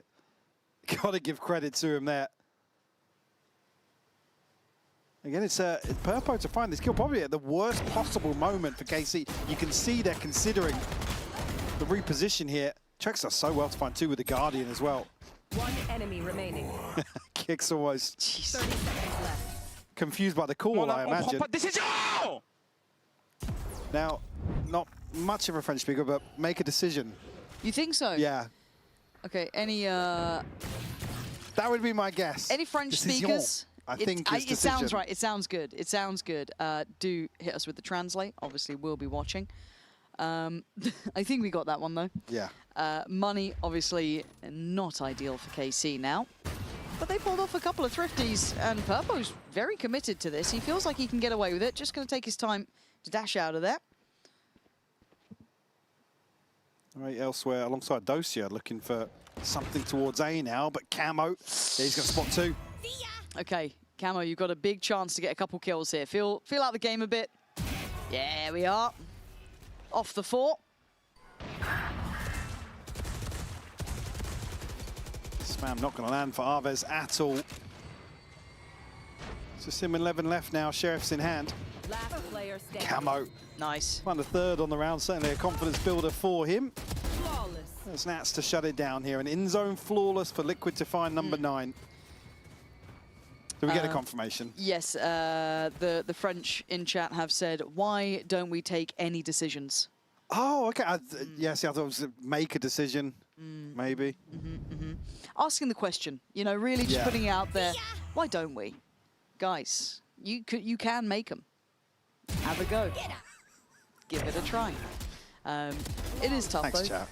Yeah, thanks, chat. Treat us right. Let's You, see. you entertain us, which is the main thing, right? Like, you put up with us. Okay.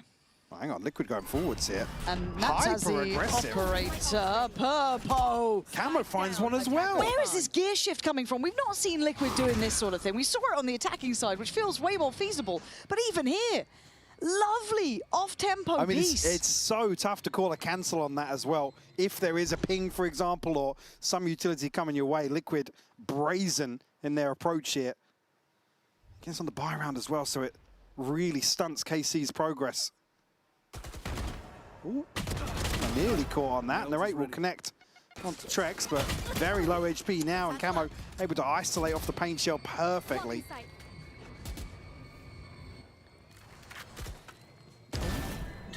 Okay. That's costing...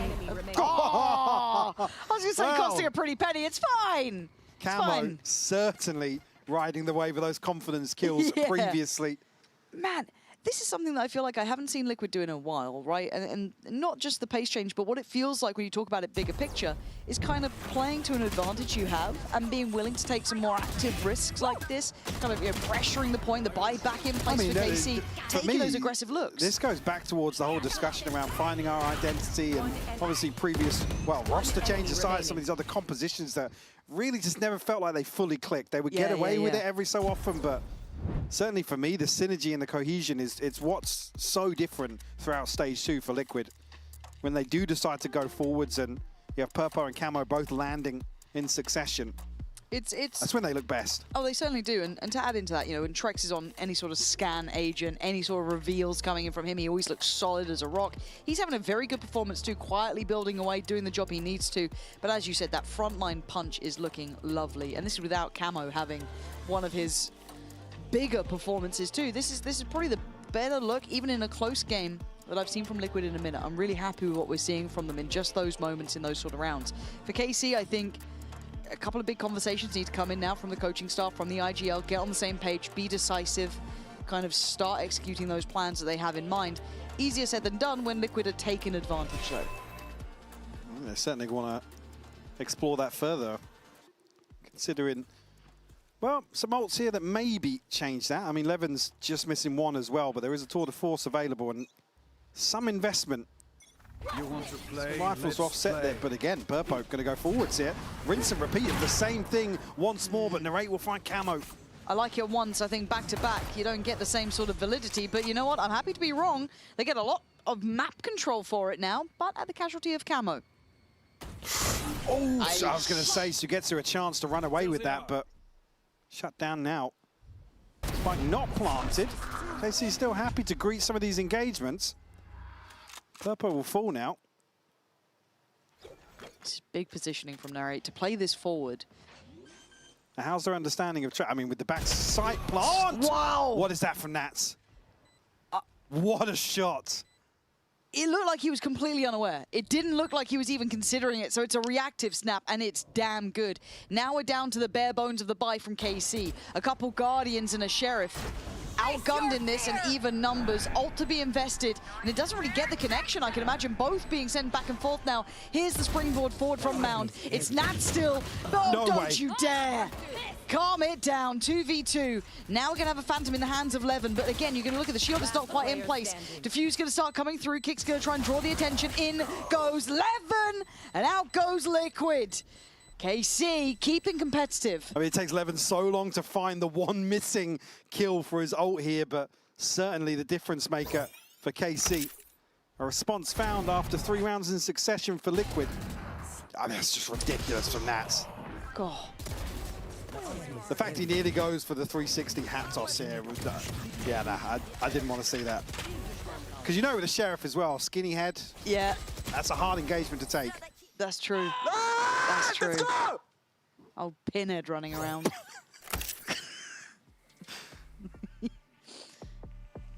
Okay, so as it stands though, Bai's still there. I think the double down on aggression was a little too far for me. I kind of like it coming out of the timeout. Fair play.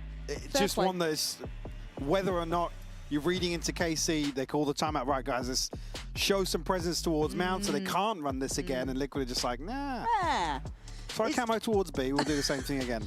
Yeah, I think it's just knowing that KC were on a lighter purchase and that just certainly happened. Risky. Certainly risky. High risk, high reward. Look, if we didn't have Narrate hitting almost 3 kills there, it could have been a very different outcome. Play devil's advocate. That's, you know, historically one of the things that Liquid struggled the most with was finding the confidence to call those sort of things. So yeah, fair play. For I me, guess we again, take it. when they're riding this momentum, I don't want to see it every round. No. But I'm all right with it. Yeah, a healthy dash. Certainly if Purpo's sitting at 24 kills. Yeah, let him play, I guess. Let him play. Now he's got an op. They're not going to do it again. Right? We are going to be listening in this round to give us a break, so you guys can hear from the players themselves as to how they want to approach this one from KC's side. That's it. Go take C right now. Let's go take C S3. Yeah. You're gonna TP left side. Yeah, wait, listen. Put Prowler off of Paranoia. I will stand left side. I don't see on A any okay. They're most likely fighting here. Yeah, Raze and Omen should be here. Go, Prowler. Reveal the name. Do it. Let's see. Omen TP'd out. TP inside. I open door, careful. I will do side. Smoke. Guys, let's come back there. Just leave one guy to... Leave me here, I have ulti. Yeah. Borak, leave me. Toxin screen down. That off. Nice, we're gonna come back there. I'm fine for now. It's fine, just go together.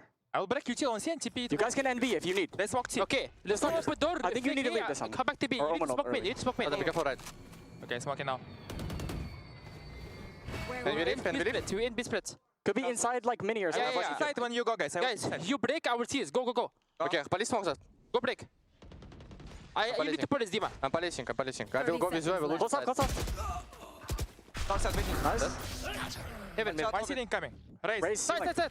Raise ceiling. I'm fucking ceiling. He's gonna scale.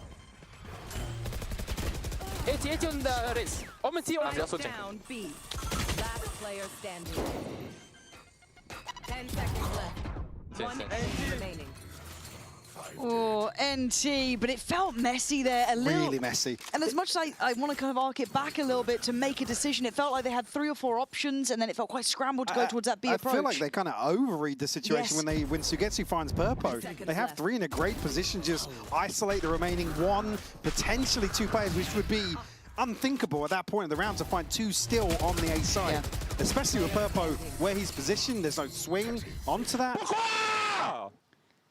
Why? I think that French I mean, if we fans, can get a check-in with chat again. We've only got GCSE level French here. We can talk about swimming pools and libraries. That's about what we've got. Could have been why, could have been because, I think, as well, but... Okay, we'll wait for... Why? Pourquoi?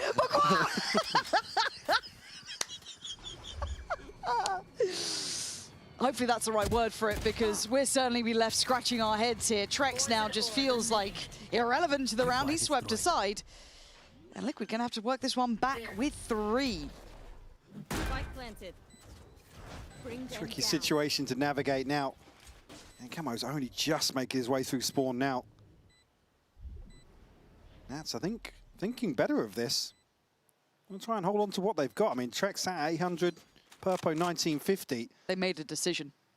The decision was made. Based on Purpo's dash, I think they were pretty quick to make that decision as well. I've got confirmation. It was Y. Okay. It was Y. It's a thin line between why and because. Hopefully there's a reaction to it. Maybe there's an answer, but we'll never know. Liquid, though, that's a little bit of a being put on notice there. It's tough for Purpo because I think he's in a position where if he finds this, again, he can kind of stop this really spiraling out of control. Long time since we've seen an accidental dash forward, actually. It's been a minute. Yeah. What's your favorite French item? French item in general? Baguette? Yes, this should do. Croissant? Croissant. I enjoy a potato dauphinoise. I think that's French. It sounds French when I say it. So extra. Yeah, but it's delicious. Are you kidding me? I think I'm just hungry. This goes here. Okay. Focused. Make a decision. Keep it simple. Let's do this. Right place to be focusing here. Purpo coming forwards. Gonna challenge. Paranoia will land as well. Actually still tucked behind. Oh! Another dash out though. We're all left asking why, but Kix is still holding his ground. It's getting sketchy though, and Kix knows it. Oh, just on the back pedal. Sugetsu slipped the net. Now the Nats is down. See Camo with the awareness of the possibility.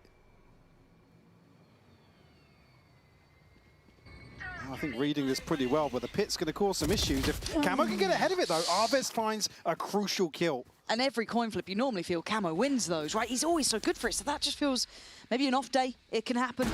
The plant's in, and it looks like this could tie it all up. We've got Kix and Trex. Trex has almost full belt of utility, though. Just missing one of those prowlers.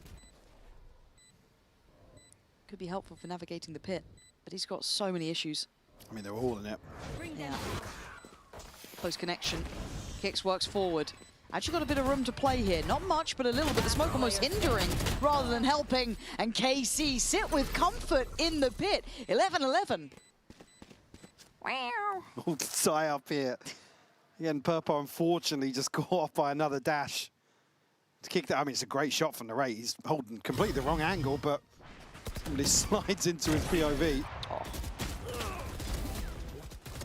Whether or not he was hoping he was going to be able to get to safety there, back into the choke point. Well, it's unlucky as well for Kix, because I think just on a fadeaway here, a chance to catch a headshot. Yeah, just too much to handle inside the pit here on B site. As you said, I think as well, the smoke just to maybe cut the sightline to allow safe passage out to the left causes real issues to try and isolate, I believe, Narrate being the one to play closest. And Old Swire's not going to have anything off rip here as we come into round 23. But it is a shaky buy at best for Liquid. Yeah, it's not great. Tough time to hit this kind of bump in the road, right? Yes, yeah. I mean, relatively favoured for most of this half, and now in a position where they very likely will concede map point. This is going to be really put under a microscope here, but what does Casey do? Because I feel like it's been that, okay, let's be direct, let's be assertive, let's be confident in the way we're approaching this. And it takes one round, one thing going wrong. Trex does have the Phantom, we've got to judge with Camo. He's kind of toying with the idea of maybe going for the Bucky instead. There's no good choices there. And we're only speaking French, Christ. Je voudrais KC round. Je m'appelle Michael. Ooh. Same setup outside C here. Let's kick some Purpo. Try and posture up a little bit with his lesser bite. Narrate, though, going to be put to task just to clear some of these closer angles. What's in that corner? Camo went for a stinger in the end. He's having to give it away. Great paranoia, though. Yeah, it's basically saved him. C's there. Lord, yeah, it's going to fall apart. Trex does help out, though. So it's certainly not without some casualty, as Doja's gone, who's been instrumental in the success for KC. Sugetsu has capitalized as well. Found Purpo. Bit of a delay on both sides what the there. hell? For Trex and Narrate. Oh. On that NA Challengers client.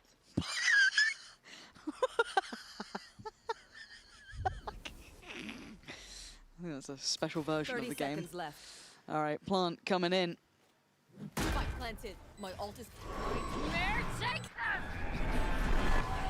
I think only catching on the one, though. Yeah, So that's just going to be revealed. I think so, yeah, I think you're right. No swing onto it here, so still a chance. I mean, 2 rifles still doable here for Liquid. They need to get this first one on the way in, though. Yeah, and Alves has got a little bit of stall as well with that one if you want to put it up passively after the kill. Now he's happy on the angle. Nat's going to be a little naughty with it, but the trade's just right there. And look at Trex. The HP down so low. It is done for. 12 made, and it's what KC needed. Absolutely. And capitalizing off a couple of mistakes early on for Liquid. Put them on the brink now of closing things out, 13-11. Obviously, the buy going to be back in hand for Liquid here. Neural theft available. It's all it's on the cards for Liquid here. You could argue maybe a showstopper, maybe a Nightfall, but it's not going to be available. On est trop séparés. Translators. No. No. That's all we got. No. Translators, lock in. Lock in. We need you active. Get active in the chat. All right, operators on both sides. We have no massive ults to bank on. I mean, Nats has his. Camo's 2 away. This time, sitting a little bit deeper, but 3 players kind of near this B site. Prowler does make connection, but it's actually held at the door. Camo in effect. 11 just completely isolated ahead of this play. Purpo, chance to find one, but does not connect. And Dosha catches her off guard. Naray's found a kill as well. KC have just flipped this. Yeah, they certainly have, but now kicks. Ooh, almost with the snap on Dosia. And that is a million miles away from this. And look, the complaint in between from the coach saying we were too separated was the translation. Hopefully KC can be on the same page now. Nats always comes with a warning label. You gotta stay pixel perfect in this. Spike planted. Plants there. We get a chance to maybe isolate the first, but he's still got some ground to cover. Naray does swap out to a rifle. On a much deeper angle here, he's just slipped to the left. Where is everyone hiding? We'll wait for a peek off this first ping. Oh, just shut down Naray. Sharper to the punch. A 13-11, Lauren. KC turning this one around. Oh, they certainly are. And again, I think we saw some really good looks from Liquid in this map. At least to kind of the pace changes, the gear shifts. But once there was a direct approach from KC, it felt like they didn't quite have a solve in mind yet. No, I definitely agree as well. I mean, Dosia having a standout performance for me here for KC. Unfortunately for Purpo, just giving a couple away. I believe we will be going to a sideline interview with Narrate as soon as we've got that ready on the stage after this replay. Talk to me about that match. That one got a little close there at the end.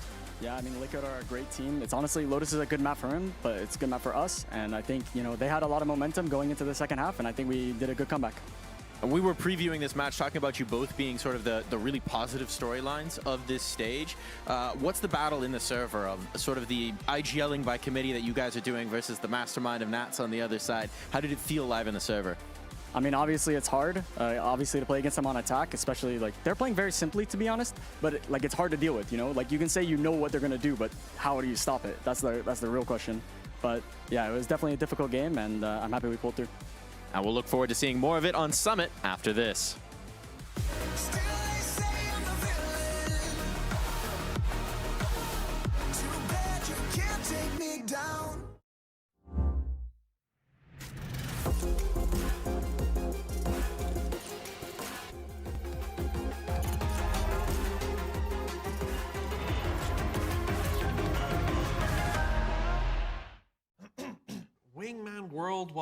Wingman World while what?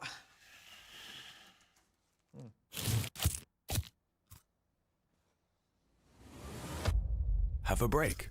Have a Kit Kat. Wingman World while wanting a well, one break. Let's go! At Carmine Corp, we demand the best. This is what backs us up. The Razer Iskor V2 New Gen.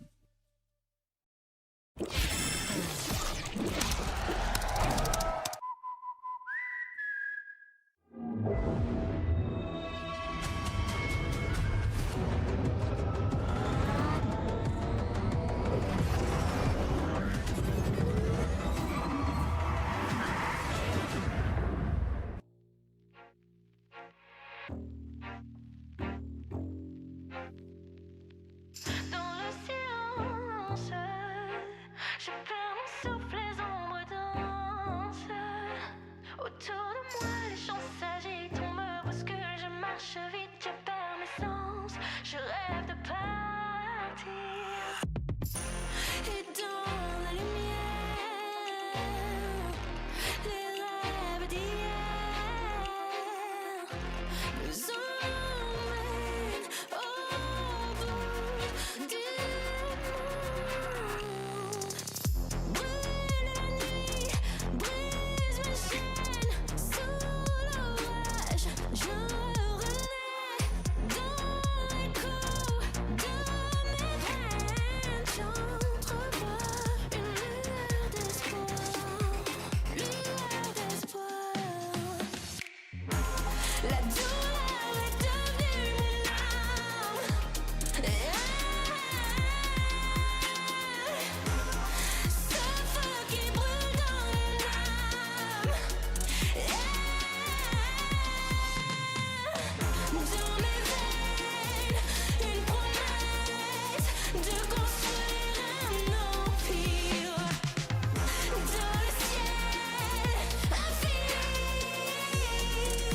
là où tout est possible.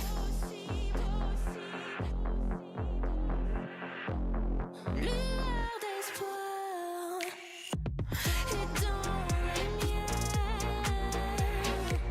les rêves d'hier nous emmènent au bout du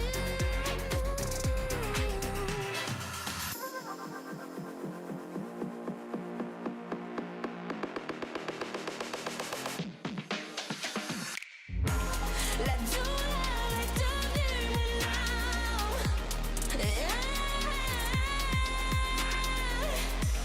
Ce feu qui brûle dans les larmes.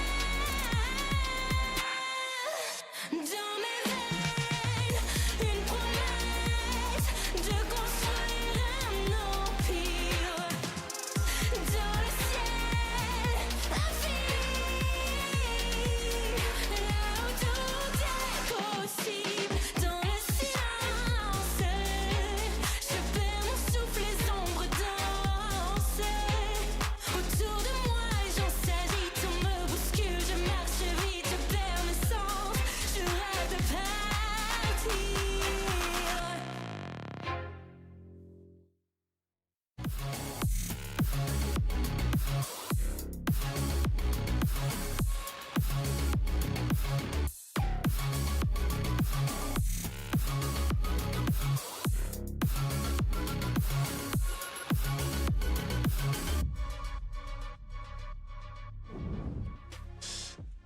Winning this match would lock you for playoffs. How much would you value skipping the play-ins? To be honest, as I said to my team, it doesn't matter that much. For me, the most important is like we keep like being humble and we keep like going on the road we have. Like 2-3 months ago, no one would have expected us like to fight for first seed. Yep. So that's the most important thing for me. You know, I'm trying to create a team culture where everyone like listens to each other, that there is no ego. And yeah, so like I value it, of course, but I don't think it's that big of a deal. I just want us like to focus on ourselves, be humble, and like don't care about like winning, losing, doesn't matter. We just need to make our system work. That's it. Priority on the team culture, keeping them down to earth. Interesting words for Zeish coming off of a win like that. Definitely, but anyways, it surprised me. They show themselves humble. They show themselves quiet. It's just the same. Like, no, we don't have any kind of strats. We are just improvising. That's not true. I mean, you have something prepared. Obviously, there is freedom. Obviously, there is a lot of things. But you have completely something prepared for every single match. Yeah, 100%. And I think that we could see the preparation in the map throughout that, Yuli. And I think as well how close it was, right? If you're Team Liquid, you're really frustrated at not being able to get it over the line. We saw some great individual performances coming out from someone like Purple that we highlighted coming into this map. It's particularly on that defense I was really impressed with. Just the kind of pace changes and stuff that Team Liquid were able to have was really impressive to me. But KC, of course, being able to pick up their map pick and get it over the line. I think the consistency in those post plants has to be something to be admired as well, right? Because when we're talking about, and we heard it in the comms, right, that there's these moments where they're calling over each other, where there's maybe some confusion in the moments. Post plants are where those get most chaotic. So it's impressive to me that the KC system is holding up in those moments. Definitely, and also it's quite surprising that they are managing to get something extra from the entry kills. Because sometimes they were just getting an entry from 11 and it's okay, it's just a kill him, nothing else. Now, every single pressure Levan is putting into the map is converting into something of profit for them. Yeah, 100%. And it wasn't just Levin getting the entry kills. Completely. I think definitely on the attack, Narrate was being able to do that. We saw the value from his chamber on those lurks specifically. Sometimes the calls we were questioning, especially on that listening that we got to hear from KC, that could have just been an off run for them. But definitely on the chamber, on the sniper head-to-head as well that I'd kind of mentioned between himself and Purple, those were the two kind of main characters of this first map for me. It does feel like of late here, late in this group, the Chambers started to rise back in prominence for We're a back lot in of teams, 2023, hasn't it? baby. But really, I mean, we started this just focused on the duelists, focused on the double duelists, and Chamber just keeps creeping back in. And based on what we've seen from some in our next map, I don't think that's going to change. From KC, no. Unless they decide to move away from that composition, we are probably expecting to see a chamber. Should we, as soon as we get to that map, I should say. But yeah, for me, these two guys on your screen, they were the ones that were finding a lot of value. Definitely, they did great. And also, I mean, before the match, I remember to say, I don't really understand this yet on Purple on a Lotus. Yeah. Okay. If he's playing like that, though. If you play, I shut up. I shut up. I'm sorry, Purple. It won't happen again. I promise you. I trust you forever. Hey, look, you didn't do anything wrong. You just said, I don't understand. Now you understand. No, definitely. I got it. It's important to stay learning. I think that's the thing as well, though. Like, you see some teams leaning into player comfort versus trying to optimize composition and theory on each maps, and definitely think Team Liquid have done a good job of being able to do that. However, looking ahead at Summit now, this is the question where we have in our minds of, are KC going to stick with that same composition, or are they going to switch up? Because I feel like you had a feeling they might, Uli. I don't think that, I mean, obviously they can just skip on it, but I didn't enjoy that much that Harbor. Maybe they moving into an Omen or even Astra could be great for them. And also it's going to release all the potential that Doshi is having into this team. I don't really know if they're going to keep it, but I just, please, don't do it. It's time to find out. It's time to find out. What do we have from KC? Eyes on Dosia. Yes! It is the Omen coming through. All right, why did you want to see this? Obviously because Dosia is great. I mean, I will remember someone. Many people on the chats around Twitter was saying, give a team to Dosia. Because he was the only one on stage 1 that was shining. Now he has a team. Because every single one of him with him is shining with him. So give him the Omen. Yeah, Let him shine give again. him the comfort. Exactly, we speak about that. One thing I will say, though, is especially starting on this defense, I need to see a switch up from KC's Viper Walls. Okay. I did a halftime piece with Zaysh a little bit earlier throughout this week, which we showed them a PRX wall that they had done earlier that day, and it seemed to be, you know, a more improved wall in comparison. Zaysh kind of broke down the strategy behind that and the layers behind it. So yeah, I need to see some different Viper walls starting on this defense, because some of the ones that they showed the first time they played this didn't make a lot of sense in my mind. Eyes on the walls, eyes on Dosia, and of course, a reminder for anyone who's tuning in right now, if KC take this second map, they secure their spot in the top 2. They join Liquid, and they will have the 1 seed as well, which means they get to skip an entire stage of the playoffs, and they are just 1 match away from making it to Barcelona. I like it. You said it perfectly. I got it? There we You go. got it. You got it. I'm proud of you. Only took 3 weeks. You said Barcelona. That's great. I also not say it perfectly. I will be happy to welcome them. 1 match away from Barcelona and then 2 matches away from Shanghai, which is insane when you think of this KC roster. I wish they could have done it last year when we were at Paris. Well, it's crazy as well when you consider, again, that they were one of our first teams eliminated on Champs Points. It's just been such a struggle for them this year, and it's really cool to see that light. And it ties back into Zaysh's coach confession, which is that they're on the right path. They got to keep on that path, but they got to keep themselves humble on the way. But now we're going to toss it over to 2 lovely folks who have no reason to stay humble because they're fantastic. Pansy and Hypoc, take it away. Do you think we're humble? No. No. No. No. The big dogs are here, boys. Don't worry about it. We're ready to go. Meow. We're going into Summit, all right? A little bit of a curious affair. Now, well, not necessarily a question mark this time around. We've seen, obviously, I'm very happy to see the switch over for KC. Don't think that it really worked for them in terms of applying the Harbor the way it needed to be. But, I mean, it was a close affair, for sure. Yeah. But I think the other side of that equation was probably the reason it was a close affair. Yes, yes. So I'm coming in with somewhat fresh eyes. I'm just going to treat it brand new, because I still don't think many teams have got... 10 now, by the way. It's 10. Tong. It's Tong. Don't. So I'm not getting absolutely berated by the French fans again. I can't do it. Okay, we focus up here, as on the attacking side it will be Team Liquid, on the defending side KC. Let's see what the priority list looks like. A 3-2 split towards the B site and a little bit of attention towards middle. Spike taking the longer way around. And Sugetsu already going to catch Nats. Happy to greet those ones.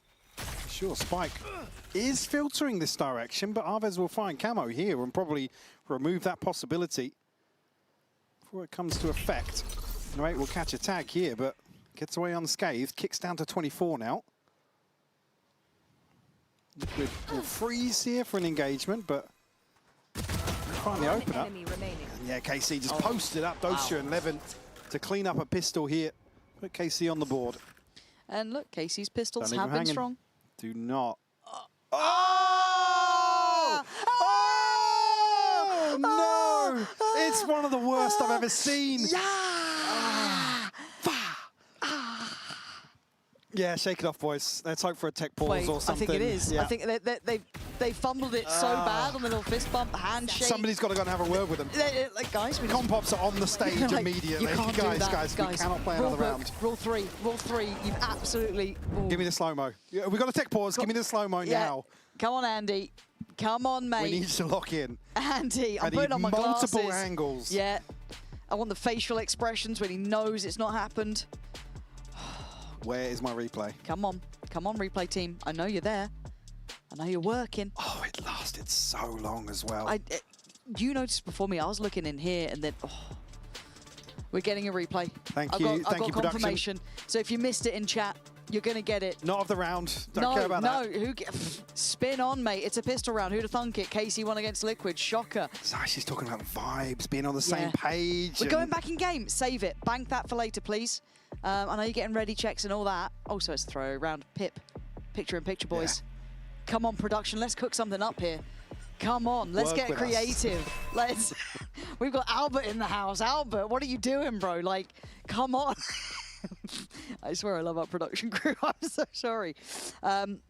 Okay, we'll get it next time. I've lied to the people at home. I'm so sorry, chat. Narrate, get this round done so we can see it. Okay, little shoulder. Safety from the flash. Yeah, okay, nice little like step back on this. Doesn't need to overstay here. He's bought enough time. Rotations are here. Levin's in. Yeah, this is clean. I've lied. Looking clean so far, right? Gonna clean things up though. No, of course not. There it is. Yeah, we lied several times during that round. I'd like to take this moment to apologise. Fingers absolutely crossed. nobody. Yeah, here we go. Come on. I'm watching for the replay. I'm looking. Nothing worth watching back from that one. Nothing, niche. I narrated well, but come on. Oh, guys, what the hell? Yes. Oh. No!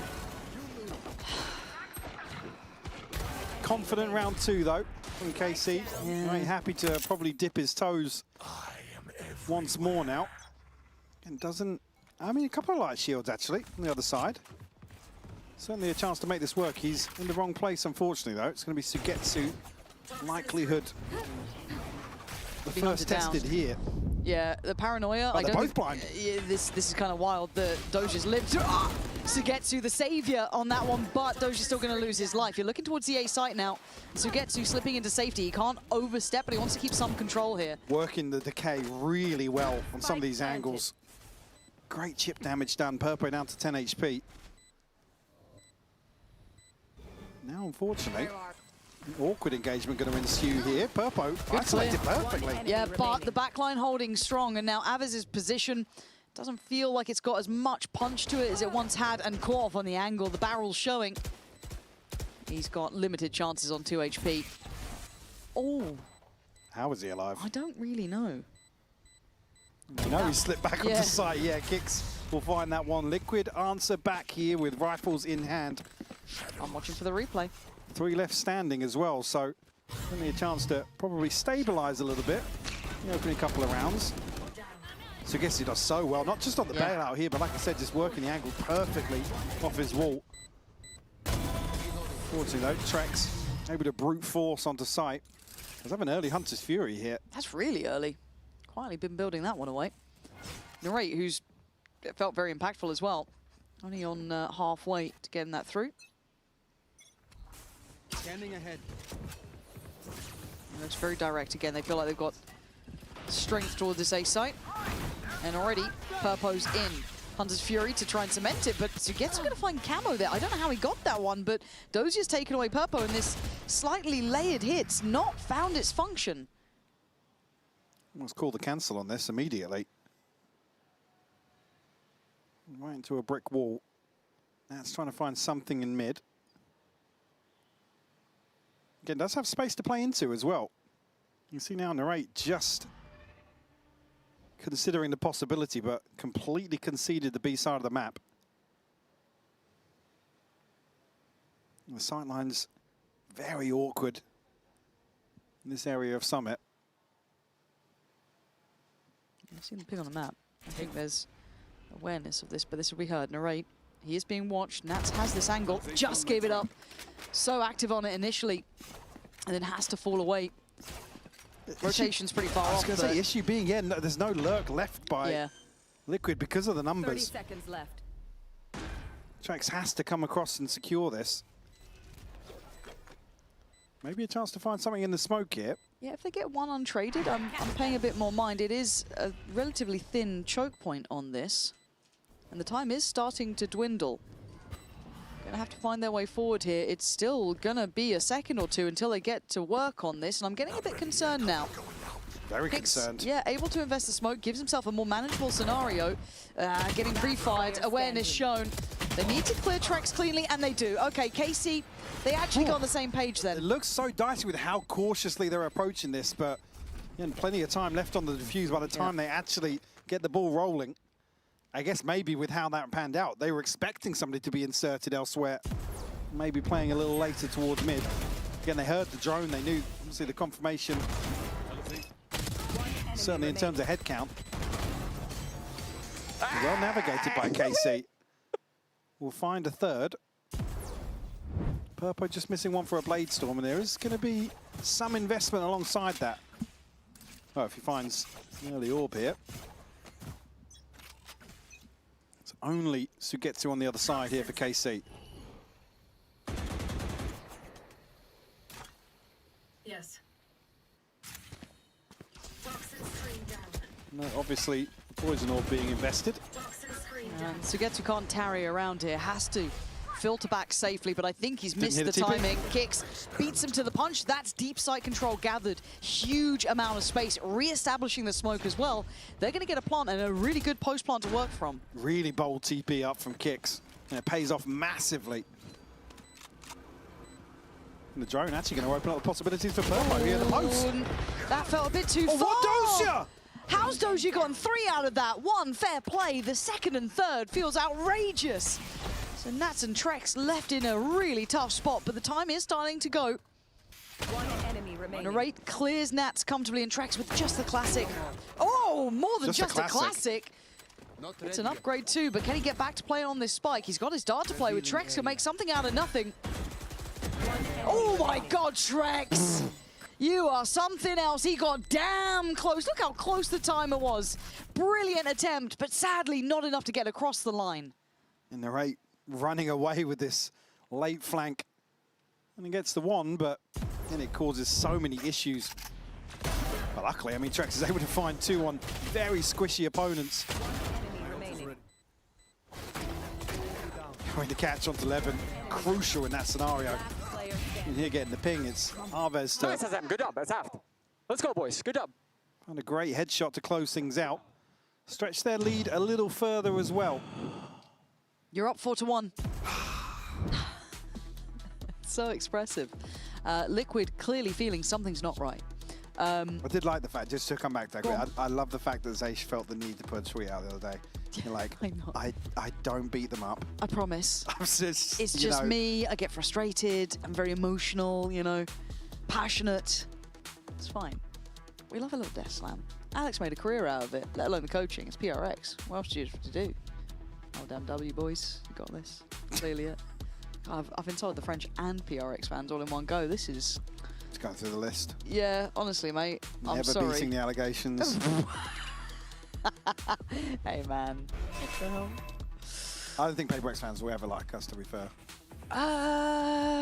We've casted some of their wins, but the problem is we've also With casted like a couple of one, finals. one or two. Yeah, the problem is the big finals we did cast, and it's like, God, I can't believe you cast them. I'm like, I was... Yeah.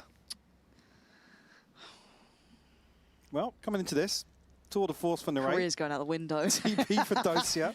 Good position elsewhere for this old cycle. On the other side, obviously, Blade Storm burnt up by Purpo. The camo is one away from a run it back. Early TP for Info, seemingly. Might spur things on for Liquid. Oh, so 1 for 1 though. Levin stands his ground. Well, there's the run it back. Camo will get a health reset here at least. Yeah. And we'll spot out others, but he can reposition. No one's going to scale off the back of that. So, Info, yes, but to what win? I don't think Aldron's going to press the corner. It doesn't, and they're going to catch kicks. Paranoia in hand. They're able to play this out quite well so far. It feels stressed. It feels strenuous.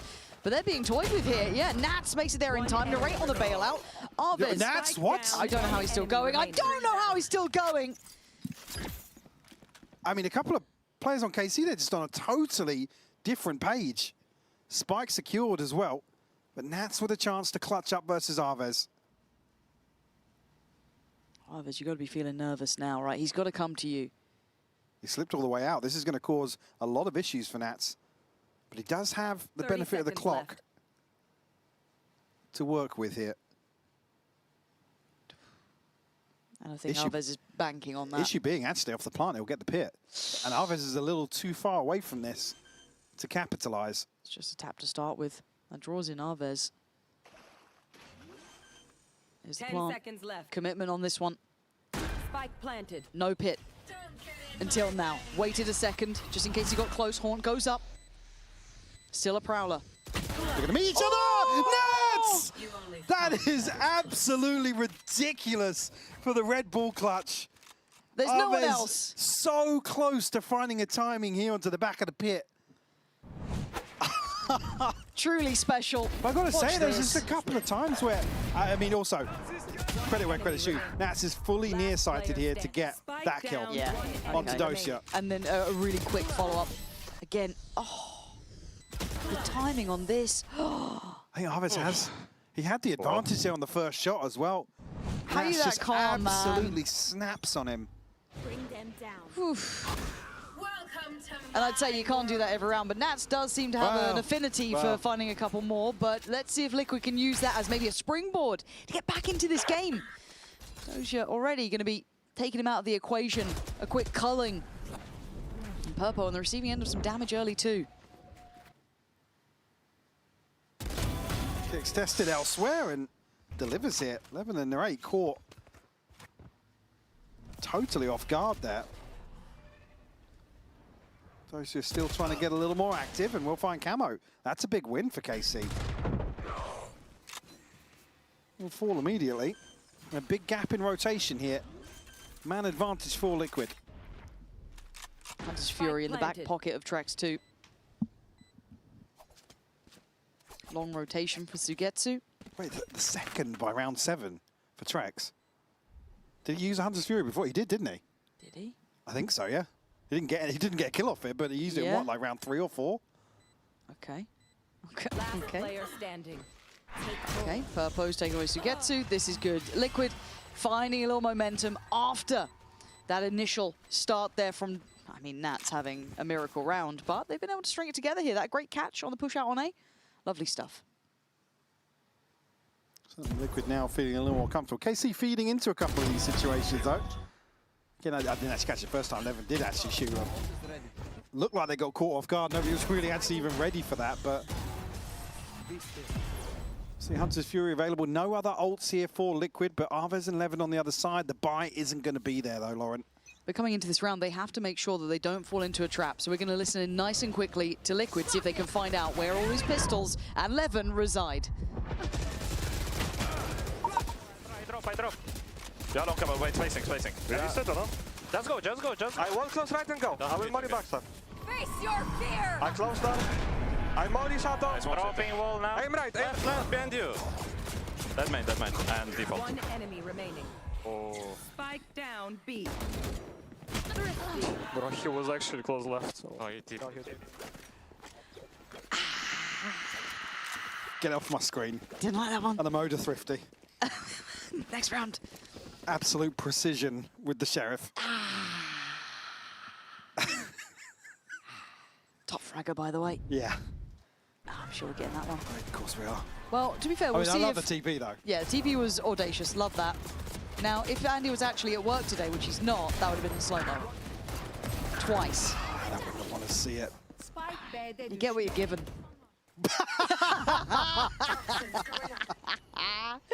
Oh, that's incredible.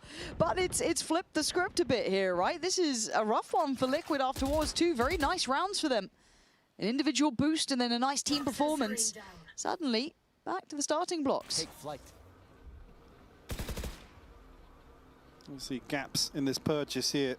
And kicks down on the Sheriff Nats on the Guardian, but still an operator in hand for Purpo. It's going to be put to task here. It's Narrate on the other side, but on a very passive angle.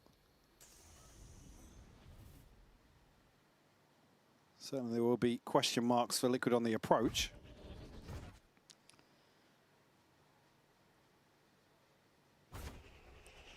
I don't think with the gap between, well, actually, as I say that, Trex is making his way across, maybe to dart in for him, but I'd be very shocked to see Purpo go beyond this choke point right now. Yeah, it feels like, unless they get some pressure in middle, it would be ill-advised, but Sugetsu's already taken away camo, so do you just try and make it work as you can?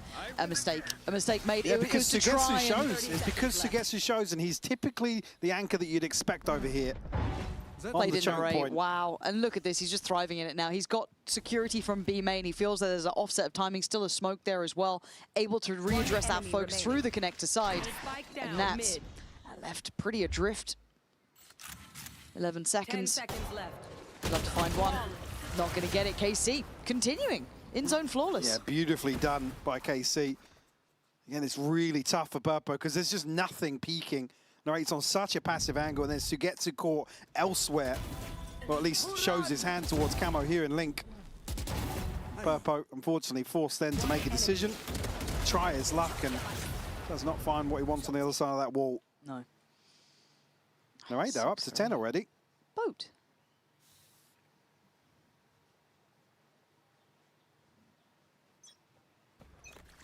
Thought I'd just let it breathe for a minute. Thanks, man. That's really nice of you. Thank you. Boat. Headphones. No one else got it, but it's a throwaway round, you'd imagine. Yeah, nothing to really offset this other than Trex. Cool. I was going to say, Camo. Yeah.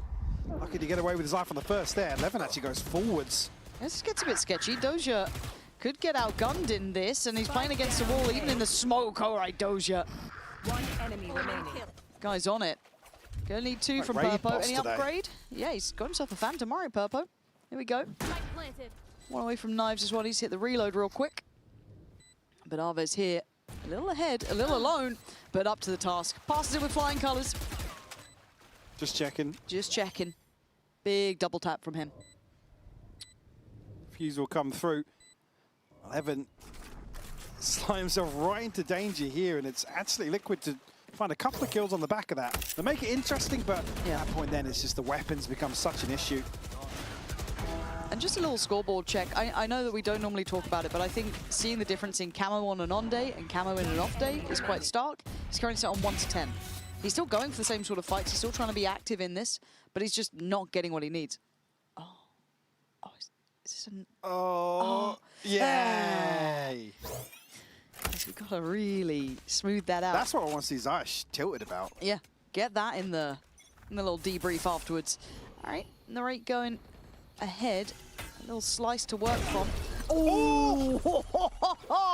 That is lovely work from Narrate. Beheads Purpo. He's got his number in this game, it feels like.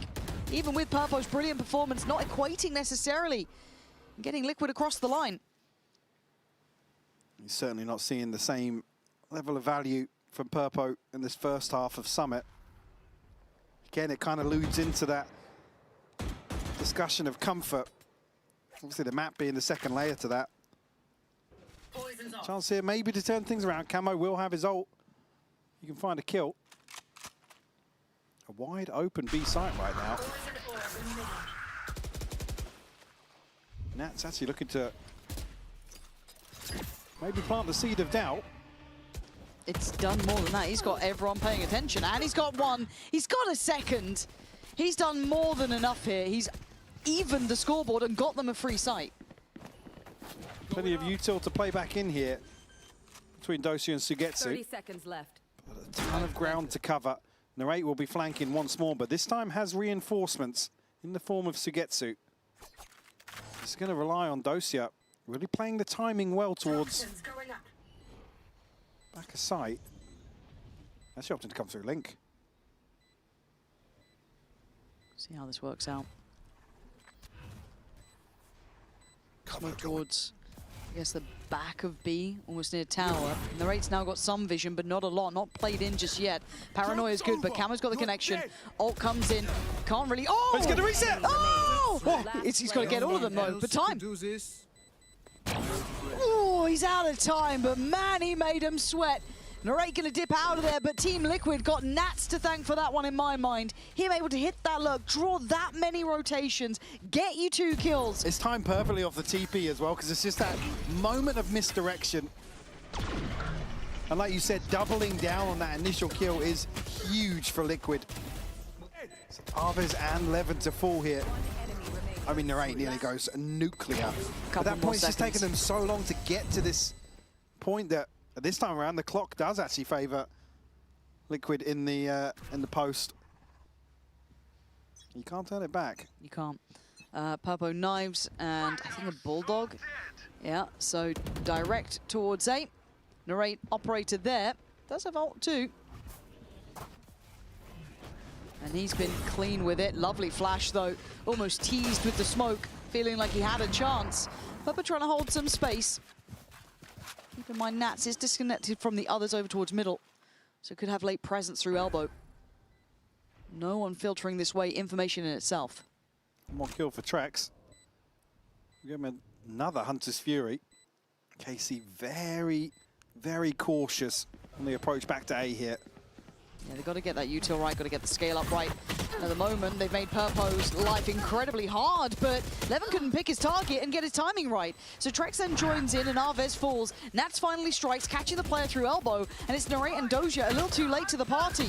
Once again, time being a factor here. Narrate's clearing house, but it's down to just him again in a 1v3. Hunter's Fury to get him there. 7-5, as close as you like. As soon as Trex gets that kill, you can see him just barrel out back towards A main. Beautifully played here. KC will still have the advantage, I believe. We're going over to an interview with Levin, recorded earlier on today.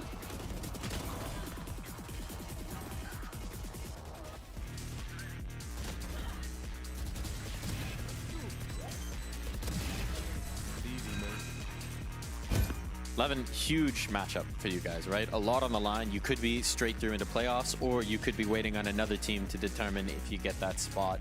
What does that kind of pressure mean for you? I mean, I'm not feeling any pressure. I will just like do what I did like in the past. So I will just focus myself and try to do what I did in the Supremes, what I worked for. So yeah. Play as you know, right? Okay. You've been having some really strong form, right? In general. With the looser style that you guys have been practicing, that you guys have been implementing this season, does that make it easier for you to take space as a duelist, to take that ground? I mean, I don't know really what to say, but like, to be honest, I don't know like really what to say. Like, I have no clue. Understood. Okay. And for you guys in general, right? Opponent on the other side, dangerous team in Liquid. What do you think about them? I mean, I'm not thinking about them. I'm really like not thinking about enemies. I'm just focusing myself and my teammates. How can I support them, or how they can support me? So yeah, basically like this. I'm not choosing enemy. So you just full on, blinders on, look at what's in front of you. That's the key. Yes, yes. And that's what you're going to do today? Yes, I will do this. You going to win today? 2-0? Yes. Guaranteed? Yes. There you go. Player interviews are a tough take, aren't they?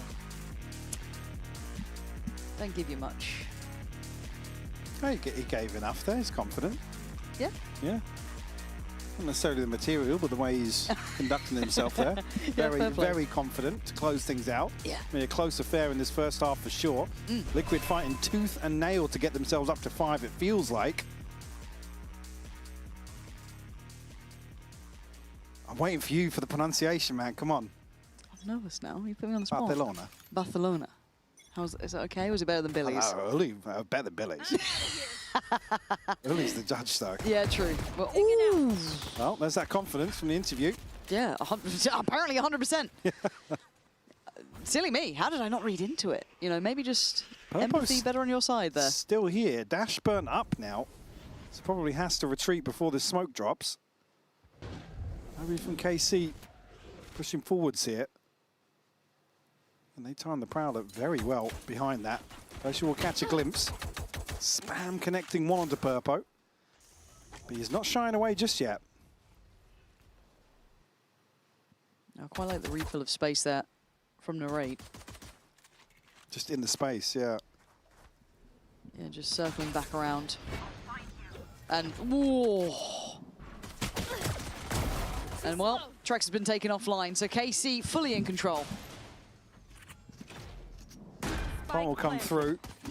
KC comfortable here in the pistol. It's just Purpo and Nats left. Try and come up with some sort of answer. It's a full 2v5. I don't see a way in. Get the caution being displayed from Purpo just because Narrate was around somewhere, and you know there's so many bodies to get through. And Casey actually having Casey actually having a really good win percent in their pistols is such a boon to their kind of run in these maps. Gets them to such a great start. Nats try and do what he can, and even in the outcome here, I think he's going to minimize the loss at least and just give it up to the spike. But Casey, got to give credit to the pistol rounds. We've seen a couple of these now. Yeah. Again, statistically, yes, we know they are objectively better. With no strats as well. None. Just feel it, just vibes. Yeah, just vibes-based team. I mean, if it works for you. It works. It works. As long as it works.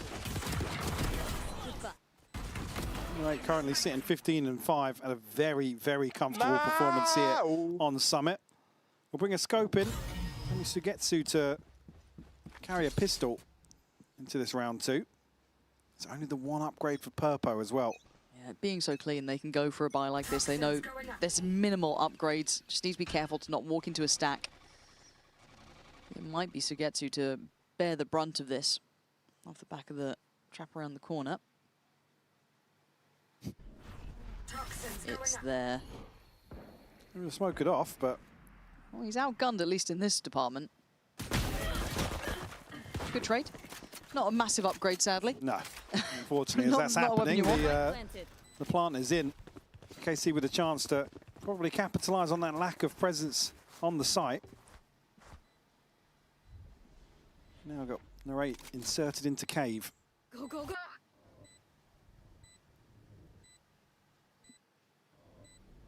Paranoia. Not going to quite connect, so Narrate can continue to hold this.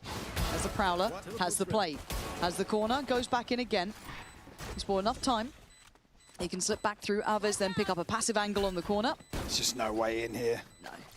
And they're trying to make him stay present on the side, but you can see the peel away happening now. They know the time has struck. Time to fall off this and let Liquid give it up to the spike. We'll carry through. It's only Sugetsu to fall, so a boom to the finances for KC. And a real good shot here to convert a bonus on top. So the only real gap is going to be Kix's shield, I believe. Or maybe for Purpo as well. He did upgrade the pistol previously. Ults-wise, again, with that denial, you don't really see much progress for KC early on. No, I mean, Camo's got the most progress at 2, basically, him and Purpo, and it's all you're going to get. A little unfortunate to have him, as said, having this off day, and Purpo's not exactly lighting the world on fire here either. So, got to start now. Beat the smoke. Working off the wall to at least maybe threaten the A space to start with.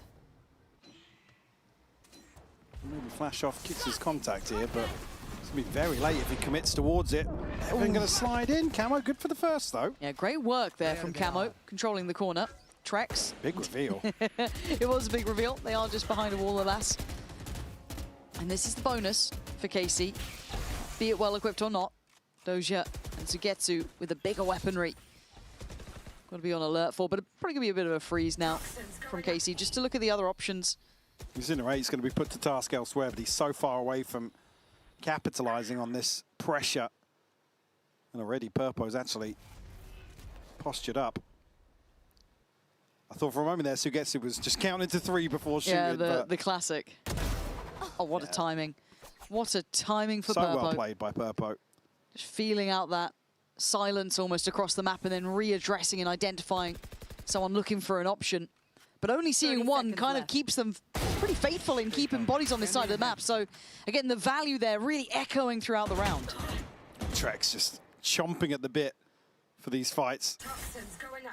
Catch a tag onto Sugetsu, down to 26, and Dosia actually with a backstab here. He's going to be able to double down on that. There's only 12 seconds left, though. He's only got one man on the side to clear, but it's Camo controlled under pressure, and he knows that time is the name of the game. If he can just keep it safe for a second longer, which he does, support is in play. Maybe there's still life left in Liquid. I don't think Sugetsu's really expected Dosia to find that much on the backstab. Unable to really scale out of main at the right time. He gets shut down here. So Liquid will answer back, deny the bonus. Keep it within 3 for the time being. Actually stabilize a little bit in terms of the finances, at least in terms of the buy here, but still. Maybe just a hint of a little miscom there from the reaction. Potentially. But even after all of that, we are going to be listening in to KC this round. See how they're suffering, or I guess succeeding, even in a loss in that previous round.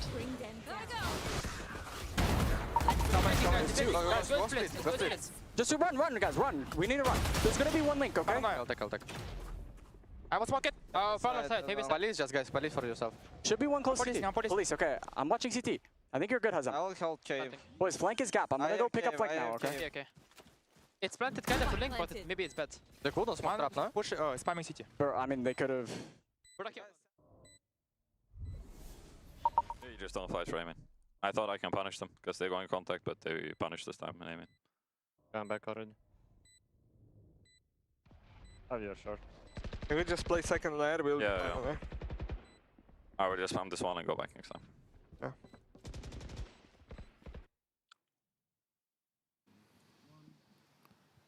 I think probably a continuation of the conversation we were just talking about there, at least from the reaction from Kicks. Maybe just not feeling themselves in terms of the game plan, some of the expected outcomes initially. I mean, Levin just absolutely runs away with the openers here. That was pretty. That was really pretty. The catch on the Omen and the snap towards the site, just expecting that counter swing off it. Really, really nice.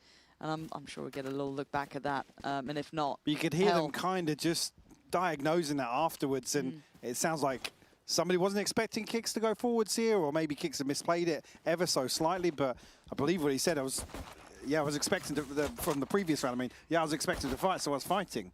So yeah, so something clearly not lining up in that. Maybe expecting someone else to be active on it. Yeah. Again, you've got to question reps and stuff. Obviously, we've already seen this map from Liquid, but that comfort may not be there as well, you know what I mean, where it feels just natural to them. But something slightly misaligned, so that'll be timed up, I can imagine, going forward, and Trex right back to business. Go. Bye-bye, Levin. I hope you had fun in the last round. You're not going to get much more, but Trex almost, get away with his almost going down on that. Standing ahead. Lucky to get away with it for sure. 24 HP. KC trying to pressure a little further. Camo kept in check for the time being.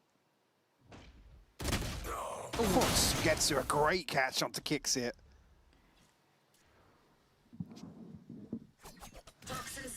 4v4. Heading towards B. Purpo.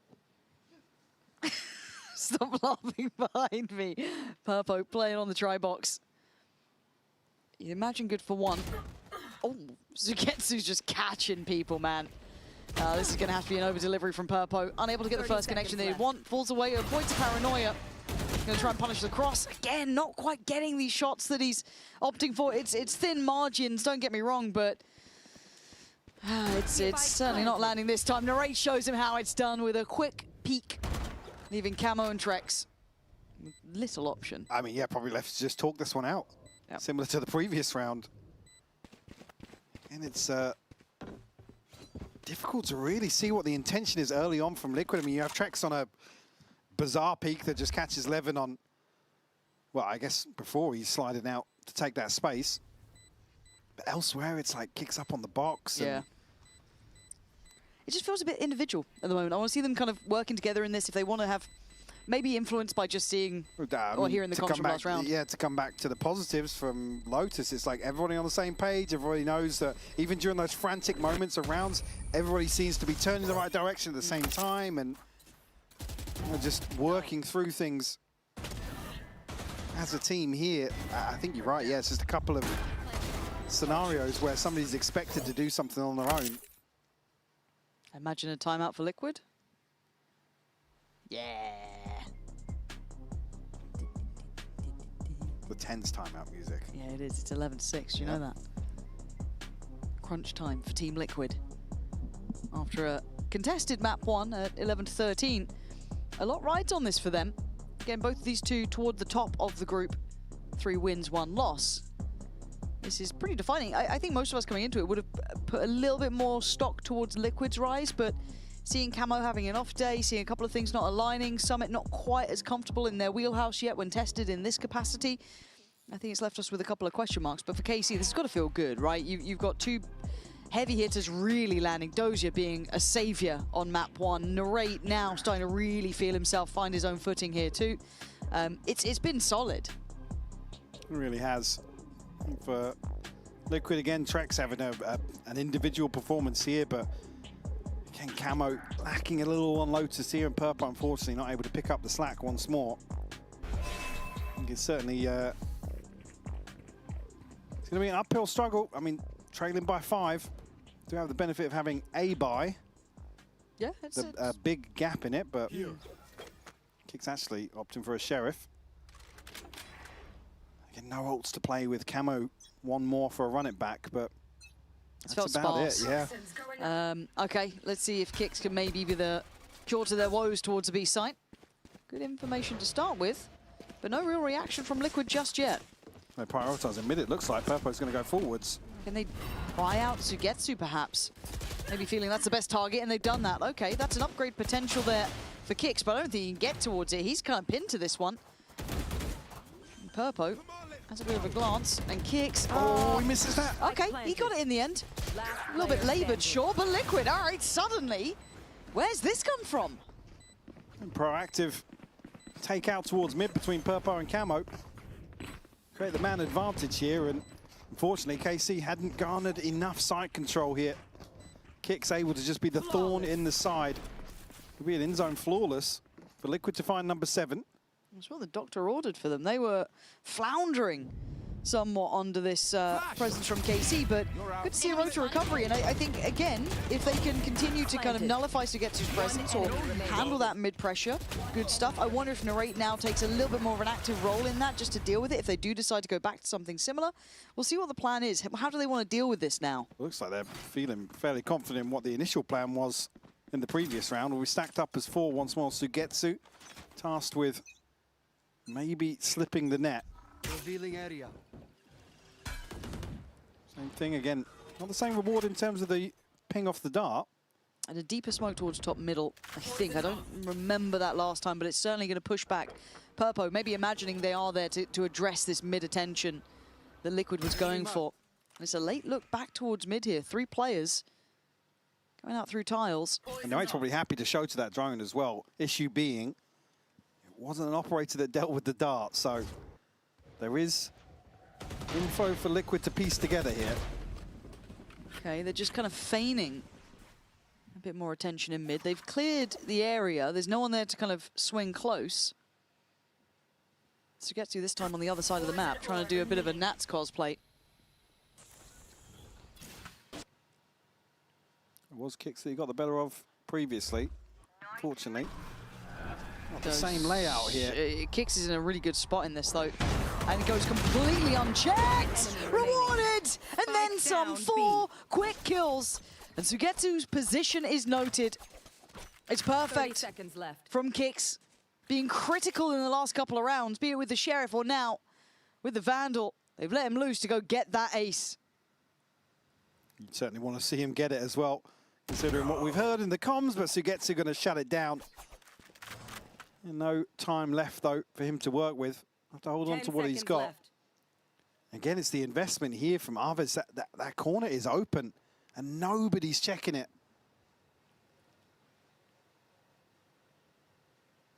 I'll have to go back and see that of what they've prioritized elsewhere for him to invest it from the right side of main and not be able to clear that corner.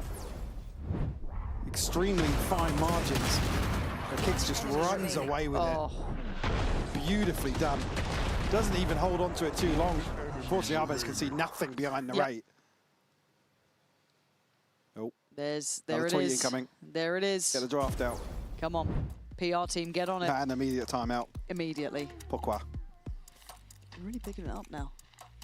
You trying to work on the KC fans? No. Okay, just checking. Just asking the question. First timeout though for KC. It's at a pivotal point, right? There has been a soul found from Liquid. I'd like to see. I'd say probably expected after the last two outcomes. Yeah. See, with Sugetsu getting shut down in mid and KC unable to really get ahead of that on B site. Probably a little frustrating to watch, and certainly this one here, it's. But it is a mistake, though, yes, right? And I think that's going to happen in a new map a little more than it should. I know that obviously the protocols should feel fresh in your mind to a degree, but you don't have that muscle memory to just, you you don't have to think about it. So I think those things can happen, but obviously they do need to tighten things up because you don't want that scoreboard getting any closer if you're KC. You want it to be kept at a nice, comfortable distance because some of those ults are going to start cycling back up here. I think we're about to lose arm's length. If Liquid if Liquid come out here and again, still a little bit of money in the bank for KC for sure. More so than you probably expect, actually, looking at the timeline, but... Yeah. Frugal with their purchases. Well, it feels familiar, but with a couple of changes. A bit more attention towards middle. Early paranoia. No dart this time sent over. And Narrate getting active. Kicks again is just getting better and better, and that felt individual. I know that Narrate's feeling himself, but there was no setup to that. There was no tee up to it. Yeah, credit where credit's due. Kicks obviously caught off guard in a couple of rounds, but certainly starting to deliver now. Just to back away from this, Camo will be played in mid. Dosha, again, a little deeper on the angle, but doesn't find it. Sugetsu struggling to find this, but the repeat is perfect from him. Yeah, there's just a lot of dry fights, though. You know what I mean? Like, you look over towards B main, you look towards middle. These are all very dry fights. You're going to have to kind of get on the same page here, use that utility, force them back. If Liquid start getting confident, take those deeper lines, you're going to have to learn the lesson the hard way, apparently. So for Levin and Aves, what do you do here? You got 4 players to find. It feels like you're only going to the B site. It really hasn't felt like KC have had many positives in these slower rounds. Liquid will be happy to greet another on the drop here. That's will find Levin.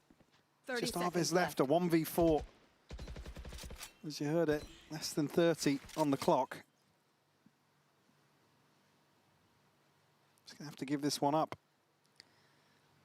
Yeah, I think this is a pretty stark and obvious reminder that Liquid are starting to take some liberties, right? We've seen it with a couple of players. We saw it, especially with Kicks. Now we're seeing kind of that joined in on kind of every facet of the map. So we need to see the protocol list from KC kick into effect. If you're going to run these kind of dry or like slightly less invested B hits towards that B main space, you got to fight for it now. They're willing to challenge you on the line. You got to start working it back. Yeah, maybe. This is Kicks just throwing out his paranoia and taking the onto angle. a deep angle. Nobody's swinging with Narrate. Nope. And then same towards middle. It's like they're trying to be almost too frugal with the utility to try and maybe hold it for the site hit, but again, if Liquid are starting to take those steps in front of you, you're going to have to find your way back in. And I don't want to just be like, well, maybe we just go A instead. I want to see those lessons learned here. I think they got the memo. At least it's only Narrate on the other side here. So it looks like the focus will be shifted towards mid. The smoke. It's easy to punish over the top here, and Purpo. I don't know if there's awareness. For it. I just don't think they're so up on this yet. You saw even Narrate potentially dead to it as well. It depended who, but great work from Purpo to know his lines like this.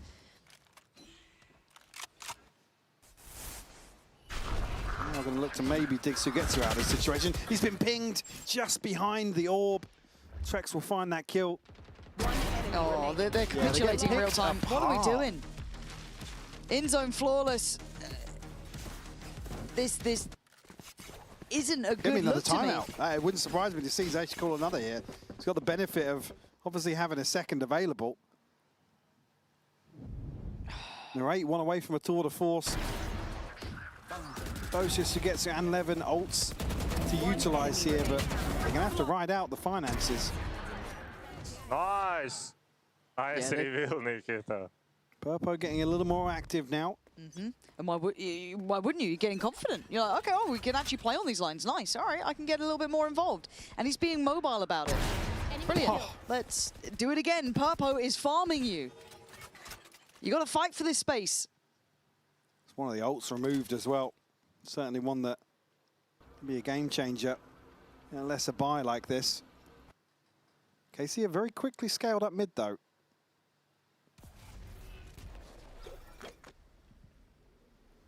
See, Dosia now exploring this space.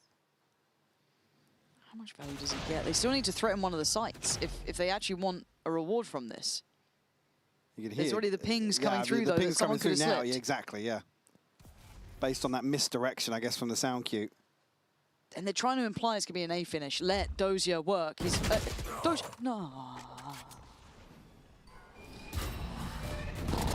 Yeah. Okay, that's the first time they've at least cleared close. Nice investment of utility to try and put him under pressure. But Camo's still able to just work it out with a couple of flashes. The cross not even threatened. KC, what's happened here? They've hit a brick wall. An absolute brick wall. It's 5 unanswered. And don't have the benefit of momentum, the things that were working so well for them earlier on. Blade Storm and Hunter's Fury here for Liquid. Plenty of ults to use for KC. Now's the time you want to see him. And I want to give a little bit of credit to Camo there as well. Just the consideration to turn. There were pings towards top middle, especially after the door shut. I think when Purpo starts exploring that, it's like, hey, maybe turn around. Yeah, it's just that quick check. Fantastic. I didn't see a check before that as well. Nope. That's the first time he's turned. Okay, this looks direct. It looks simple. I want to see good utility usage, good scaling out, no mistakes on the way in. Camo playing on the back foot already. Can sit back here, respect it to a degree. Kicks now waiting, high flash and a swing! It's sublime from Camo. Narrate will get you one, but he should be dead to this. Just about evading it. And on the third, 9 HP. He's getting involved, he's getting active. He's gonna get shown away by the owl drone. The pit goes down though. That's good coverage on site. Trex will just catch a glimpse of the barrel. He's going back in though. He's not trying to play too passive on this.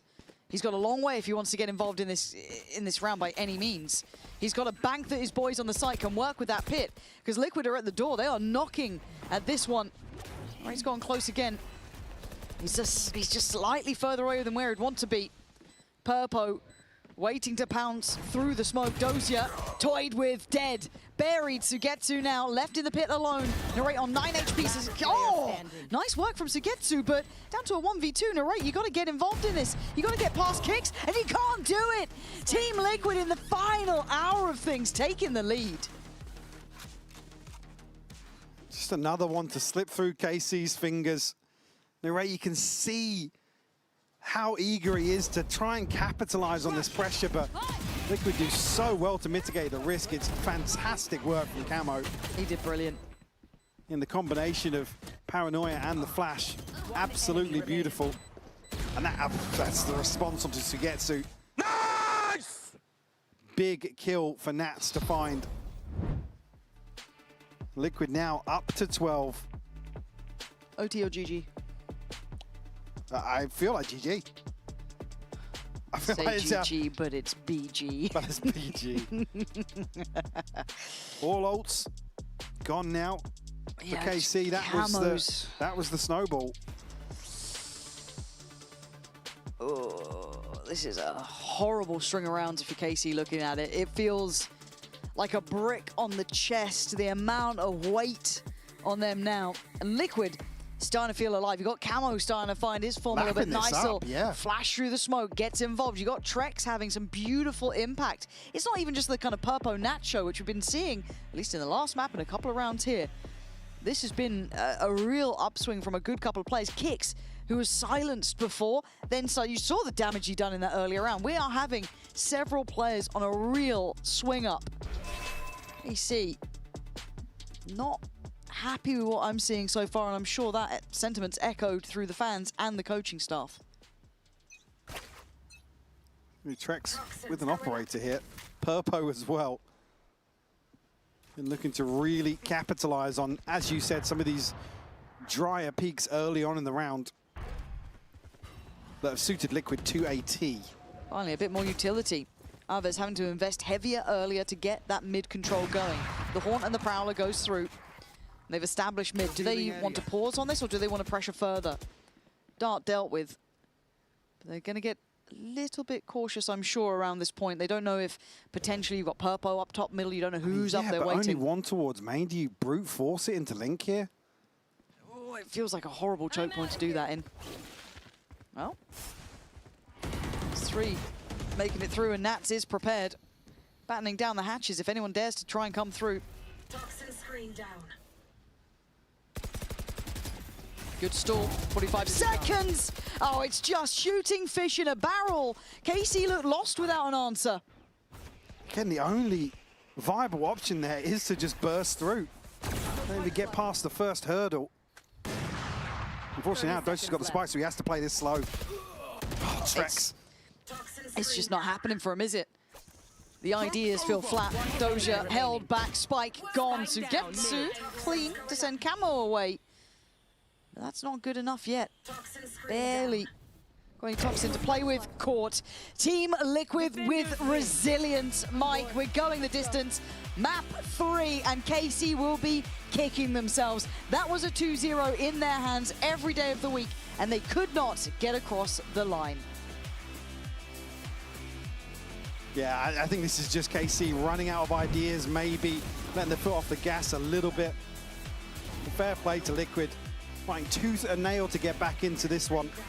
And they absolutely deserve to take us to Haven here. I believe once we're done with this replay, we'll be going down to a sideline with Trex on the stage once that's ready. We will indeed. Trex, talk to me about that comeback. How do you make it happen? I think I had a good view how they play on attack side. So I tried to call like most of the rounds on defense, and I think it went good. We comeback from, I don't know what the score was even. I wasn't really paying attention to that, and yeah, it was good. It was a lot of fun to watch indeed. We've got one more map coming up on the other side of this break.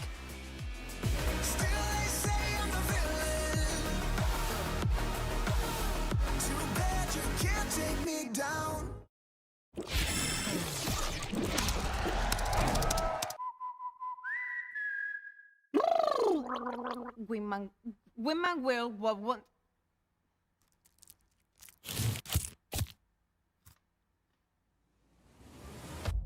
Have a break. Have a Kit Kat. Wingman World while wanting a well won't break. Vamos!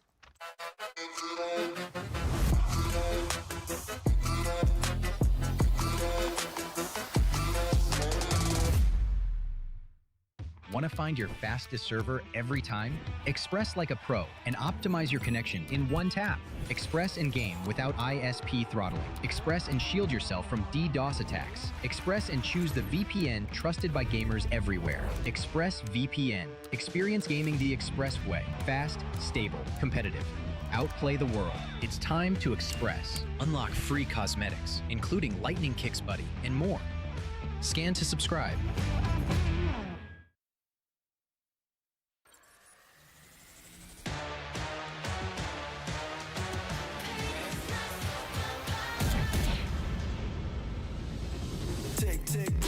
차고 있죠. 이건 데자부 이미 와본 걸까. 내 성공을 전부 담긴 그릇이 작아. I can't lose 점수 그건 의미 없는 숫자. 내 열의 top 10 gonna shake that. 해골로 채운 옷장 전부 dead stock. 상시줄이 red dot. 경고는 없어 better not. 난 사방에 다 뿌린지 마치 red hot.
question. You have been EMEA's finest early on Summit. What is it that gives you an edge on the map? I'm not sure if we have an edge. There's a lot to learn on the map, to be honest. I think everyone is quite early into the map. I mean, obviously we had a bit more time than other teams, but we're experimenting out of different things and trying to understand the optimal way of playing the map. Yeah, as you see, like, it was a close game. It's not like we have that big of an edge, so yeah. We always like new maps, so we're testing out stuff. Was the same with Crow, the same with Abyss, Yeah. so yeah, just play a lot and it was fine. Just a few extra reps in the lab there for Liquid. Maybe, as Trex was saying, some of his reads on that second half working out for them to get them back into that game. Looked like it to me. Seems so. I think that was definitely a part of it, but I think another part of it was just individuals being able to, you know, come out of their shell and close out some of those rounds. I think we have one from Kicks that we're able to look at where he was getting a 4K, and then even Camel was starting to kind of warm up to the series. I feel like he was having a quieter day today, if anything. But yeah, as you can see there, the momentum that Team Liquid were able to kind of build up towards the end to finally close that one out was kind of impressive to watch, actually, really. Definitely. I was just thinking about it. I mean, obviously the map is defensive. We've been seeing it on different regions. But anyways, Team Liquid managed to come back from a match that was completely hard. And even the read from KC wasn't bad at all. Just look at those plays. I mean, even even Kicks was hitting everything here to just make the comeback. When you're coming from a side where you will mostly doing nothing, they didn't allow you. Yeah, we do have to look at that and say that these were these huge individual moments, right, that kept Liquid alive long enough for maybe the macro picture to come together. And maybe that's a credit to KC, but maybe we also need to be asking some questions about the resilience when you're trying to go deeper into the playbook, when maybe Liquid are starting to figure you out. Either way, I know it was blockbuster. It was a barn burner. I was literally chomping on popcorn while I watched that game, and I'm expecting to get more out of that in this next map. One thing we've been talking about a lot in general on this map, right, is the use of the walls. In particular from the Viper, we've talked about it from the Harbor as well. The different philosophies about how we deploy them. Do we want to dive into this a little bit more? Yeah, we love a Viper wall on Summit, don't we, Uli? We love a Viper wall on Summit. I have to say, this Viper wall we're going to talk about looks like a harbor wall instead, because I've been seeing this used, but in the Pacific, on hands of a harbor. Just take a look on this wall. I'm gonna refer to these defensive walls they were using. Okay, so first of all, on this wall, we've been seeing them using for retake, but I have some doubts. I think the KC could be getting profit of it, because at the moment that his wall is being active, they can try to lurk in, and if the wall of defensive is open, they have like 1, 2, 3, 4 angles where they can just crossing and trying to get profit of the layers. But they were playing it so smart. Every single time Nats was getting this wall is just for retake, annoying for them because they don't have any flash on the team. They don't have anything. They are not playing with Phoenix. The decision is to play without it. It was hard to get through it. And to be clear, this defensive wall that we're saying was the one of Team Liquid's that we're talking about. Kind of similar to how you would see maybe like a Viper wall played on the Breeze on A site, where you would want to kind of control main, but then also have that retake potential like you're talking about. So did you say you saw this wall in Pacific as well, right? Yeah, but we've seen it We're differently. taking inspiration from Pacific. Because this one, okay, I'm gonna try to move this. Hold on. Let's get it off. Clear. Delete everything. So the wall we've been seeing is a bit different because they were using a harbor wall that was going through this and going something like this. Yeah. But also Paper Rex was using this one.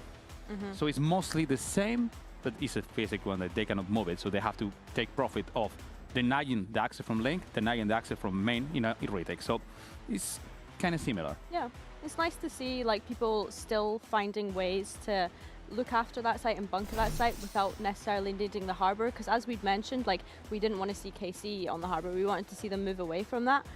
So yeah, just seeing people's thought process behind trying out new walls, seeing what fits. We just heard from the coaches as well about the things that they're trying on this new map. I think that's what's exciting about new maps coming into the pool. It certainly is. And as we get more reps, we'll get more knowledge, and so will the teams. But we turn our mind towards a map that we've seen a lot of reps on over the years. We turn towards Haven. This is the decider. It all comes to a rest here. One of these teams will be locking in the #1 seed of their group. What are we looking for on Haven? Many things on that Haven, because Haven has been the main map for Carmine Corp from the stage 1 Yep. until now. It's the map that we're winning against everyone but Vitality on the Esports World Cup. So, I don't know. I have many doubts. I feel like- Liquid must be prepared and maybe made some undershot into it. Yeah, I feel like KC were one of the ones that kind of pioneered bringing back Phoenix on this map, at least Yeah. in our region as well. So I'm intrigued to see if that's something that they're still sticking with. I would presume so. But for Team Liquid, we've not seen them play at this stage. Yeah. So it is a question of what are they going to play? It's been so long since we actually got to see them in an official capacity. And of course, the roster has changed since then. So it is a question of, are we going to continue leaning into our players' comforts? At least at the moment, with what's been locked in, it seems like that's the case to me. And I like one thing, is that they're bringing this comp with Camo is going to be playing Phoenix. But if Camo is playing Phoenix, Billy, I don't know if you agree with me, but Camo has to step up. Oh, I mean, normally Camo is the one carrying this team sometimes. Today, he's in the shadows. Yeah, 100%. I think that Camo is one of those players that usually I would describe as the player that can quite literally make or break a series. He can take over at any given moment, and he has been that player for this Team Liquid roster for the past couple of years now. So it is just a question of, can he really step up now that we've gotten to this last map when their backs are against the walls? Of course, they've already qualified the playoffs, but to get that #1 seed and be, you know, just one win away from being able to make it to the roadshow. And to be clear, when we're talking about seeding, it's not just, oh, you get a better opponent. You get to skip an entire round of competition. It is a massive advantage to have that 1 seed out of your groups. It is something that these teams are definitely willing to battle for. I think the question for Carmine, though, we have to ask it, right? That was a crumble on Summit. So to me, it's about that mental resilience. It's not just about the meta. It's not just about the macro, the micro, how the calling's working, but how they do down the stretch, because we've seen it again and again from Liquid. They will come back from any number at any moment. If you give them an inch, they will take a mile. 100%. And I think for KC, you are looking at that map of Summit now and trying to figure out, why are we struggling to close this one out? Well, one way or another, we are closing out this match. One of these teams will secure that top spot. And so, we got some top folks to bring you the action. Pansy and Hypoc, take it away. Top folks. Top folks. Top Absolute lad. top lad. That's it. I'll still do the before he threw over to me. Okay. But yeah, I mean, I do agree with the desk here. Go on. This is, again, a question mark, obviously, for Liquid in terms of comfort once more. Again, it's Haven, so chalk that up to whatever. But I need to see Camo here for map 3 from the get-go. And I feel like the first 2 maps, you get a bit more to allow Purpo to take the lead or someone else to find a little bit of levity in that moment and take away some of the pressure. This is where you want to see your Phoenix up in lights. So we're going to see it, hopefully, from the word go with him. Again, when he's on, he's on. It'll be interesting to see if Narrate can keep up to that, because I feel like Camo's been one of the flagship players of this agent, at least during this stage. And Narrate, I mean, he's very versatile. I think he can flex across a little bit more and look as comfortable in your chambers, for example. But for now, it will be KC on the defending side and Team Liquid on the attack. There's your pressure here. So yeah, Kix has got extremely deep onto the side here. Dosia seemingly aware of the possibility, but Kix still finds it. Yeah, I thought Dosia had him dead to rights on that, but ooh, okay, Narrate. Oh-yeah. Kix got him. A little bit of a bloodbath, wasn't it? A little exciting. All just kind of came out of nowhere on the B site. Dosia, unfortunately, gets shut down here. You can see he's just waiting for somebody to come into a complementary position. It just never came to be. Oh, you ain't Pezza? One enemy remaining. So now, again, no upgraded pistols here on the side of KC.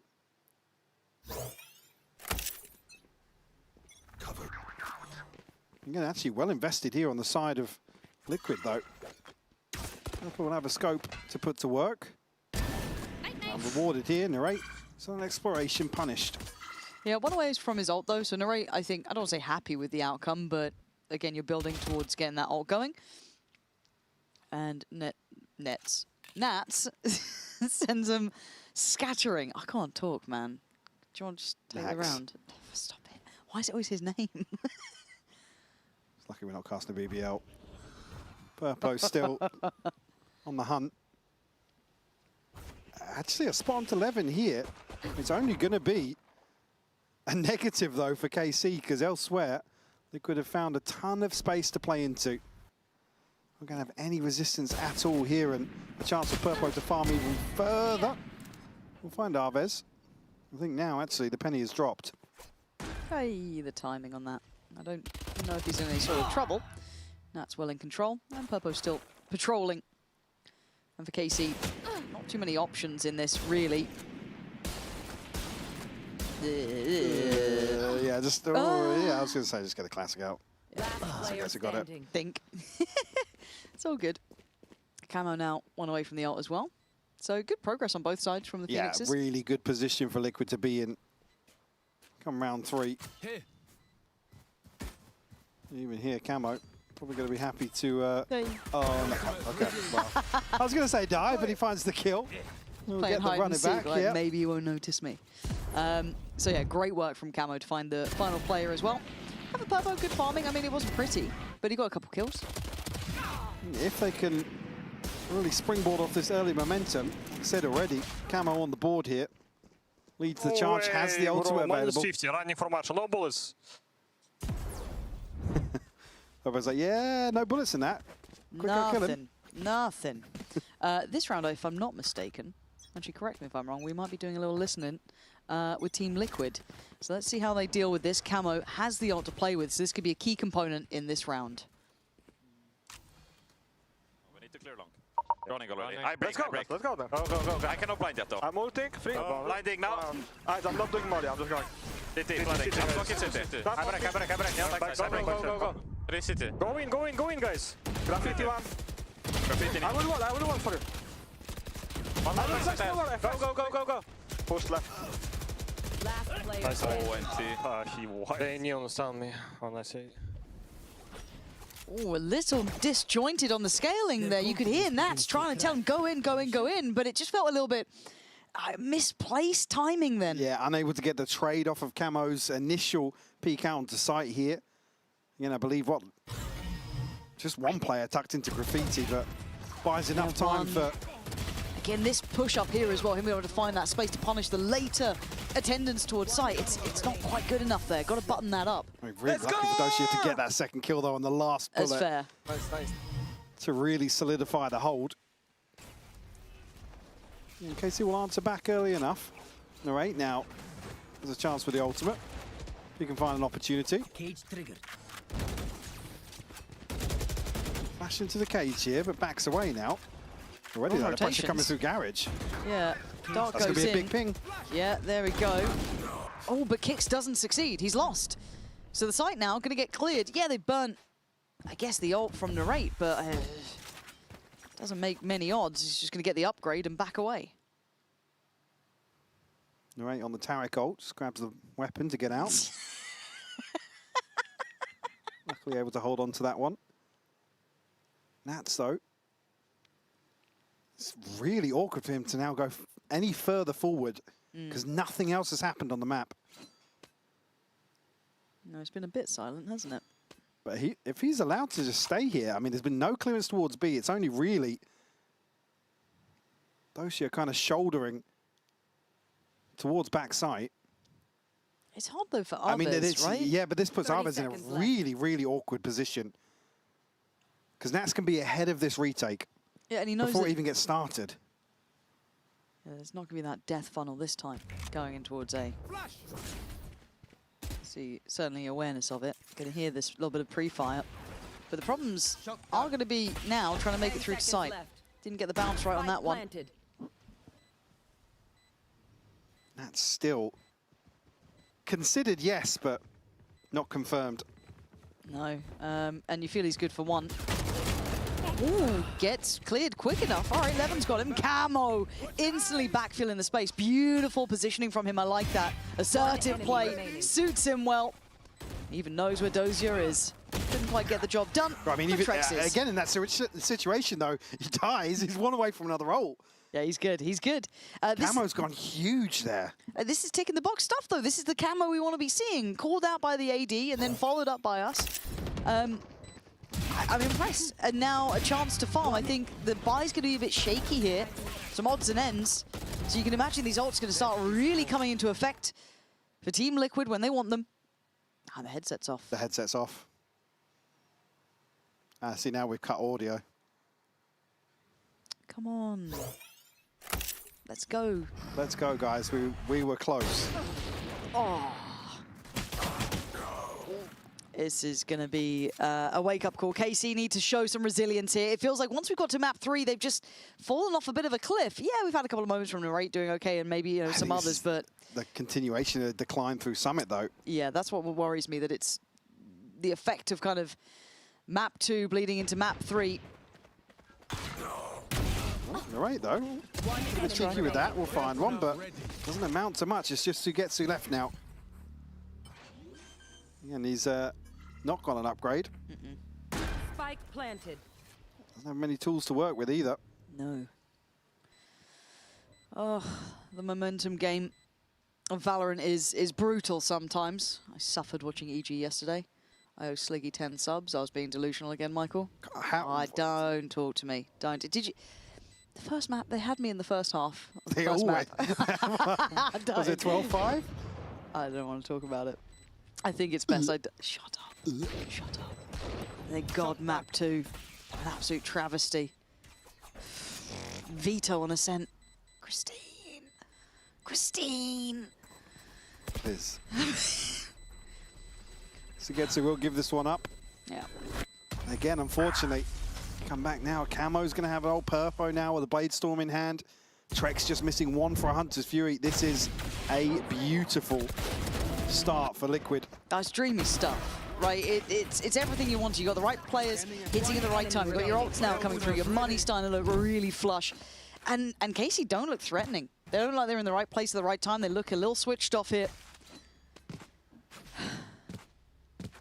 I need a sign of life here, KC. Please give me a heartbeat.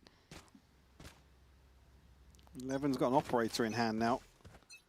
He's going to be in the right place. Chance for him to be overwhelmed, though. Purpo straight down to sewers. Go on, Got Doja. isolated on that spray, though, and loses out after the smoke drops. A quick TP, actually, to pivot towards C. Camera dealt with Levin. We'll find Purpo. Okay. Maybe there's hope yet. Trex is going to play late here with the Hunter's Fury. Nobody out on site just yet, only just clearing through garage. Spike planted. Okay, let's get on the same page here. Need to wait for the other two to make it through from CT. Right here. Alves only has the owl drone, still 30 seconds away from that dart being back on board, so not going to have that key tool to work with. Doesn't really get much info either. Molly sent towards the back of Plat. They've just left Nats on site. Camo sent away, tees up Nats, takes a lot of damage, but a flying Narrate will at least keep things maybe looking likely for KC until now. You're going to hear that voice line, you know what's coming. But going to buy some precious seconds. Narrate is desperately trying to do it. And with enough time on the defuse, the heartbeat found in the hands of Narrate. Right down to the wire here. And the Hunter's Fury initially creates enough pressure, but the kills go in favor of KC. Able to pick their way through very comfortably, actually, by the end of it. It looks like it's very uncomfortable for KC on the way in. Yeah. And Levin just charging down. Provides enough pressure here to at least force Liquid to reconsider their position. Nice! Let's go! Purpo operator in hand now. Levin still one on the other side as well. An attempt is made now, down into sewers. They've been really trying to fight for that sewer control as well, and it didn't go well for Dozier, we noted, but still, it's high pro for them. Oh, the barrel. Levin on for it. Beheads Purpo, just a little off on his lineup. And Sugetsu has to respect this. Needs to back away. Camo kicking it up again, but Alves, pinpoint precision. And actually finding another tag on Nats too. Boot. That's beautiful from Alves.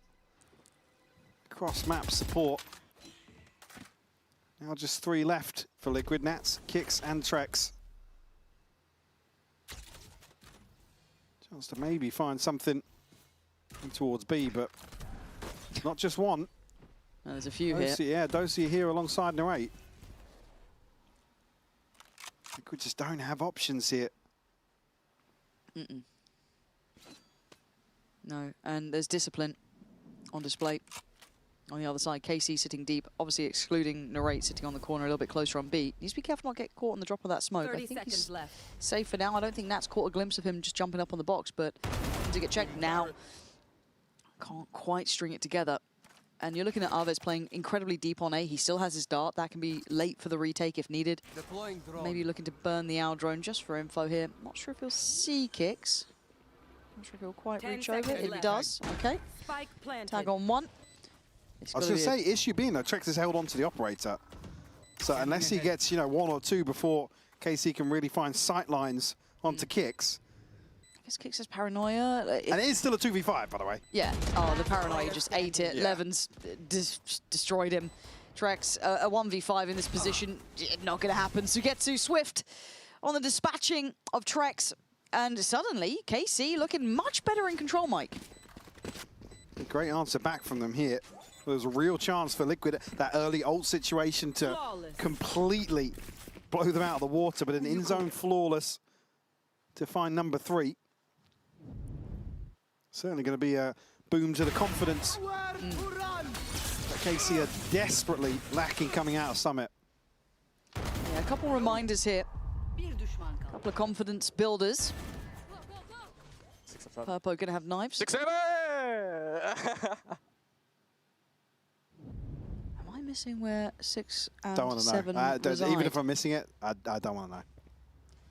You ever have that thing where you now just think, or you hear it all the time, you know what I mean? It becomes like really present in your mind. I didn't explain that well. No. No. We've got someone walking mid. Levin's walking mid. Levin's walking mid. And he's got a kill. This confidence has come out of nowhere, and it's suiting KC perfectly. Aves needs to be careful not to get overwhelmed here. He was a key tool in the retake, looking clean in case it did come to blows. The dart he's going to springboard off. Purpo wants the side control, but they're disrespecting this, which was a mistake. An error made. Trying to get ahead of themselves. Purpo can filter back some of these weapons. I know exactly where you are. A little theft to go in here. Give them the info. Sugetsu's still a little disconnected here, but on the flank, he is held by Kicks right now. Kicks needs to get back to the boys, make him work for his dinner. Narrate, trying to do some damage. But it's Dozier to find Kicks over towards Quad. And now they've got to start building towards site, though. Sugetsu is going to be considered on these back lines. Liquid putting the focus towards CT. Sugetsu cleared on the corner. Control maintained. Dozier and Narrate not getting the shots they want until now. But can they find Purpo and Trex? They're looking everywhere, but it's all in CT. They put themselves away from the spike here. Dozier trying to at least get half the operator. Not what he wanted. And Trex a safe pair of hands at the end of the day. Potentially, yes, able to get away with the operator. It felt close. Yeah. A little close. Able to hold on to it here for Purpo. Again, even here where the site gets flipped, it gets really awkward for Liquid. Purpo does so well with the Blade Storm to open up here. As you said, just disrespecting the side of Liquid is their downfall initially. Had a bloody good go with things, though. It got very close. I just wish they'd been on the same page a little bit more. I get it, but still, you don't want to leave those windows of chances for Team Liquid. We need to get that mic back from the coach. Need a tech pause. Get that fixed. Yep. Get on it, folks. Now a little off kilter in terms of the ults. I mean, Camo's 2 away from another run it back, but not many playmakers on the cards here for Liquid. It's just the TP for Dozier on the other side as well. Tracks to clear out here. Won't catch sight of anybody, though. This is just to get Purpo inserted on a deeper angle. Although, if you're going through the kind of list of things you want to achieve, they've got long control. It's the additions, right? Was there someone towards sewer? Yeah, they've identified that. Cool. They still have C-Long, I don't say fully in hand, but they've got a decent read on it. Okay, so you've done really well. I was going to say, Narrate finds both kills here. And Dozier's being disrespectful now. Outdoes Nats and gets to fall away with his life. Now this adjustment towards C. Great progress from Purpo. He knows what he had to do here. Got to hold the line. Praying someone would peek into that, but no. Plants in.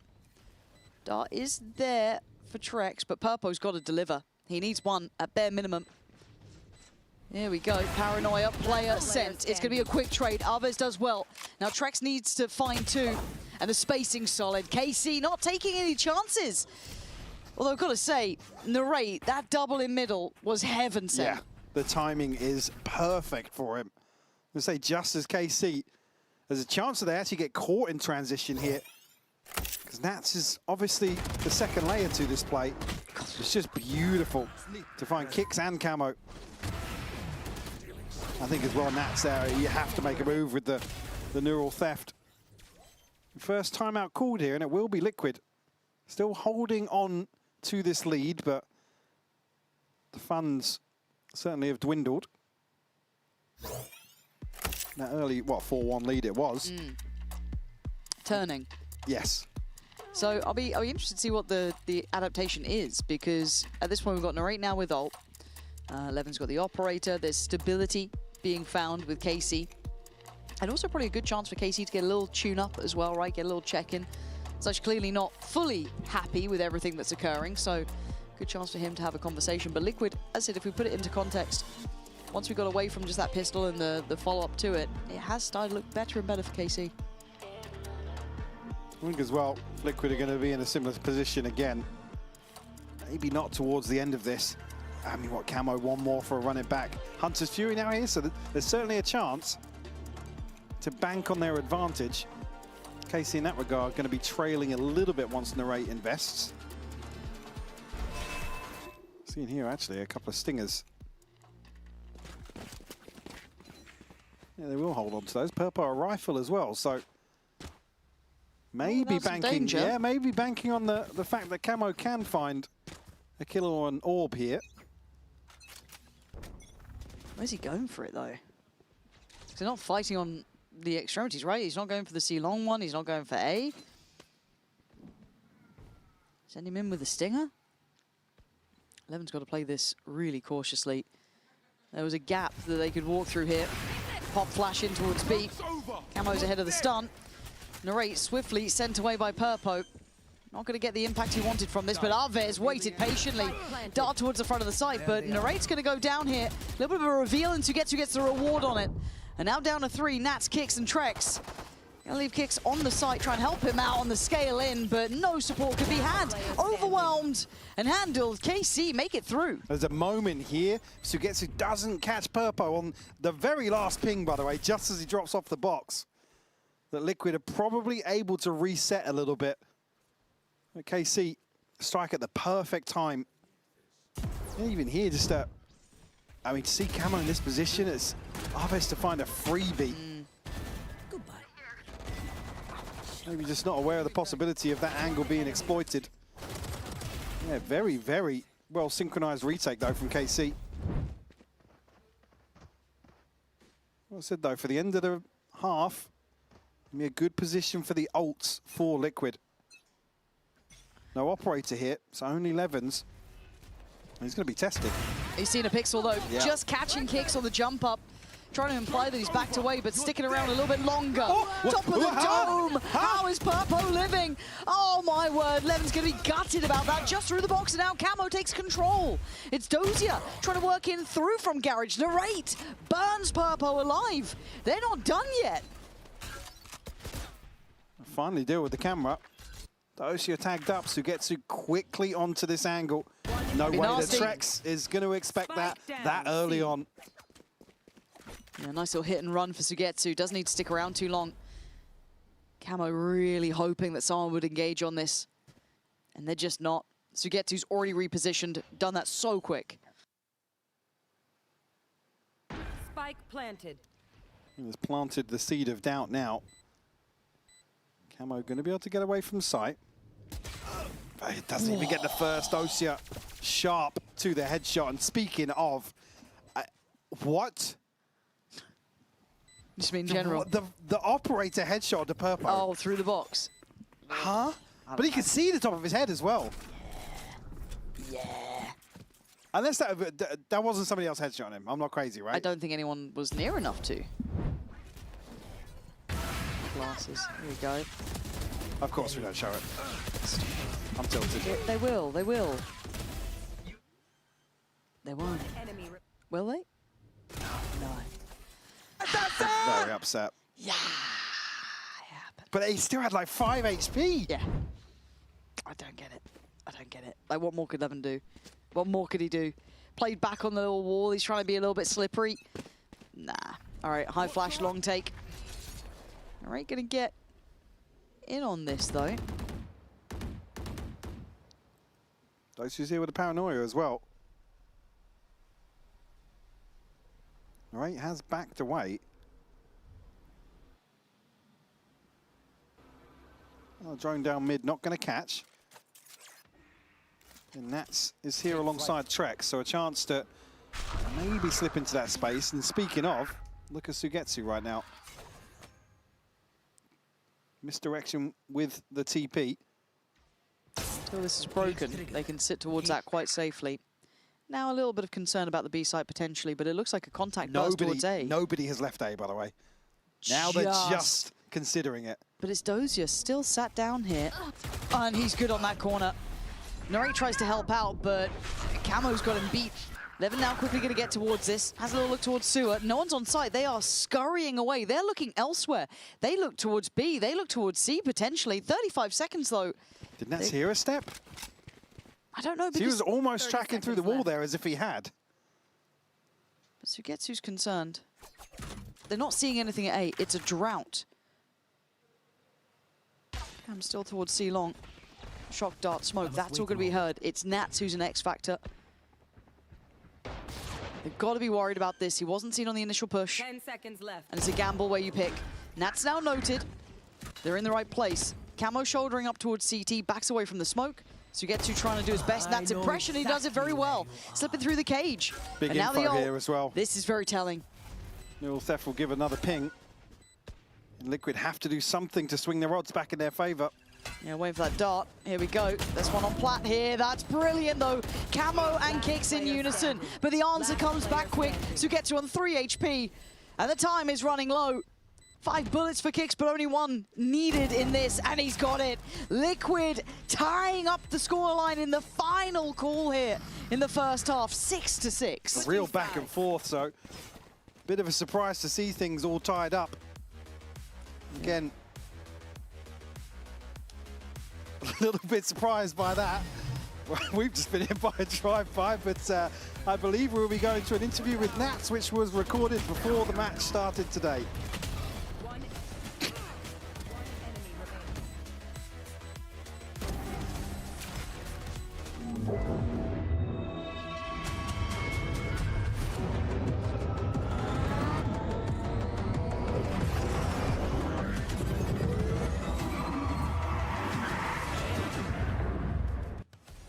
Nats, a little bit less skin in the game for you than perhaps the team on the other side, but how important is it to get that 1 seed to skip around to the playoffs? It would be very helpful for us to just start from the upper final, from the upper semi-final, yeah. So let's see, I'm actually curious to see to play against KC because for them it's a lot on the line. It's actually a qualification game for us, just to practice something. And if you've been watching this season, you've been prepping for this game, right? KC's been messing around with how they've been doing the leadership, how they've been calling, getting a little looser. What do you think about it? I kind of like the way they play the game. I think we have similarities in the play style, so I think it's going to be a cool game. I think both teams are just going to run around the map and have a deathmatch, so I think it's going to be cool. Is there going to be a lot of pressure on your shoulders to maybe do the reading in the mid-round and adjust to some of the things they're throwing at you? I'm actually excited for this game because I think the rest of the games it was quite more easier to read because teams are doing the same things, but with KC they do something more unique, and that's a learning experience for me. So a bit of a chess match on the server, perhaps? We can say that, yeah. Are you going to get an Alvez's head?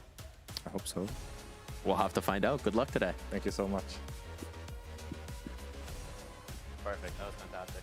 Thank you. All right, 6-6. I think the chess match so far is certainly on. Nats would be one of the few people I wouldn't want to play I don't match, want to go man. near him in chess at all. No. And I'm rubbish at chess as well, so like it's not going to go well for me. But Alves, look, he's keeping up in this. There's certainly been some real highlights in this one. He's kicked off here. Actually, a big chunk of damage done by that shock dart. Unconfirmed as of yet, but Purpo going to have his hands full. Deals 11 so quickly, though. Look at this. The follow-up from Trex is beautiful. right there, shoulder to shoulder, not letting it just be one player. Great synergy from the word go. And Liquid could have done with a couple of pistols, felt lacking prior to this point. But now, very much there. Where you meant to go now, Doja. To your death. So you get to 1v5. Trek's going to be the easiest target, but certainly not the most accessible. Kicks now just toying with expectations. Spike not currently held by Liquid, but it's certainly not safe to retrieve. No. I love seeing Trex in those sort of situations as well. He's so happy, even in buy rounds. Somebody will take contact somewhere. He just wants to get involved time and time again. Oh, Camo's checked him. Yeah. I thought he might have had a little window of chance, but an in-zone flawless started off. And you're right, Trex, especially with that frenzy as well, he's so good at just kind of cleaning up those chipped up players. So well done. And again, the timing and the spacing with Purpo taking that first little bit of contact. You thought, oh, he could be screwed here. Nah, sprays down, perfect. 7-6, Liquid in the lead. Only fairly frugal in terms of the purchase here. Trex happy to stick with a Ghost. No upgrade on the side of KC. Cover going Have to run this one with classics.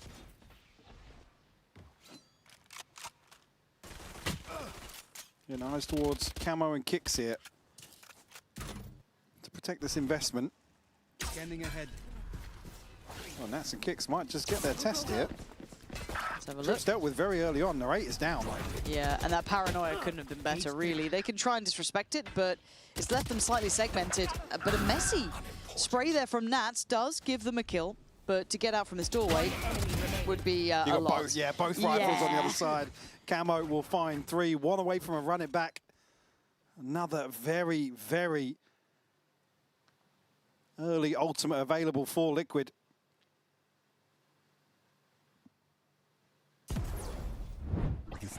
And unfortunately, a lack of progress on the other side for KC.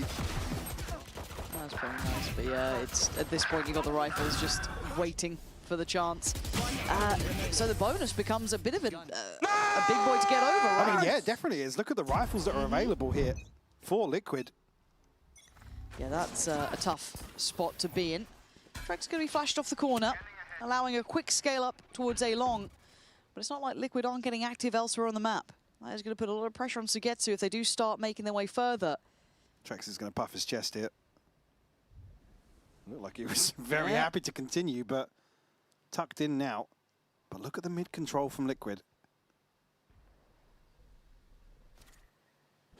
Here we go, Purpo. Oh, he can't turn the flash. And, ooh, nice little follow-up for him, but it's Alves to take down Kicks, which opens up a lot of space through Garage if they want to explore that way. C-site's completely open. They could have passed in there. And the patience of some Saints being shown towards Sewer. They're going to catch Camo on the cross. They're still here. Yeah, this is never-ending. Trex wins it. Nah, Doja. You don't believe the shot he hits on this. Yeah?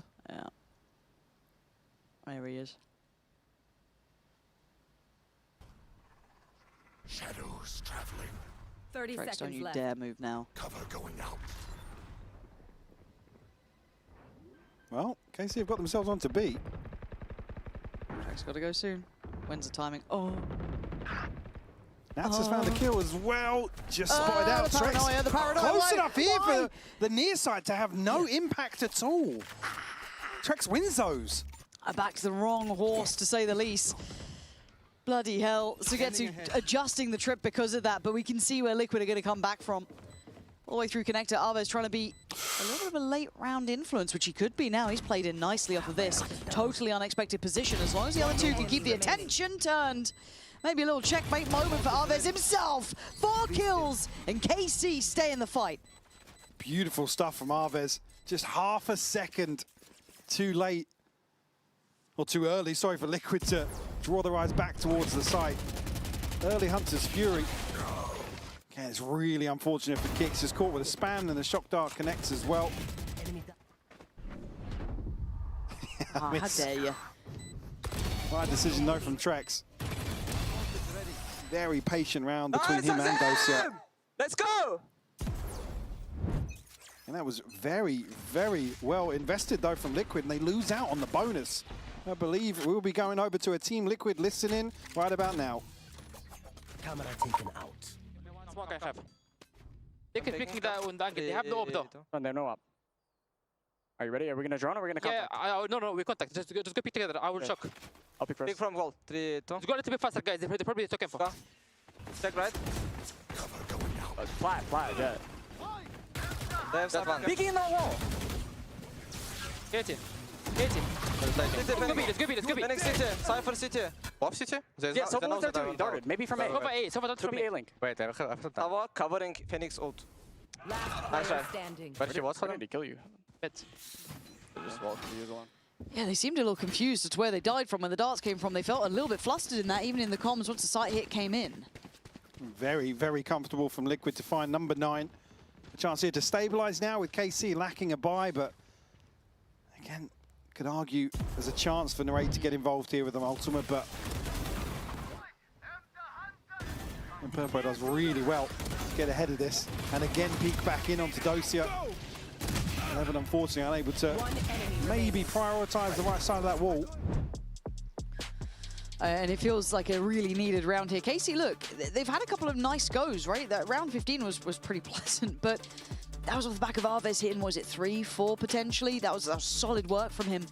But to repeat that, you're not going to. You've got to get those fundamentals right and get on the same page. It feels like some of those, I want to say, spacing problems, or the scaling into sight, the trades coming out, the information game even not quite being there. They're struggling a little bit. And Camo, as I said, finding his footing in this map has just truly helped out. Wow, like I said, I wanted to see him come alive here on Haven, and certainly delivering for Liquid. Top of the board here, sitting at 18 kills. Purpo alongside him. Things obviously coming together for Liquid at the culmination of this series. Once again, we're asking KC to find a response here. It'll be difficult in round 17 for sure. Narrate will try and make use of the running back. In a rifle in hand. They're eyeing up double doors and quick. It would be Nats deep towards C. Narrate's going. This is it. It's a space taker and it's fully committed here. But it's a fake. And they see nothing behind it. The cam's still there. Going to catch nothing else crossing up through Garage, so they know this has all been a bit of a ruse.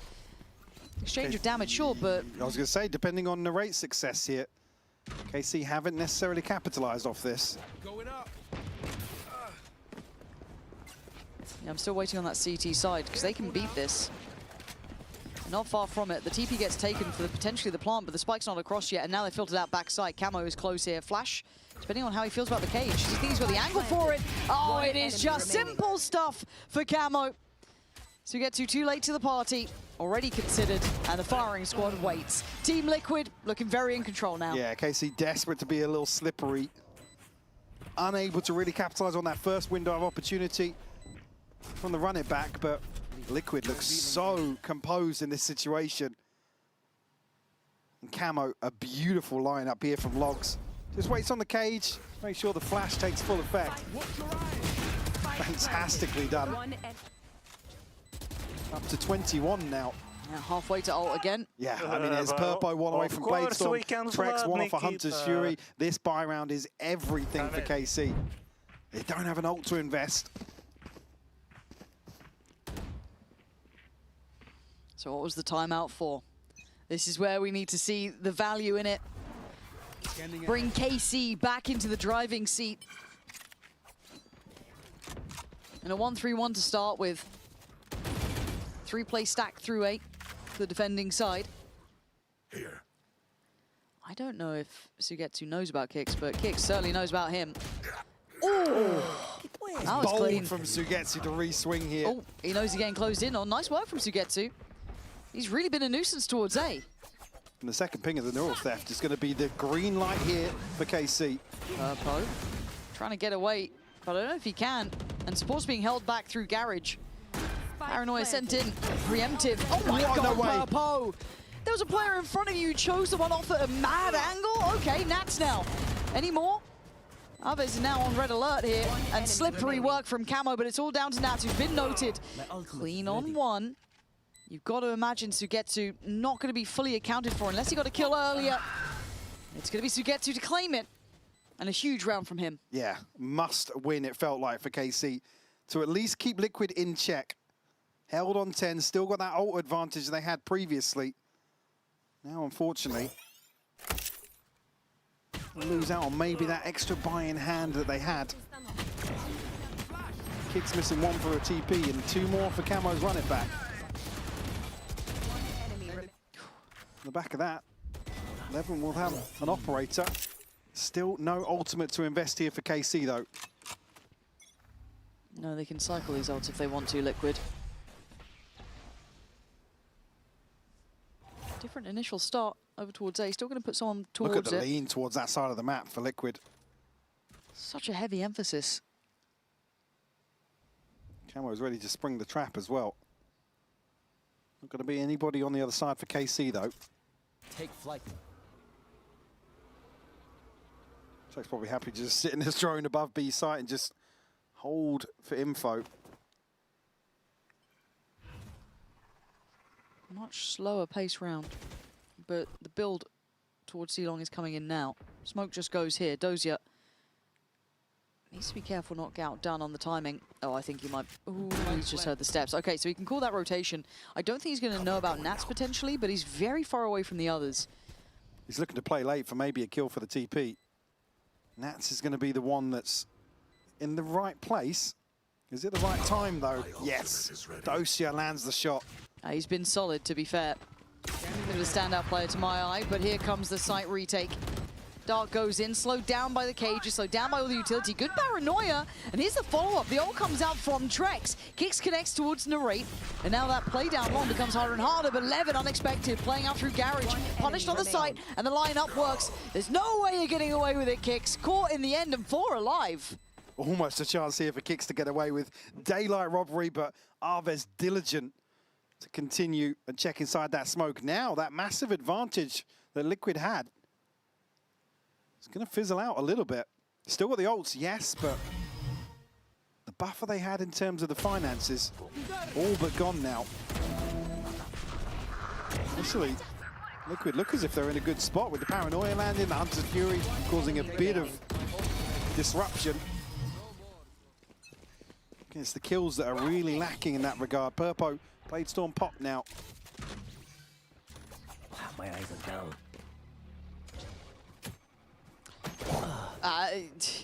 I guess he gets the info on that, but still, it's at the cost of his life.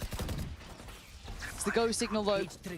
Green light towards A, but it's not like Liquid are far from his. Levin could be dead here. I think he is. No, How? He survives. You tell me, and the trip's still there. There's still more problems, but KC are winning, and I don't understand how they're doing this. A desperation attempt from Liquid in the end. It looked like they were teed up for something more than that. But now Camo has to face the music as KC tie up the scoreboard. Heartbreaking for Nats. They got a hold of Dozier Sheriff from earlier on, apparently. Yeah. They looked like they were going to connect onto the trip for sure. Again, a little bit of investment has come.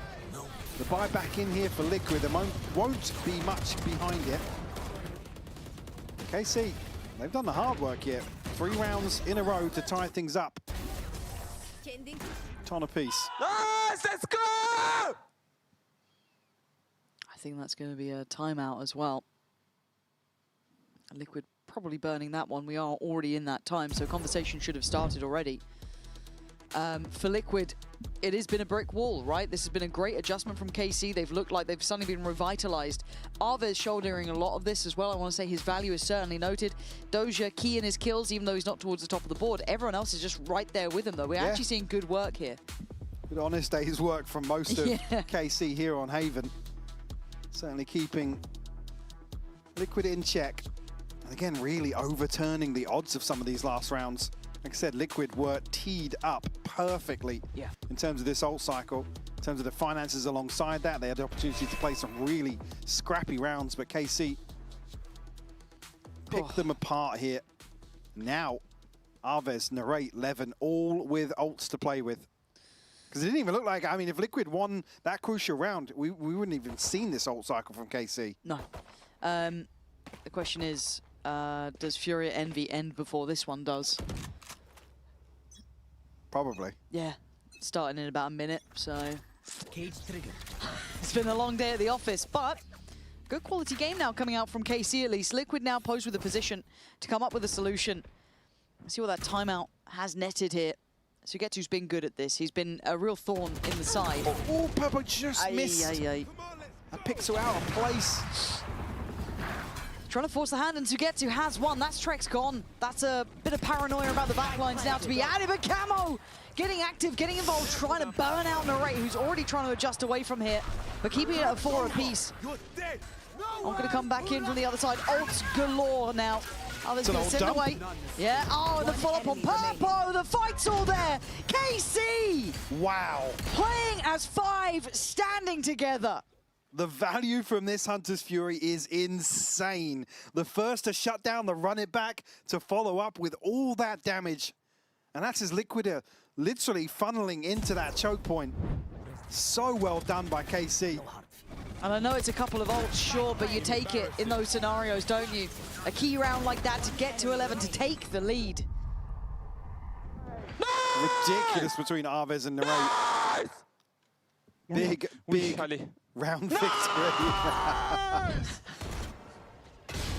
Now, I was going to say, the weapons may be lacking for Liquid across the board. A couple of Guardians to round this out, but actually rewarded here to find 11.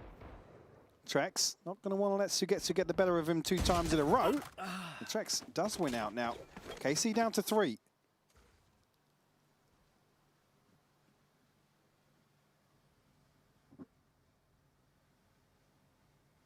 Walking middle.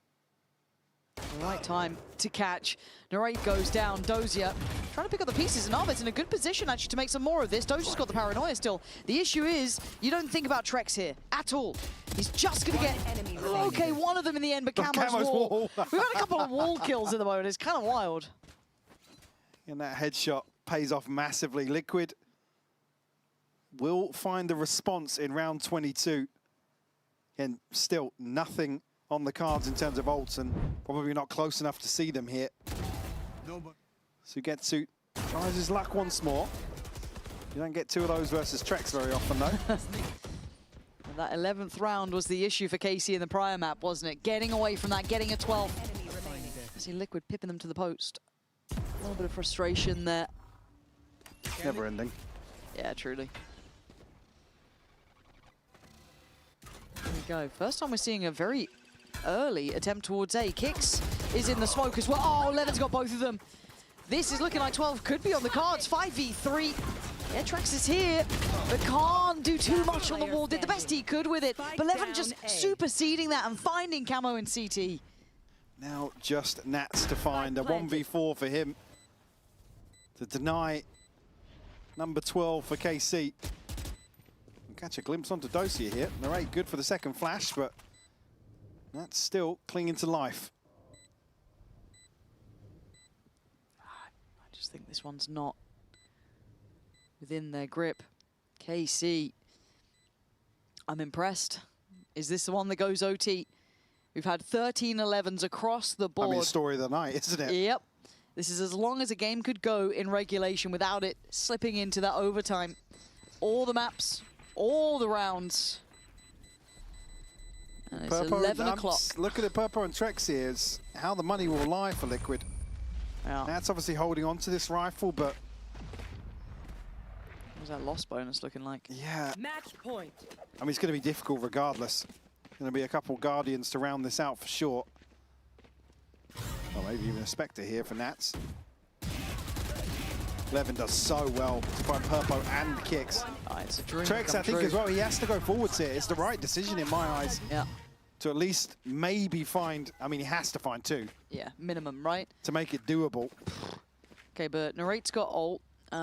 Any others on hand? One away from Trex's, I guess, is something we could see, maybe. But they're not particularly fighting for that A-long space anymore. They've kind of given this one up. It's Purpo getting played in towards B if they decide to continue this way. But all a ruse for now. Narrate going to use this as a space take-up. clear this as he goes. That's fine, happy to do it. But Liquid aren't chomping at the bit just yet. Purpo could be in a great position. I don't think he's going to get checked on. Purpo wants to take this to OT. Man to the good, and Team Liquid not done just yet. He's still standing his ground, and the spike gets left where it was, but Narrate with a rare catch of Nats just slightly out of sorts then.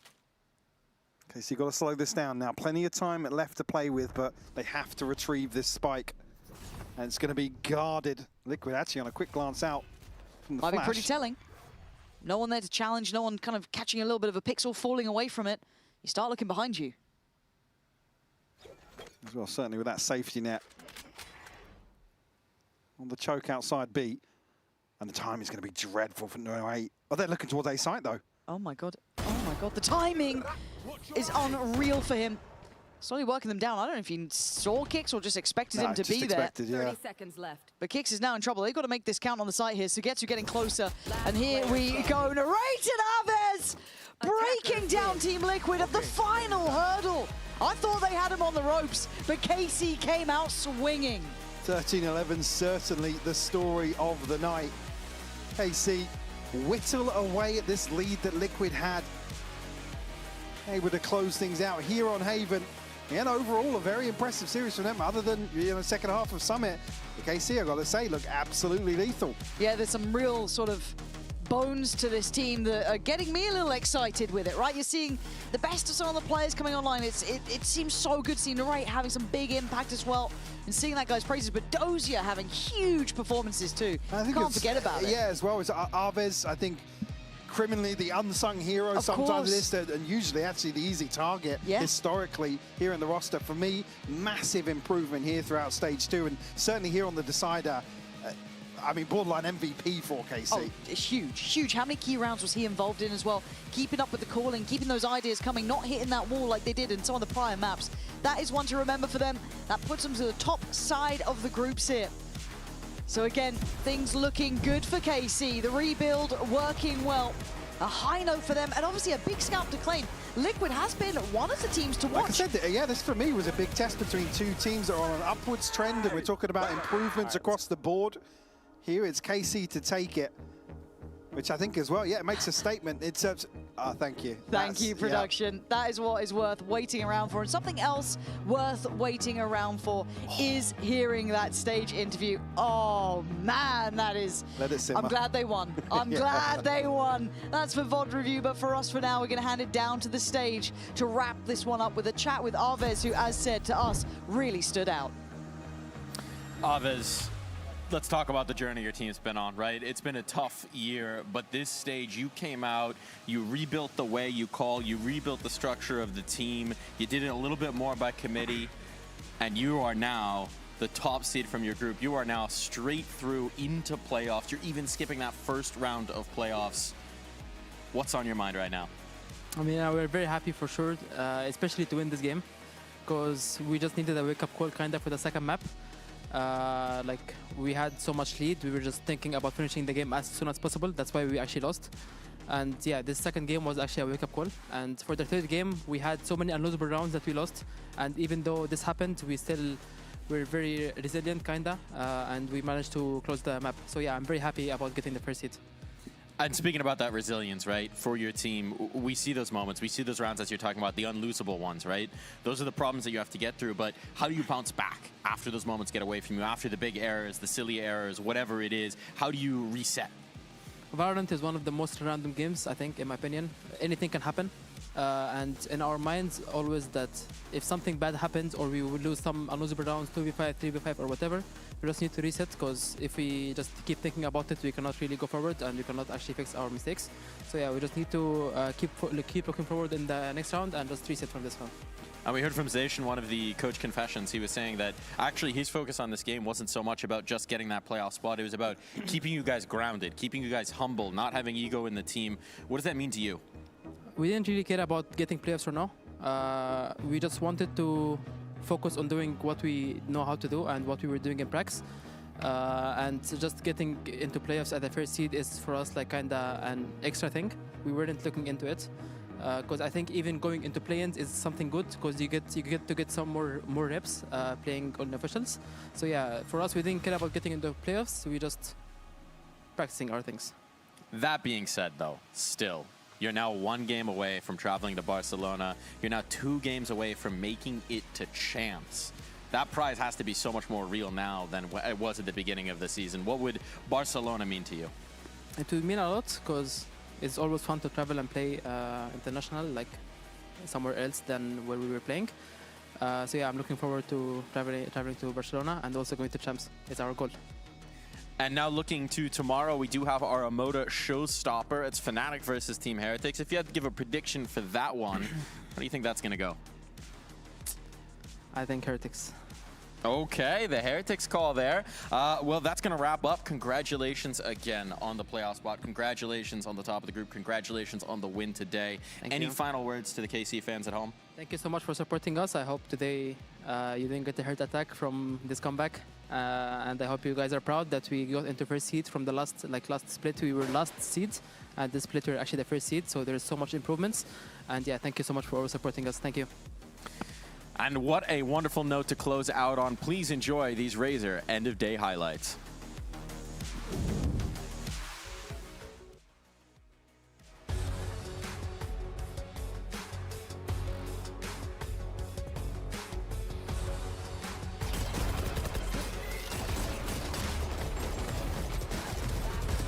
So bear in mind there's 3 rifles, 1 more kill for Cristalli, and he's made this round costly, and he's made it exceptionally costly.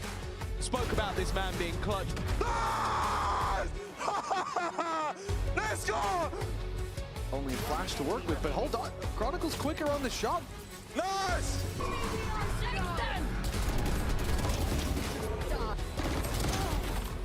One enemy remaining. Guys, shoot me!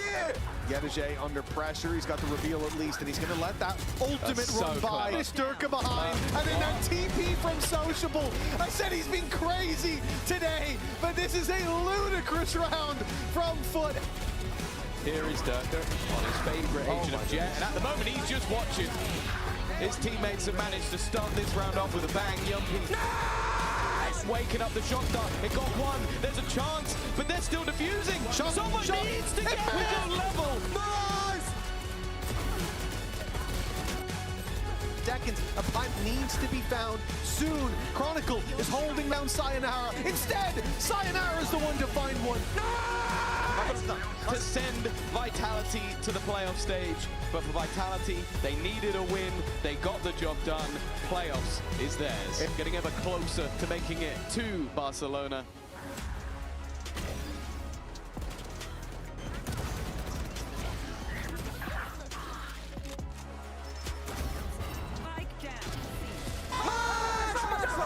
Let's go! Purpo's timing is just sublime. Got help here. It's just whether the timing's right. Purpo starts to clear. Overwhelmed on CT though. Another key kill. Oh! I was just costing a pretty penny. It's fine. Nat's gonna be a little naughty with it. The HP down so low. It is done for. Dosha catches her off guard. Narrate's found a kill as well. KC have just flipped this. Yeah, they certainly have. Yeah, Nats makes it there in time. Narrate on the bailout. Nats, what? I don't know how he's still going. I don't know how he's still going. They're gonna meet each other. Nats! Yeah, good job. Insane, bro. Can't really. Oh! But it's gonna reset. Oh! He's got to get all of them though. The time. Oh, he's out of time, but man, he made him sweat. At the moment, they've made Purpo's life incredibly hard. And it's Narrate and Doja a little too late to the party. And it goes completely unchecked. And then some 4 quick kills. What the? Here we go. There's one on Plat here. That's brilliant, though. Camo and Kicks in unison. 5 bullets for Kicks, but only 1 needed in this, and he's got it. And here we go. Narrate and Aves breaking down Team Liquid at the final hurdle. I thought they had him on the ropes, but KC came out swinging.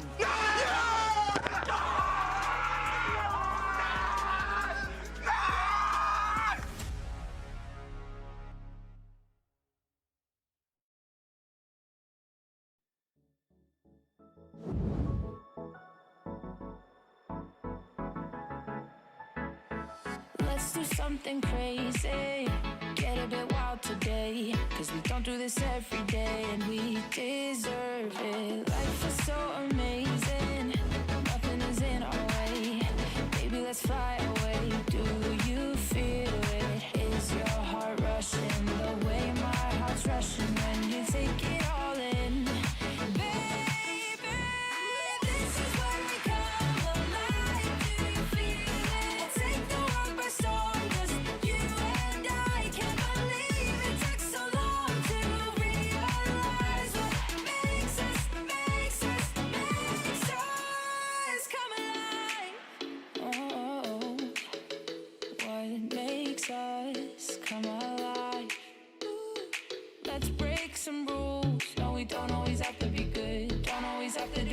we should. We're feeling